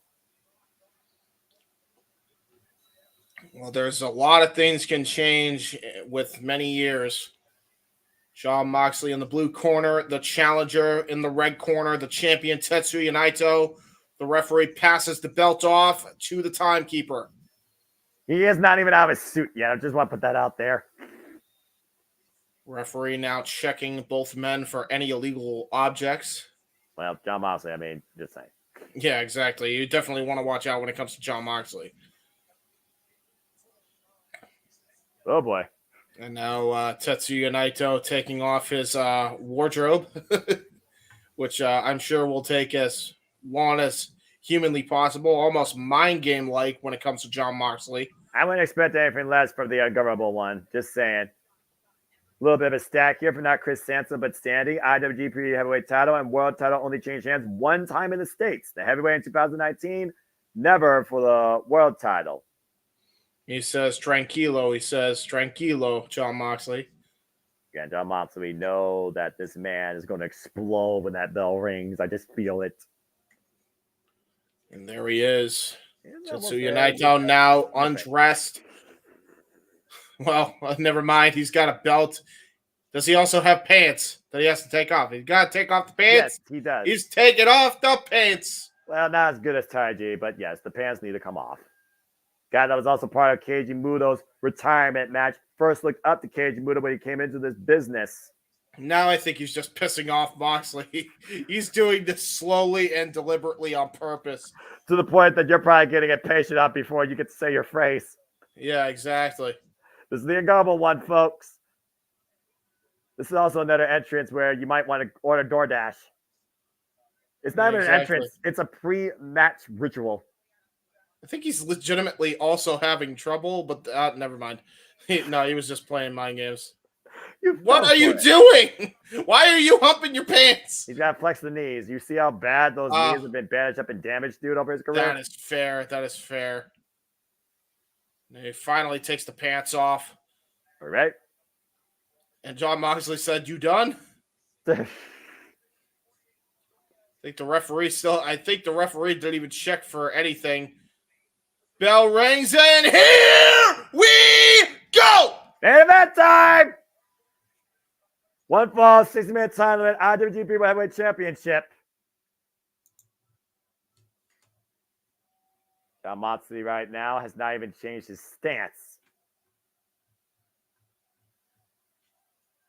Of course, we know the disciplines that John Moxley has been through ever since coming into New Japan Pro Wrestling when the Death Rider was born and a paradigm shift of the professional wrestling industry hit. Yeah, John Moxley is the paradigm shift of pro wrestling changing. Let's not forget the last time he was here in Chicago at Forbidden Door, he beat Hiroshi Tanahashi. Yeah, and he won the AEW Interim World Championship after CM Punk had to vacate it. John Moxley definitely reaped the rewards of an injured Punk. And you got to imagine a non-100% Hiroshi Tanahashi, and that's kind of the story coming into this matchup as you see the bullseye targets of Tetsuya Naito in those knees. He also might target that neck. Let's not forget, that bulldog choke could put Naito out. Yes, he can. Might break his neck if John Moxley has his way. And there's the double bird by John Moxley. James, botch, screen, match. Oh, thank you.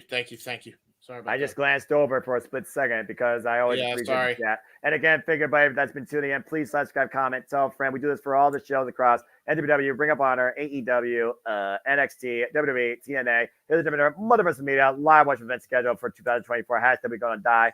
Oh, the disrespect. Hope you have enjoyed the conversation, reactions, commentary. Please subscribe, comment, tell a friend, super chat, my friends. It's as simple as that to dictate the conversation. Don't have to dictate. And Naito, tranquilo, John Moxley, tranquilo. Yeah, definitely taking a page out of the Los Ingobernables, his old running buddies. Again, that is the psychological warfare you face with Tetsuya Naito. And John Moxley has to be aware of that as Naito goes to the outside. He spits in the face of Tetsuya Naito, trying to get him out of being in a tranquilo flow state here. Uh-oh. And here we go. Yeah, that didn't take long. Here we go. As soon as John Moxley got his hands on Naito, all bets were off. Yeah, John Moxley on the outside of the ring. This is not where you want to be. Well, again, that tranquilo state we talked about. Ever since he became unguardable, after an excursion from being the Stardust Genius, he went to Mexico. He became and found himself unguardable. He came back and formed Los Ingobernables de Japón. And arguably, he's been New Japan's greatest friend and greatest enemy, if not their strongest worker. Thank God the War Dogs. All I will say is this: thank God the War Dogs don't have him. That's a fair point. Because if he was on the opposite side of New Japan Pro Wrestling, it'd be a bad day for New Japan. Yeah, it'd be worse than when Suzuki-gun was really destroying the company before they exiled them. And John Moxley taking the champion and the fight to the people. Gonna go Irish whip Irish here. Whip, the counter by John Moxley. Oi! Oh boy, that's not a good one for John Moxley. The referee's going to show leniency here, clearly. John Moxley, of course, who also is, again, Naito, tranquilo. Taking a seat, just pissing off Moxley. I don't think that's a smart decision here. Yeah, got booted right in the face. I'm not surprised by that at all. It's almost one of those things where Naito personally punishes himself just to find advantage of his opponent. And right now, it's not working. No, not against John Moxley. No. Oh, no. Referee trying to get some order here, trying to get both men to go back into the ring, but John Moxley has absolutely had enough. At this point, you might want to just start the count, ref. Maybe that will actually get them in the ring. But again, the referee's got to show leniency here. It's for the IWGP Heavyweight Championship. That is very fair. And Moxley right now looking to bring Naito finally back inside the ring, to your point. And the last time these two faced each other, it went for 16 minutes. And Moxley has taken complete control of this match. John Moxley absolutely taking full control here, stomping on the head and neck of Tetsuya Naito, trying to wear that down. Oh my God, joint manipulation, snapping the fingers. Again, and John Moxley knows he can beat Naito. He said it himself, though. It's time after beating Shingo Takagi. Ah, God. There's that pile driver, Texas style. There's a cover, hook on the far leg, and a near fall. Too early. Way too early to call 3, though. I gotta be honest. Way too early to call 3. We're at 5 minutes in, by the way. Yeah, especially with a guy like John Moxley. And John Moxley might be going, teeing off against Naito. I thought he was going to go for a jab. Instead, went right for that kick. Taking the fighter stance. Again, we talked about the training he took when he first came to New Japan Pro Wrestling and renewed hostilities with Juice Robinson. Taking the leg out of Naito. Here's a cover. Look at the far leg. Another 2 count.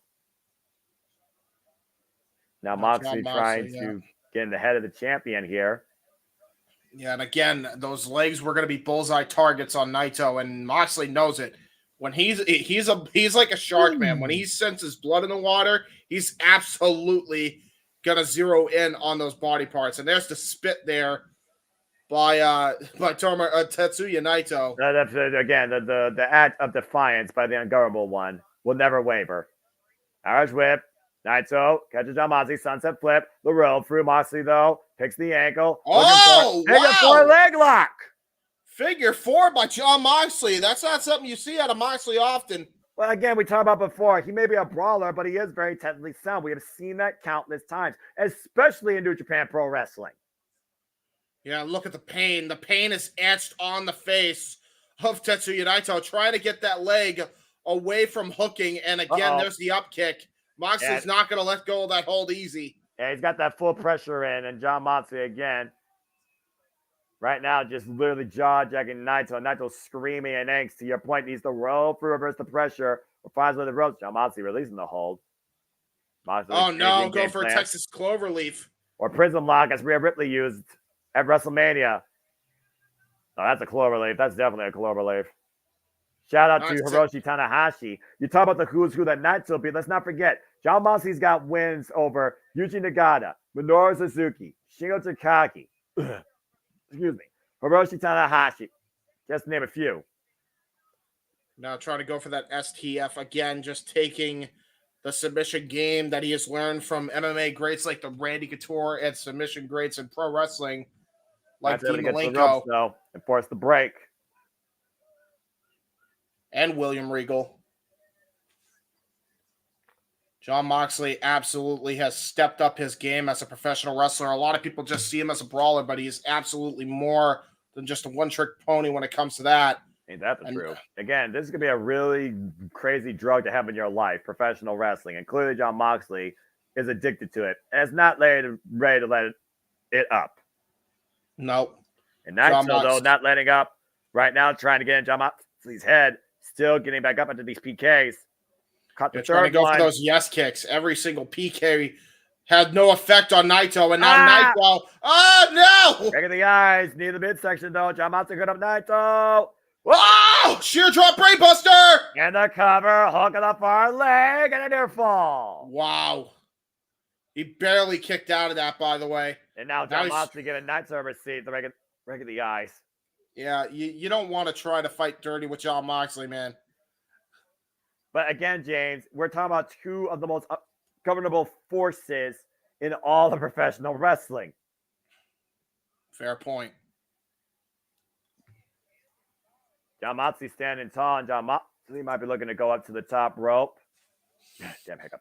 And Jon Moxley right now, what's he thinking? Here out the corner. Oh! There's a cut kick right there, and now it's Gary. It's connects after that shot to the body, perfectly timed by Naito, creating separation between him and Moxley for the time being.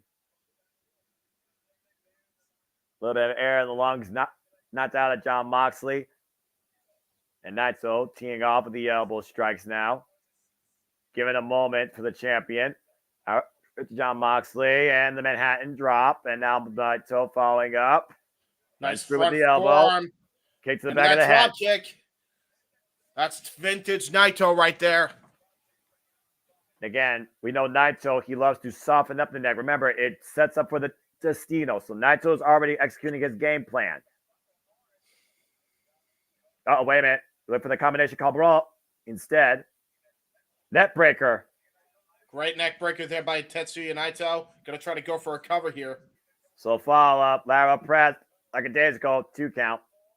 And again, he knew he wasn't going to get the win off Jon Moxley on that one. He was just trying to wear down Jon Moxley. And now you see Tetsuya Naito applying a cravat headlock here. Again, further pressure applied to the neck. No problem, Sandy. That Destino, of course, that has led him to the IWGP Pro Heavyweight Championship and successfully retaining it. And Moxley sending Naito up and over the apron, forcing the break. Oh boy, that's great to know. I'll make sure if he shows up on screen, I'll make sure to turn my back. Thank you. And right now, Jon Moxley and Naito. Naito finding the outside with Jon Moxley. Yeah, they're just fighting here. This just became a firefight near the apron. Gosh. Up kick, pump kick there by Jon Moxley, and now no, I don't want to see. No, poor Naito. No. Half. Oh, Lord, Naito saving his neck. Oh, Yeah, and we've all know how dangerous Naito could be on the apron when it comes to people's necks. Yeah, we've seen it against. I seen it live against Kota Ibushi. Oh no!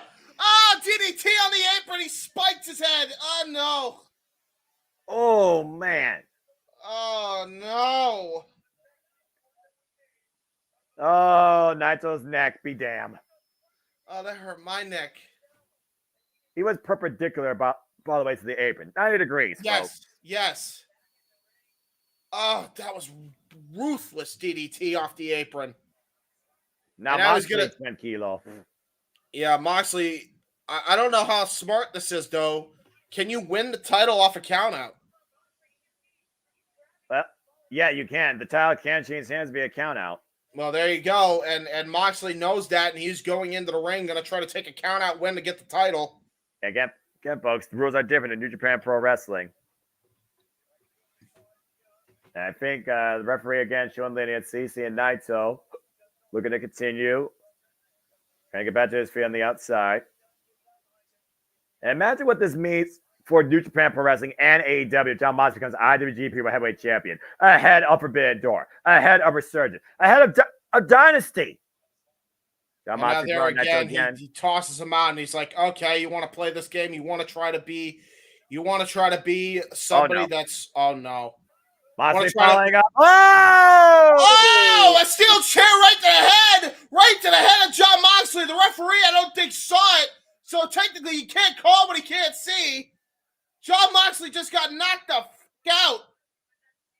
That's still Chair right now, the equalizer. Shutting down the Death Rider for the time being. Oh, no. And now he's going to go for another move on the apron. Oh, no. Not a neck breaker. Go for a neck breaker. Oh, God. Neck breaker on the apron, a receipt from earlier. And again, constant work being done, softening him up for the Destino. Yeah, Jon Moxley's in a world of pain right now. Now the referee's starting his count. Looks like Jon Moxley was going underneath the apron. It looked like he was trying to get something out from underneath there.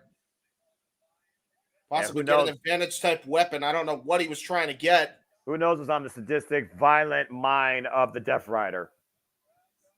Jon Moxley, I don't think, saw anything of liking. He's trying to get up now. He's got to try to get back into the ring so he can actually try and even have a chance to win the championship. At the 16, 17, 18 covered in blood. Oh my God, he's 19. brutalized after that.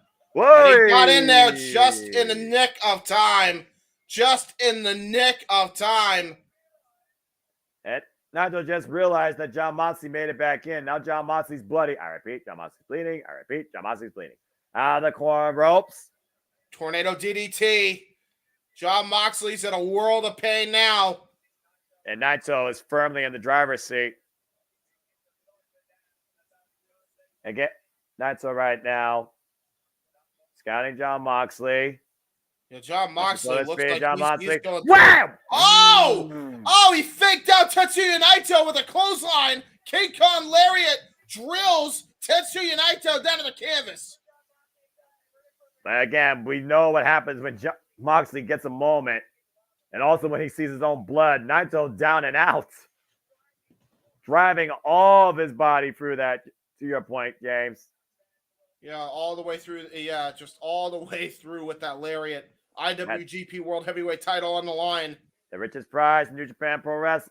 That's what it's all about here tonight, our main event at Windy City Riot. Thank you, everybody that's been tuning in just now for the whole time. We love and appreciate all of you, and hope that you have enjoyed this ride. Yeah, absolutely. Whew, it's been a hell of a pay-per-view, I tell you what. Jon Moxley right now. Uh-oh. Not today, says Moxley. Yeah, the Moxley is on a different drug tonight. This is different. This has a different purpose right now. He will not stop unless he is dead. Nothing less than victory right now is on Jon Moxley's itinerary. Oh, the disrespect by Naito again. Jon Moxley and Naito right now teeing off in the middle of the ring. Tetsuya Naito falls in with a big forearm. Moxley with the disrespect. And now they're both spitting in each other's face. We talked about how both men are ungovernable. We're just seeing that right now, Noah. Yeah, I warned you, didn't I? Tetsuya Naito, Jon Moxley, it's New Japan Pro Wrestling. It's fighting spirit. The flurry here by Jon Moxley creating separation. Naito ducks underneath though. Waist lock, standing switch from Jon Moxley into the sleeper hold. Sleeper hold that usually sets up for the bulldog choke, but Naito saw it coming. He didn't see that's coming. Curb stop! Curb stop! And Moxley! Hug on the leg, too! No! Not enough to get the Duke, but going for the sleeper hold. Rear naked choke now. Rear naked choke by Moxley. And he's got the biceps in, too. He's got it fully locked in on Tetsuya Naito. Yeah, how good can he hold that grip with all that? How good can he hold that grip with all that blood and losing blood at the same time? Well, keep in mind, the blood's not on Naito; it's on him. So he's still got that full grip. But wait a minute. Positioning. Yeah, transitioning to the left side. You give Jon Moxley an inch, he's going to take a mile. And Naito might be fading here again. They are locked in towards the center. Jon Moxley changed position again. Now the rear naked. There's the rear naked. They're bulldog choke, trying to go for the bulldog choke. And Naito knows what's coming. He's got his knees up. He's creating leverage, and he's trying to get back up to his feet. Jon Moxley again changed position, though. Refused to let go of the hold. Now it's transitioned into a standing sleeper hold. Going to try to go for almost a TKO victory here, a submission victory. But Naito not letting up here. Fighting spirit reigning true in Tetsuya Naito. Whoa. Slips up from underneath. The roll up. Trap up legs. 2. Whoa. Oh, Moxley almost got caught. All it takes is 3 seconds. And again, you see those elbows to the side of the head. Pinpoint attack on the neck. Softening up for the Destino. All it could take is 1. And that could be it. The path to destiny. Bring up the arm. Destiny. Uh-oh. Okay. Go! Pressure. Sudden impact. John Moxley looking to follow up. Death Rider! Death Rider! Death Rider! Cover! Above legs. Moxley's done! Whoa. What? How, man? 2.99 ad infinitum. And look at Moxley, man. He's beside himself. He's beside himself, screaming at Naito to stay down, pounding the mat. 6,000 plus on hand at the Trust Arena tonight. Witnessing a World Heavyweight Championship bout. The richest prize in New Japan Pro Wrestling. The Death Rider refuses to be denied. Says it's been 5 years in the making. Can John Moxley not only move the mountain, can he destroy it? And Naito, Right, Naito, able to scout again. Going up around. Destino! What? What? What?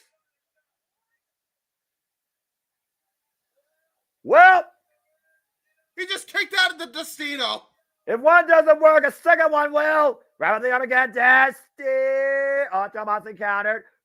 Oh, my God. What a right. Into a discus elbow. And now Death Rider. Oh, man. Death Rider. John Moxley. Can he cover? Can he cover? 1, 2. No. Oh, my God. How close was that? 100 days nearly ended for Tetsuya Naito's unguardable ways as the IWGP Pro Heavyweight Champion. Another lariat. King Kong lariat connects. Cover 20 minutes in. Naito gets that at 1. We talked about the fighting spirit earlier when it came to Nick Nemeth and Ishii. Death Rider! Oh my God, he's gonna do it. Cover! Oh my God! 2.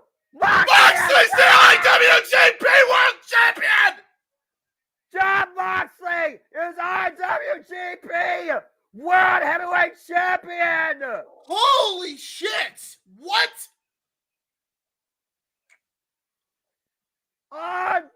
Unbelievable! John Moxley has ushered in a paradigm shift in New Japan Pro Wrestling. His vision has been fulfilled. John Moxley with this victory has now become a five-time World Heavyweight Champion, and he caps off his string of World Championship wins with the IWGP World Heavyweight Championship, and the crowd in Chicago absolutely are losing their shit right now. Standing room only as they tend to Tetsuya Naito. I don't fucking believe this. I am shocked beyond belief that that John Moxley, of all people, actually won the belt. In the end, John Moxley stands tall against the ungovernable one. The Death Rider wins! I did not. I saw a lot of things coming tonight. That was one of the things I did not see coming. Hell no, I didn't see that coming. Tetsuya Naito's reign short-lived, unfortunately. Moxley getting the Duke over the ungovernable one. He said it was time, James. He said it was 5 years. It's time. It is time. It's John Moxley's time. John Moxley's now the face of New Japan Pro Wrestling. And in 2 months out from Forbidden Door, by the way, a month out from Resurgence, John Moxley's the face of New Japan Pro Wrestling. I mean, at this point, I know we had Okada. I know we had Naito. We have Ishii. We have Suzuki. We have all the legends. It's hard to argue right now. Jon Moxley's not the greatest going today in New Japan Pro Wrestling, especially. He's definitely proven his point in wrestling. If there was anything left for Moxley to prove after tonight, I think it just silenced all critics. Jon Moxley walks out the IWGP World Champion in Chicago. If you ever want to become a different soul, if you ever wanted to become your old mode, Jon Moxley's your example.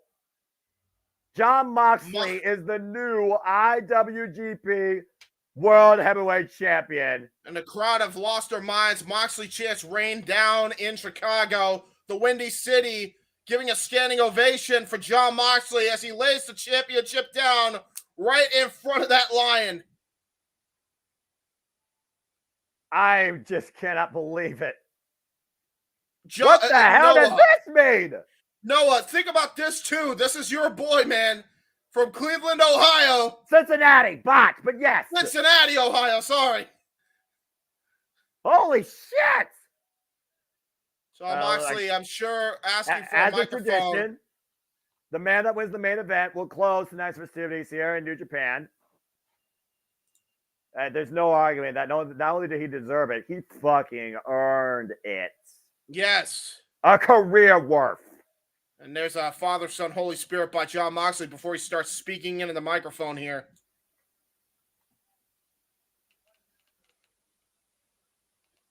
So. He said, I don't know what he's Chicago. You said thank you, Chicago. Yeah, I'm gonna say. He is exhausted. Can you blame him? He just survived a War of the Ungovernable one and won the championship.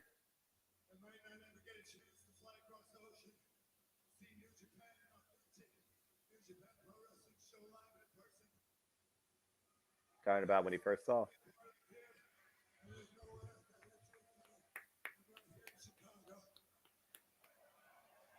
Jon Moxley, emotional, said there's no better place to win the title than right here in Chicago. Damn right. That is Pro Wrestling City #1.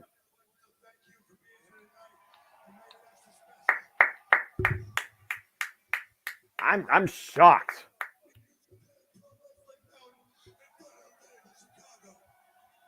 Yeah. The biggest moment of your career.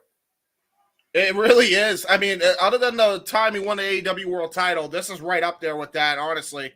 And he won that title here in Chicago as well. Yeah, and he won that title in Chicago as well, to your point.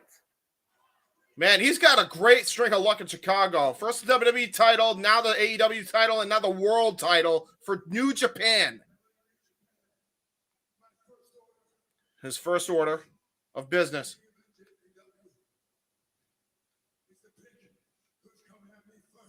Is to pick who's coming at him first.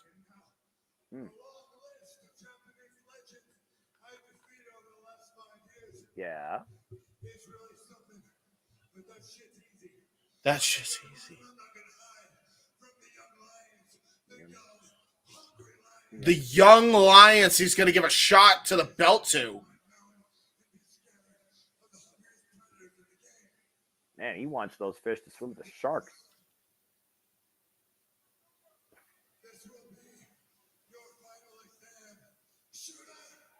Shota Umino! Oh, shit!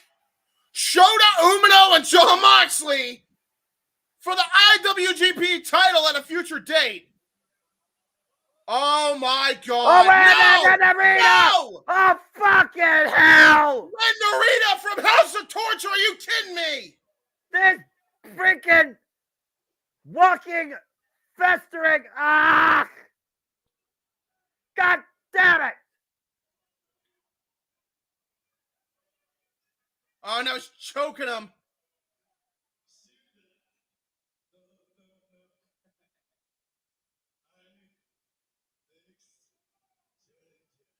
I'm next challenger, says Red Narita. You gotta be fucking kidding me. Oh, wait a minute. The crowd going nuts. Here comes Shota. There's Shooter. Yeah, but damn, it's already done, though. Get an honorary member of Blackpool Combat Club coming out to help his brethren. And literally the student of John Moxley since his run in 2019 when he first came.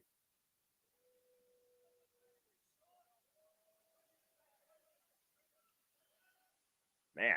Well, we definitely have our next two opponents, I think. Yeah, one John Moxley versus Ren Narita, probably for Resurgence, I assume. Possibly Shota Umino versus John Moxley for see House of Torture on pay-per-view, let alone a championship match, James. Get fucking real. What needs to happen is he's the one who laid out the challenge. So John Moxley needs to decapitate this fuck and then face Shota Umino in the final exam at Resurgence. I'm just pointing out what he said, man. Oh, wait a minute. Thanks, man, he says.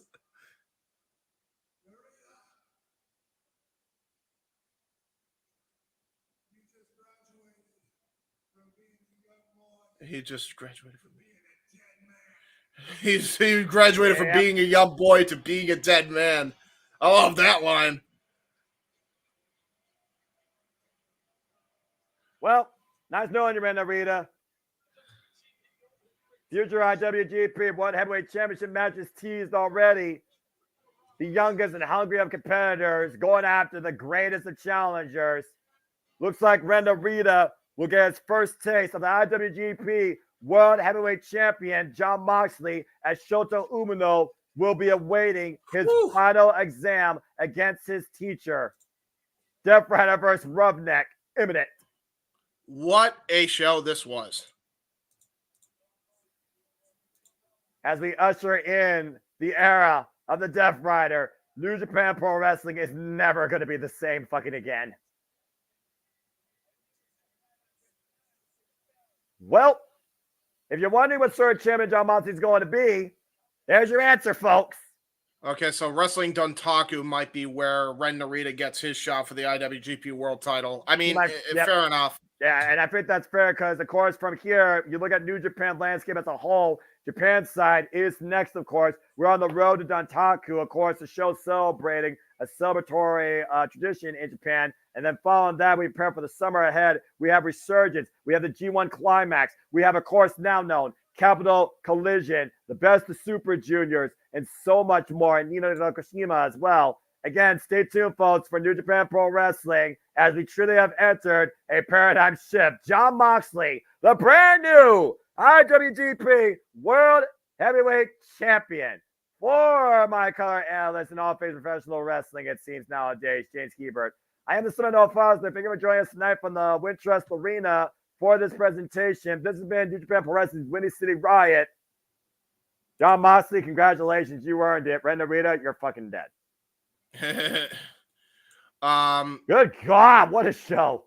With that said, folks, we're going to wrap things up here. I want to give a special shout out to everybody that is watching currently on the air. At one point, several points during the night, we had everybody watching on every outlet. So thank you so very much. We don't do this without you. Make sure you stay tuned to our next watch along, which will happen tomorrow night. Collision and Battle of the Championships that don't change hands. Saturday, April 13th, 8 p.m. Eastern, 5 p.m. Pacific, followed by open mic night right after. So make sure you stay tuned for that. I will be on open mic night after they talk about the nonsense that AEW did, because fuck that. But yeah, everybody else will be there after that. So be on the lookout for that one. And obviously, this is what's coming on for open mic night. Make sure you stay tuned for that. Here's all the watch-alongs and all the content coming up for the Jeff Beacham Network Multiverse of Media. Love of Wrestling, Mutu's Musing, Statboy Sports Bar, Greg Cherry Show, Luck of the Draw, Dad's on Wrestling, Not Always on Wrestling, Rebellion, Open Mic Night, and Dynasty, Sunday, April 21st. Be on the lookout for all that stuff, guys, and we got so much more to come, too. That's just scratching the surface. You saw the watch-along trailer earlier. The We Are Gonna Die tour continues. As far as I'm concerned, we've only just begun because we're literally only in April. We've already got so much more in store across the board. WWE, NXT, AEW, Ring of Honor, TNA, and New Japan Pro Wrestling now, for that matter. Holy shit. Honestly, as far as that goes, Safet, we will check out SmackDown when we have the time. Right now, I think we're just going to leave it to New Japan because they just had a historic title change. We're going to leave it for New Japan as far as this broadcast goes. This whole night was a historic show. Biggest NJPW America-based show ever. And the most successful, And we got brand new IWGP Heavyweight Champion, brand new NJPW Strong Overweight Champions. The NJPW Women's Championship was retained. We now know our next challenger. It sounds like for Resurgence. We got a last man standing, no ring ropes, DQ war that might end a man's life, it seems, coming up soon here between Gabriel Kidd and Eddie Kingston. And again, this whole night has been absolutely ballistic, but it has been tremendous. It's been a great show. We've been going for almost 5 hours. Oh, holy shit. So with that said, I didn't even notice the time. Wow. Yeah, exactly. We're going to, we went till midnight on this one. But with that being said, ladies and gentlemen, thank you so very much for tuning in to this coverage, this watch-along coverage of New Japan Pro Wrestling, Windy City Riot, for the simple man with the spectacular voice, Noah Foster, and myself, the He-Man James Hebert. Noah, take us out of here as you so eloquently do. It's always a pleasure, where I only wish to encourage you all and constantly remind you that there are no winners, there are no losers, there are no betters. Just fans of opinions with this passion we all share. So at the end of the day, folks, support one another, respect each other, protect your mentality too, treasure your families, and just enjoy life and enjoy professional wrestling. It's truly as simple as that. Thank you for tuning in. Going again, yo. Sayonara. We'll see you for Battle of the Belts 10 and Collision. The Jeff Meacham Network's Multiverse of Media. For over 15 years, the recognized symbol of excellence and the standard bearer in coverage of sports and entertainment.